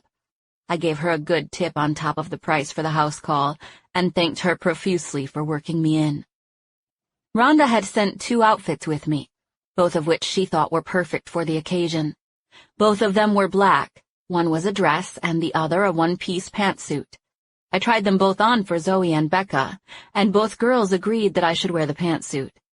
Rhonda had also loaned me a pair of red pumps that looked great with either outfit. Before Becca left, she and Zoe took me down to the artist housing, where they had a field day going through about 3 different artists' costume jewelry and fixing me up with accessories. They actually did a great job factoring our budget and time constraints. None of it was anything like I'd worn before, but I loved how the outfit had come together. We got done in the nick of time. We went back up to Zoe and Lane's apartment so Becca could get her salon tools and leave, and Ethan texted me about 2 minutes later. "That's Ethan," I said. "He's about to get here. I think he's planning on coming up. Is that okay?" Zoe nodded. "Tell him to call us from the lobby and we'll buzz him up." I fanned myself. "I can do this." Zoe stood in front of me, looking me over with an appraising eye. I hit send on the text I composed to Ethan, telling him to let me know when he was in the lobby so we could buzz him up. "Seriously, Macy, you look gorgeous. Becca did a great job with your hair, and that suit looks like it was made for you." "You think I need a jacket?" I asked. "No," she said. "It'd cover this beautiful suit. Plus, it's not like you're going to be outside anyway." I was nervously staring into my borrowed black clutch when my phone lit up with a text from Ethan saying that he was in the lobby. "Tell him the elevator should let him up to the penthouse," Zoe said. "I just hit the button. If it didn't work, just let me know and I'll try it again." I sent a quick text telling Ethan basically what she said, that the penthouse button should work and that I was in apartment number 1. "I can't believe he's coming up here," I said after I sent it. "I'm so nervous I can barely breathe." "I'm gonna let y'all see each other first," Zoe said, taking off backwards toward her bedroom with her hands outstretched. She threw a thumb over her shoulder. "I'll pretend I'm using the restroom, and I'll give y'all a minute to say hi before I come out here to see you off." "You better not stay gone too long," I said. "I know," she said. "And it's okay if I miss him. If I'm still in there when you leave, just yell for me and I'll come say bye." "You don't have to run off," I said. "It's your apartment." "I know, but I want to give him a minute to see you like this." There came 2 unexpected knocks on the door, and she and I stared at each other like we were stunned he had made it up so quickly. She covered her mouth with one finger as she tiptoed into her room and closed the door. "Come in," I called, knowing the door was unlocked. I had been crossing the living room, but I stopped in my tracks when Ethan opened the door. We were about 10 or 12 feet from each other, and both of us just stood there, taking the other one in. He was dressed in all black, the same as me.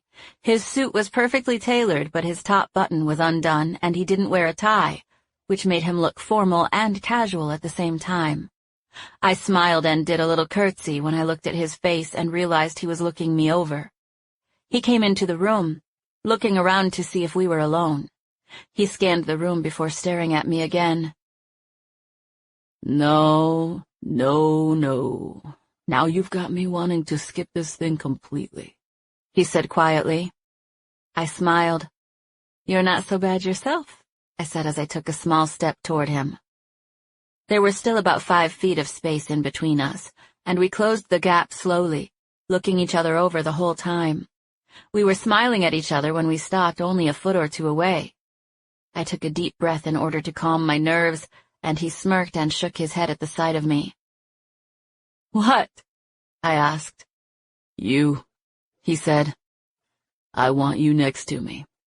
Good, I was hoping that spot wasn't taken. I caught him glancing at my hair, and I said, Zoe called her friend at the salon. His eyes met mine. He looked dark and dangerous, and he was staring at me like he wanted to eat me alive. An uncontrollable smile spread across my face, and he reached out to touch my cheek. You make me think about getting married and having babies, he said. I let out a giggle, and he pulled me toward him slightly, using his hand around my back. You're smiling, but I'm serious, he said. I look at you and I feel like I want you in my life. Like you're the one I want. You know, with me, doing life stuff.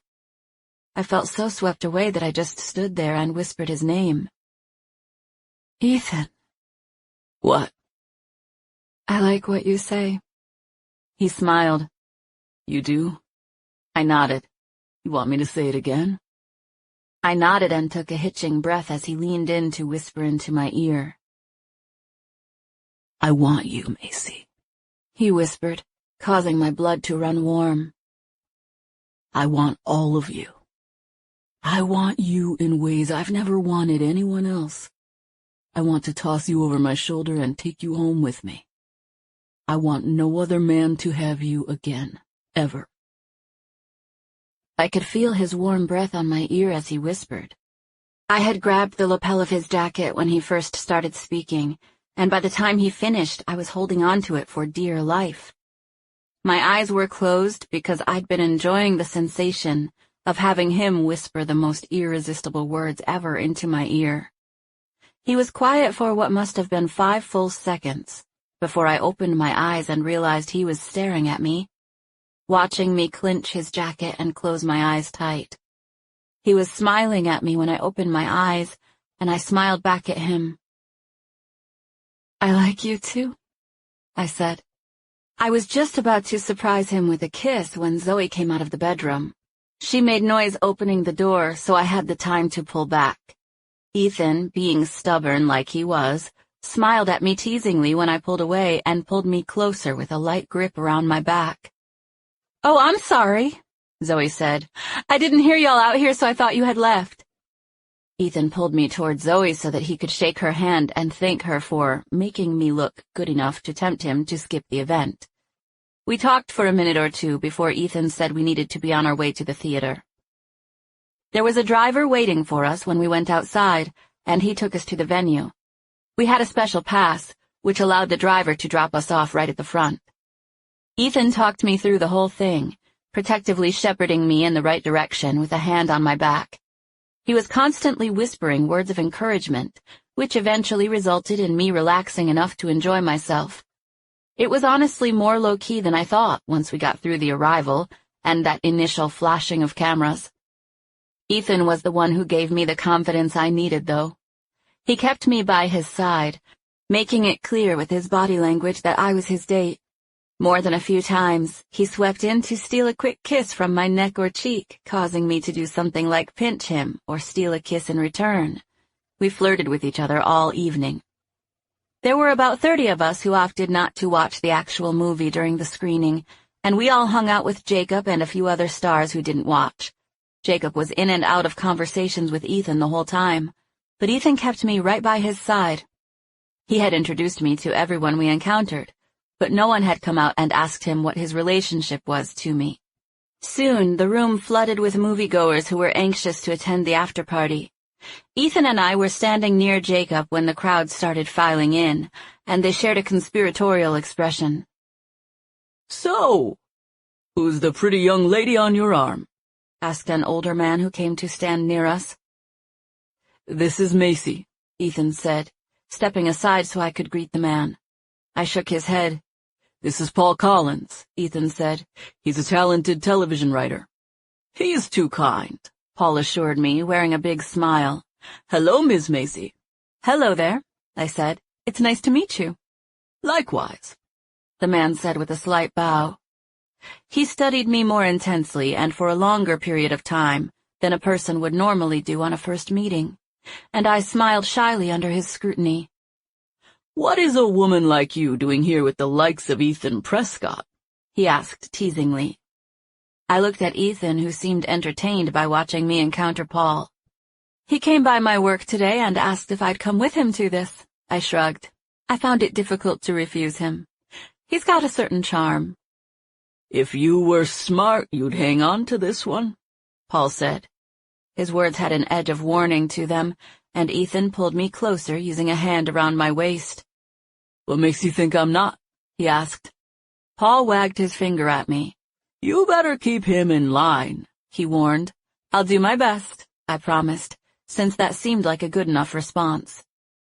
I looked at Ethan as Paul walked away, and he made a silly face that made me laugh.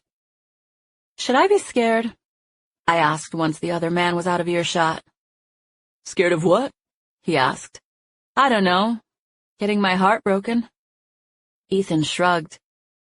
"If that's what we're talking about, I think I'm the one who should be scared." Chapter 19. Ethan and I were still at the movie premiere when I got a text from my sister that sent a wave of anxiousness crashing over me.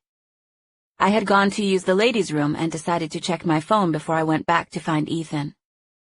Tabitha. "No, you're busy. Taking Iz to the hospital again. Not sick. Fell off the couch and is crying about her arm. Don't feel like dealing with the ER, but I'd feel bad if it's really broken and I didn't go. We're fine. I just didn't want you to worry if we're not home tonight." The text had come in 2 hours before, and all the blood left my face as I wondered where the two of them were now.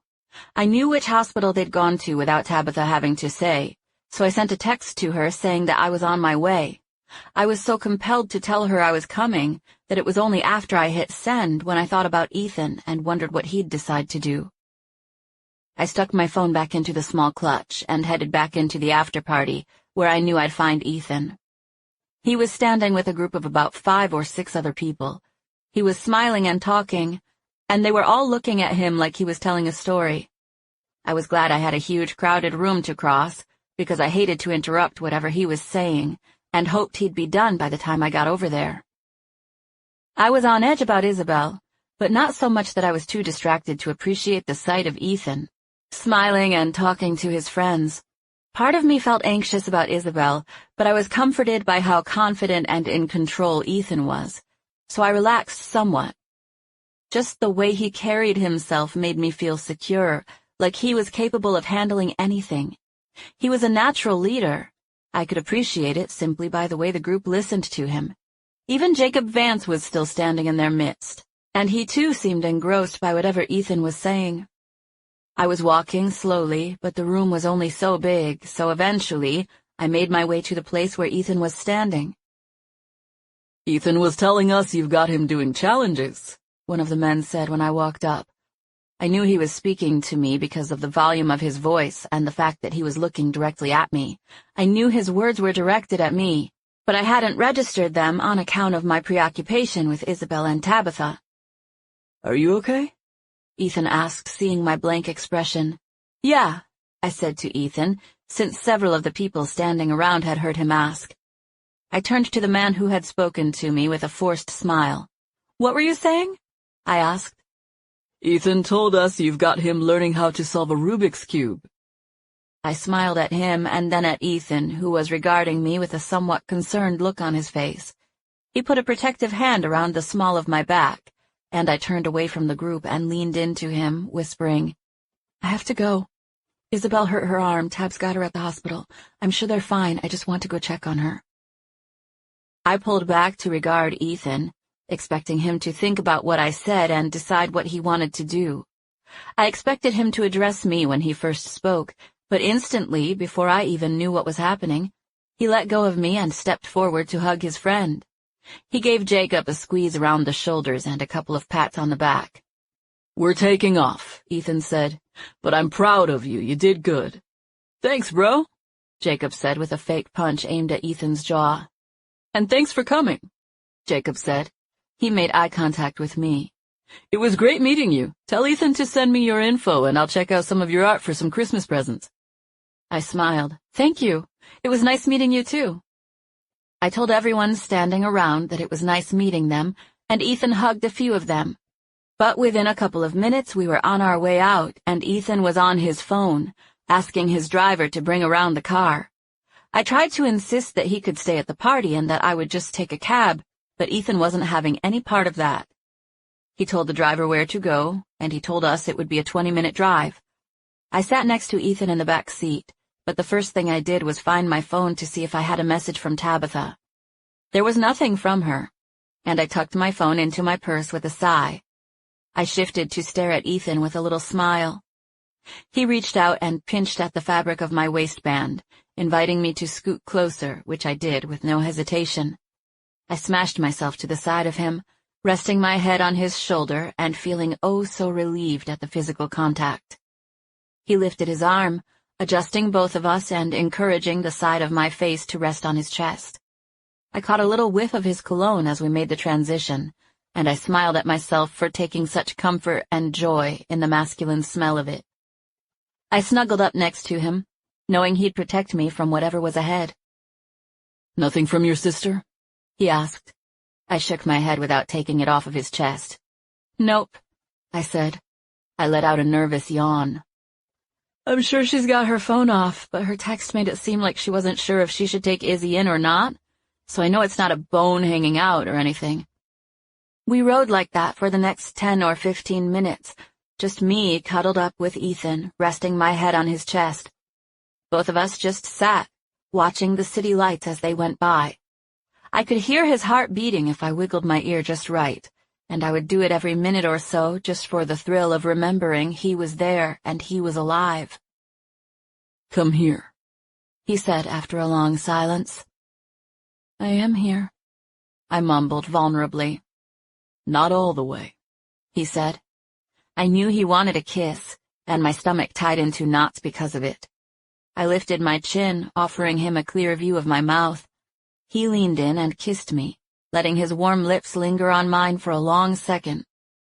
Because of the way we were situated, our lips lined up perfectly, my top lip to his top lip, and my bottom lip to his bottom lip, gloriously lined up in a perfect, straight-ahead position. We both let our lips relax, molding into each other for a second or two before finally pulling back. "I love kissing you," I said with a pause between the words love and kissing where it didn't belong. The pause definitely made it seem like I was going to say I love something else before changing my mind. It would have been better if I would have said it with no pause at all, but as it stood, it seemed really suspicious. "I love..." Pause. "Kissing you, too," Ethan said, causing me to giggle and nudge him with my shoulder. He lifted his chin to tell me he wanted another, and I gave it to him. "We're here," he said after our last quick kiss. The driver pulled up to the hospital, and Ethan told him he'd text in a few minutes to let him know what our situation was. He pulled me toward the information booth once we were inside. "I don't do this a lot," he whispered as we walked, "but sometimes..." He trailed off as we approached the lady at the information booth. He gave her a wave. "I'm Ethan Prescott, and I star on a television show called Bad Medicine." He paused and glanced behind him at the door. "I'm telling you this in case we get followed in by photographers or anything. I don't want to cause a fuss. I've got a friend, Isabel Tillman, who checked in here tonight, and I'd like to get to her room as quickly as possible, if you don't mind." He glanced behind him at the door as if we were in danger of a whole team of paparazzi coming in at any moment. I had to work not to smile. The lady looked slightly confused at first, but I could tell when recognition dawned on her. "Did you say you play on a television show?" she asked, looking suddenly impressed. Ethan nodded and smiled. "I recognize you now," she said. "I've seen you on a commercial." Ethan smiled and gestured to her computer. "Isabel Tillman. he said. The lady beamed from ear to ear nervously as she typed Izzy's name into the system. She pointed at the screen with a somewhat confused expression. It looks like she was in the ER, but they moved her to... She trailed off and picked up her headset, calling for assistance. A young man in scrubs came to the desk, and the lady explained the gravity of the paparazzi situation and asked if he could take us back to the ER to see what they had done with Isabel. The guy was nice enough, but he asked Ethan some awkward questions about being on TV as we walked, and Ethan did his best to answer them graciously. It took nearly 10 minutes to finally find my sister and Isabel, and when we did, we found them sitting in a recliner, Tabitha in the chair with Isabel on her lap. It was one in a whole line of recliners that had been set up in a hallway behind the emergency room. There were light blue hospital curtains between each chair, so that each one had their privacy, and we had to walk by 10 or 12 of them, glancing inside each one before we found the little cubicle that contained my sister and niece. "Hey," Tabitha said. Isabel had her head on her mother's chest. She tried to return my smile when I gave her one, but I could tell she had been crying and was scared. "I'm sorry you got hurt, Peanut," I said, stooping down to touch her leg. We didn't see the doctor yet, Isabel said sleepily. I glanced at the guy in scrubs who smiled at Ethan. "This is a holding area for when we're overcrowded in the ER. We normally don't let more than one guest back here. But in this case..." He winked at Ethan, obviously considering him special enough to break the rules. "This isn't going to work," Ethan said in a matter-of-fact tone, gesturing to the recliner. "I'm sorry?" The guy asked as if he hadn't understood Ethan. "Can you take me to your supervisor?" Ethan asked. The guy nodded and bowed. "Sure." Ethan made eye contact with me. "Stay with them. I'll be right back." Chapter 20. I'd like to believe that everybody receives equal treatment in the world, but that's simply untrue. We would have been sitting in that overcrowded emergency room for who knows how long if Ethan hadn't stepped in and taken care of it. As it stood, I stayed with Tabitha and Isabel for about 5 minutes, maybe less, before Ethan came back with 2 excited-looking nurses trailing behind him. "Let's get you to a room, Miss Isabel," one of them said quietly. Tabitha put Isabel to her feet, and we all followed the nurses. "You should have told us you were Ethan Prescott's niece," the younger nurse said as we walked down the hallway toward the elevator. She had turned and was obviously talking to Isabel, who looked up at Tabitha with confusion. "Am I Ethan's niece?" Isabel asked, looking at her mom with big brown eyes. "Of course you are, silly," Tabitha said, stroking her daughter's hair. She was so calm and serious that Isabel easily went along with it, nodding and smiling. "We all love your show," the nurse said with a glance over her shoulder at Ethan. "Thank you for watching," he said. "I appreciate it." "I think they're calling the orthopedic surgeon for you guys," the shorter, older nurse said. "I'm sure he'll want to get x-rays, but we'll get you in a room and wait to hear from him." We rode the elevator up to the 3rd floor, where they showed us to a private room. The nurses thanked Ethan for the autographs, which I assumed he'd given when he had gone to get them. One of them asked if he wouldn't mind signing the clipboard, and he signed it with both his name and Dr. Morgan Craig. They got a big kick out of that and left the room laughing. Tabitha glanced at me with wide eyes when they walked out. Isabel got settled in the middle of the single bed, and Ethan went to a chair on the other side of it and began changing the channels in search of some cartoons. I returned Tabitha's wide-eyed expression, saying a whole bunch of stuff to each other without uttering a word, the way sisters do. She moved to stand on the near side of Isabel's bed, and I walked around the foot of it to join Ethan on the other side. "You need to thank Ethan for helping us get this nice room," Tabitha said. "Thank you," Isabel said, lying back on the bed with her hurt arm cradled against her belly. "Mom said we might have to sleep in that chair all night," she said. "Yep," Tabitha said. "But now we're probably going to get in and out of here and be sleeping in our own bed by midnight." "Are you my niece?" Isabel asked, looking straight at Ethan.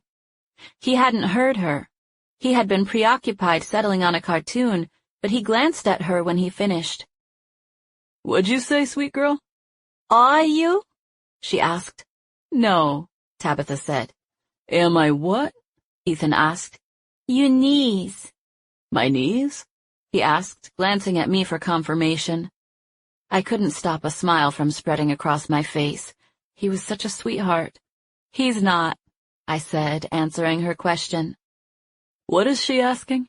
Ethan asked, still not getting it. "She's asking about telling the nurses she was your niece," Tabitha said, digging in her purse to make the moment less awkward. Did you see how they were so nice to us and they gave us this big old room?" Tabitha asked. Isabel nodded. "Well, they did all that because they like Ethan.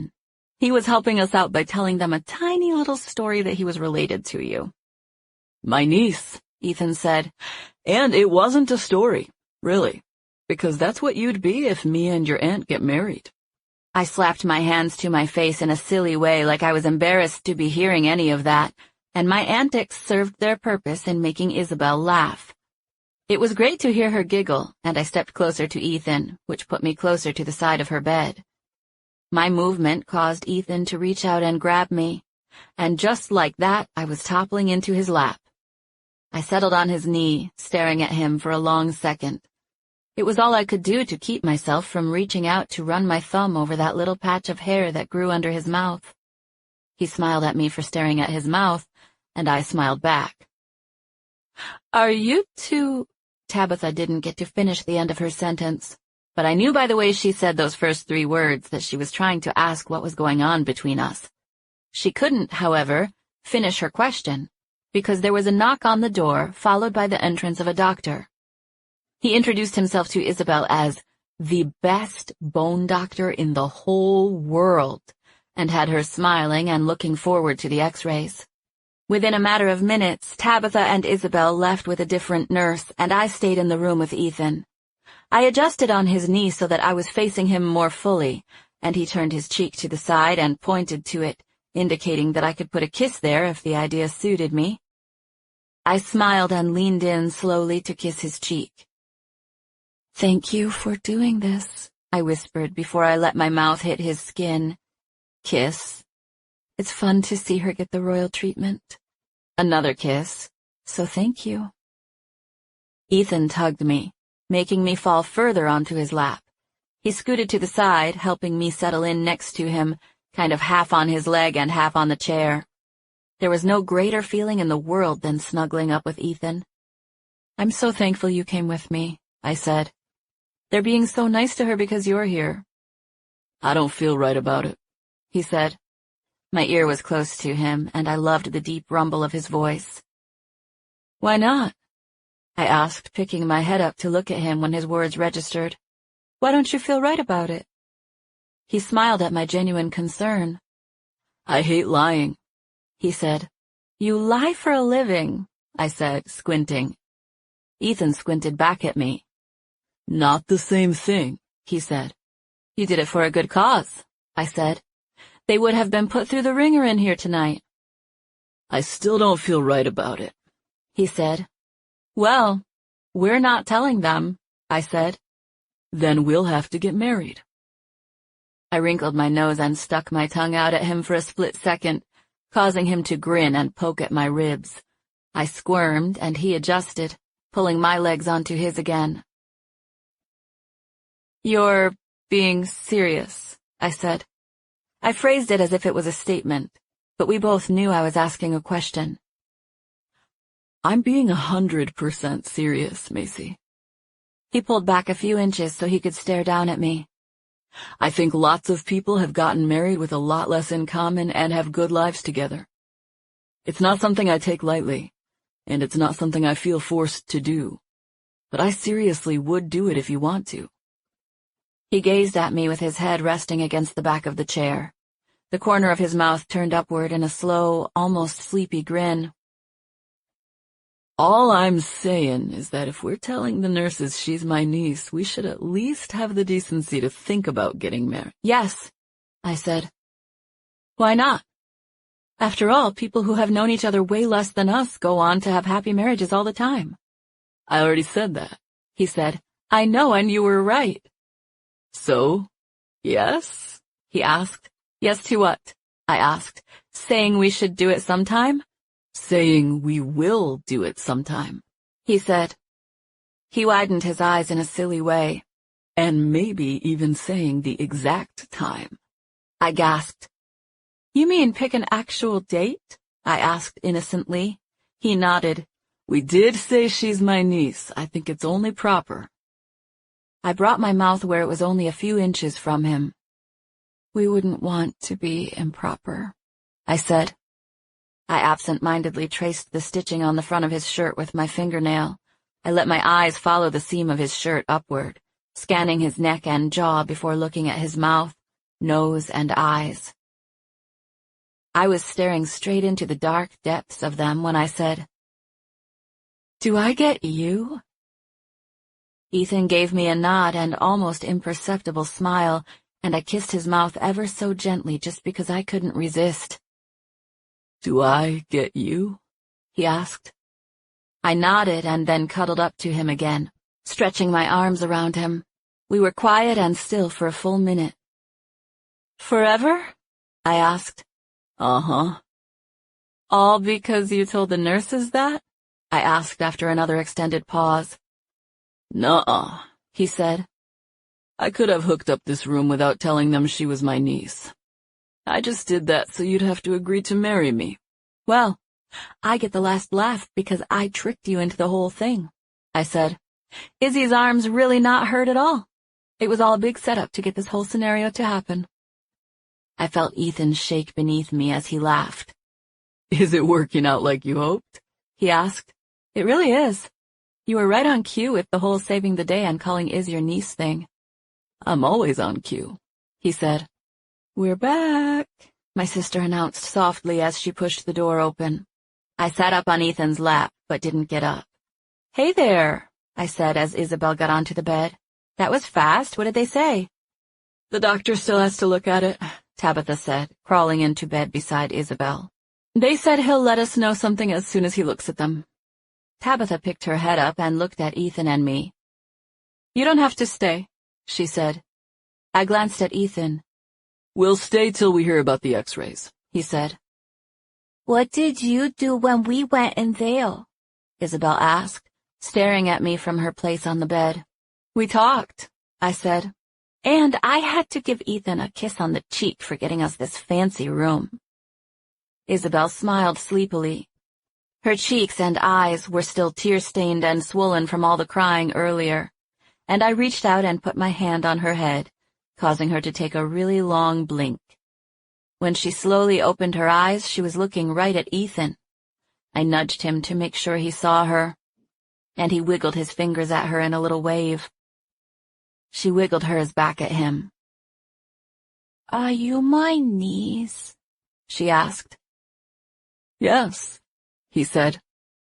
And you're my niece too. Epilogue. 6 weeks later.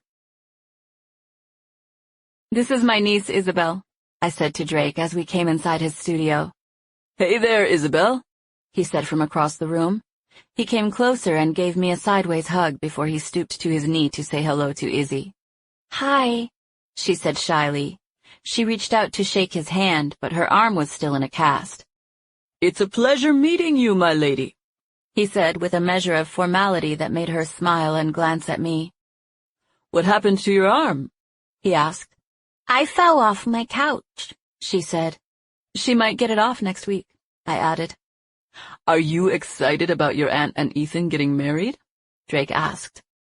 The whole purpose of our visit to his studio was to take pictures for the invitation, so it made sense that my upcoming wedding was on his mind. Are you getting pumped? Drake asked, looking at me. I smiled and nodded. I can't wait. Isabel and I followed Drake across the room where he was already set up with an all-white backdrop.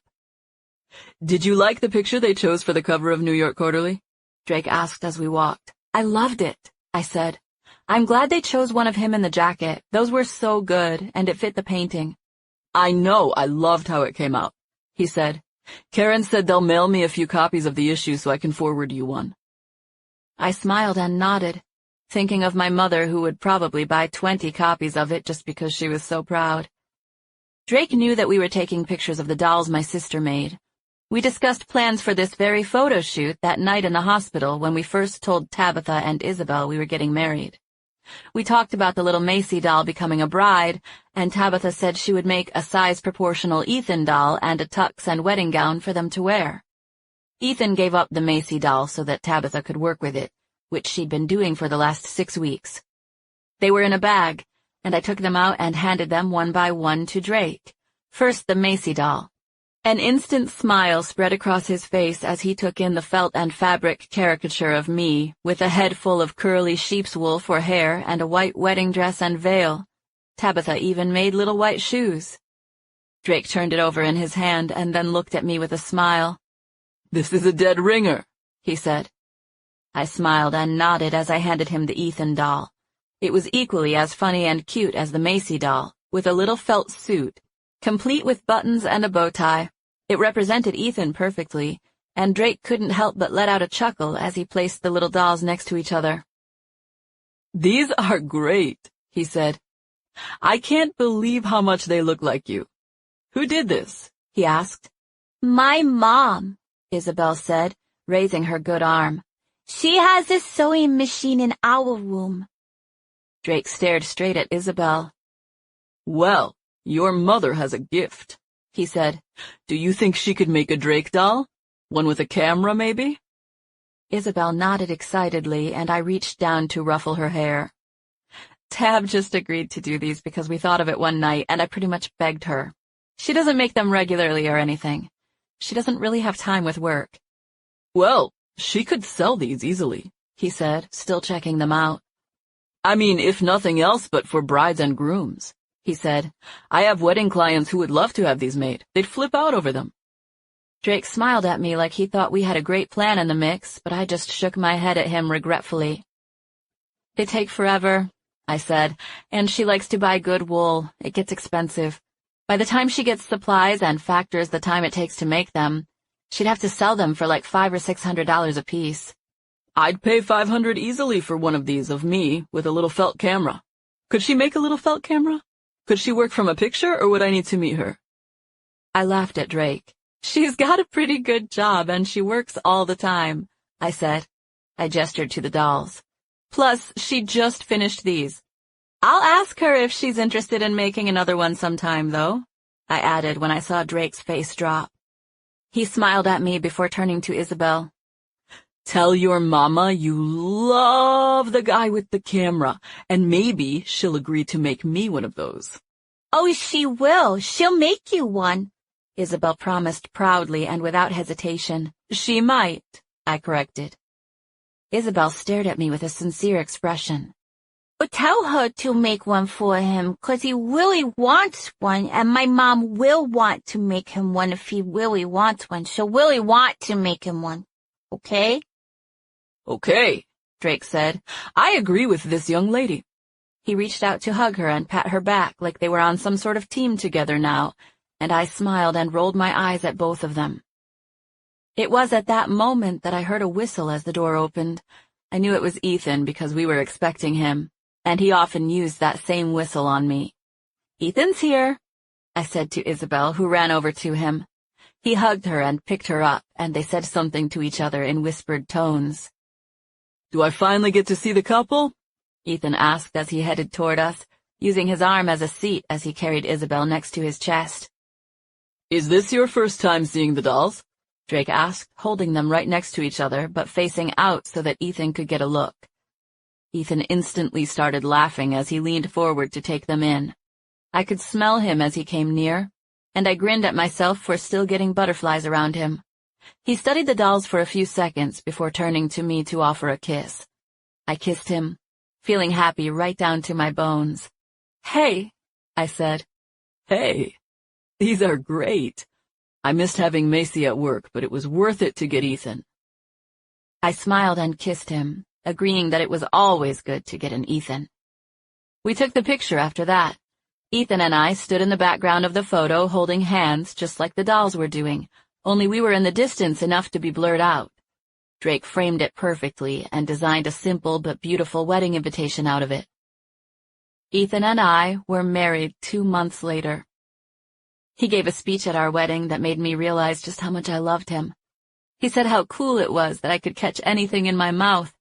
During this part of the speech, he elaborated on instances where I had made amazing catches in his presence, and he even made me demonstrate one time, which greatly entertained everyone. He said it was great that I could paint and knit, and he loved it that I could make him laugh. He said he loved how I looked and hoped our babies came out looking just like me, with extra large hair and all. Ethan recited a sweet, touching list of the things he liked about me, and then he said something I wasn't expecting at all. He said that even though he liked those things, they weren't what drew him to me the most. He looked straight at me with our friends and family sitting there watching and said that the most attractive thing about me was the extent to which I loved and reflected God. No one had expected Ethan to say something like that. It was so raw and honest and unplanned that tears sprang to my eyes. This gave him the excuse to say that I cried from happiness at the drop of a hat, which drew a round of applause and marked the end of his speech. "I love you so much I can't stand it," I said, wiping my cheeks. A whistle came from the audience, and this created a chain of about 2 or 3 more. "I love you so much I can't stand it too," he said. Another whistle happened, and this prompted Ethan to flick his chin at me, telling me we should give the audience what they wanted. I smiled before leaning up to kiss him, and our friends and family cheered. As it happened, my happily ever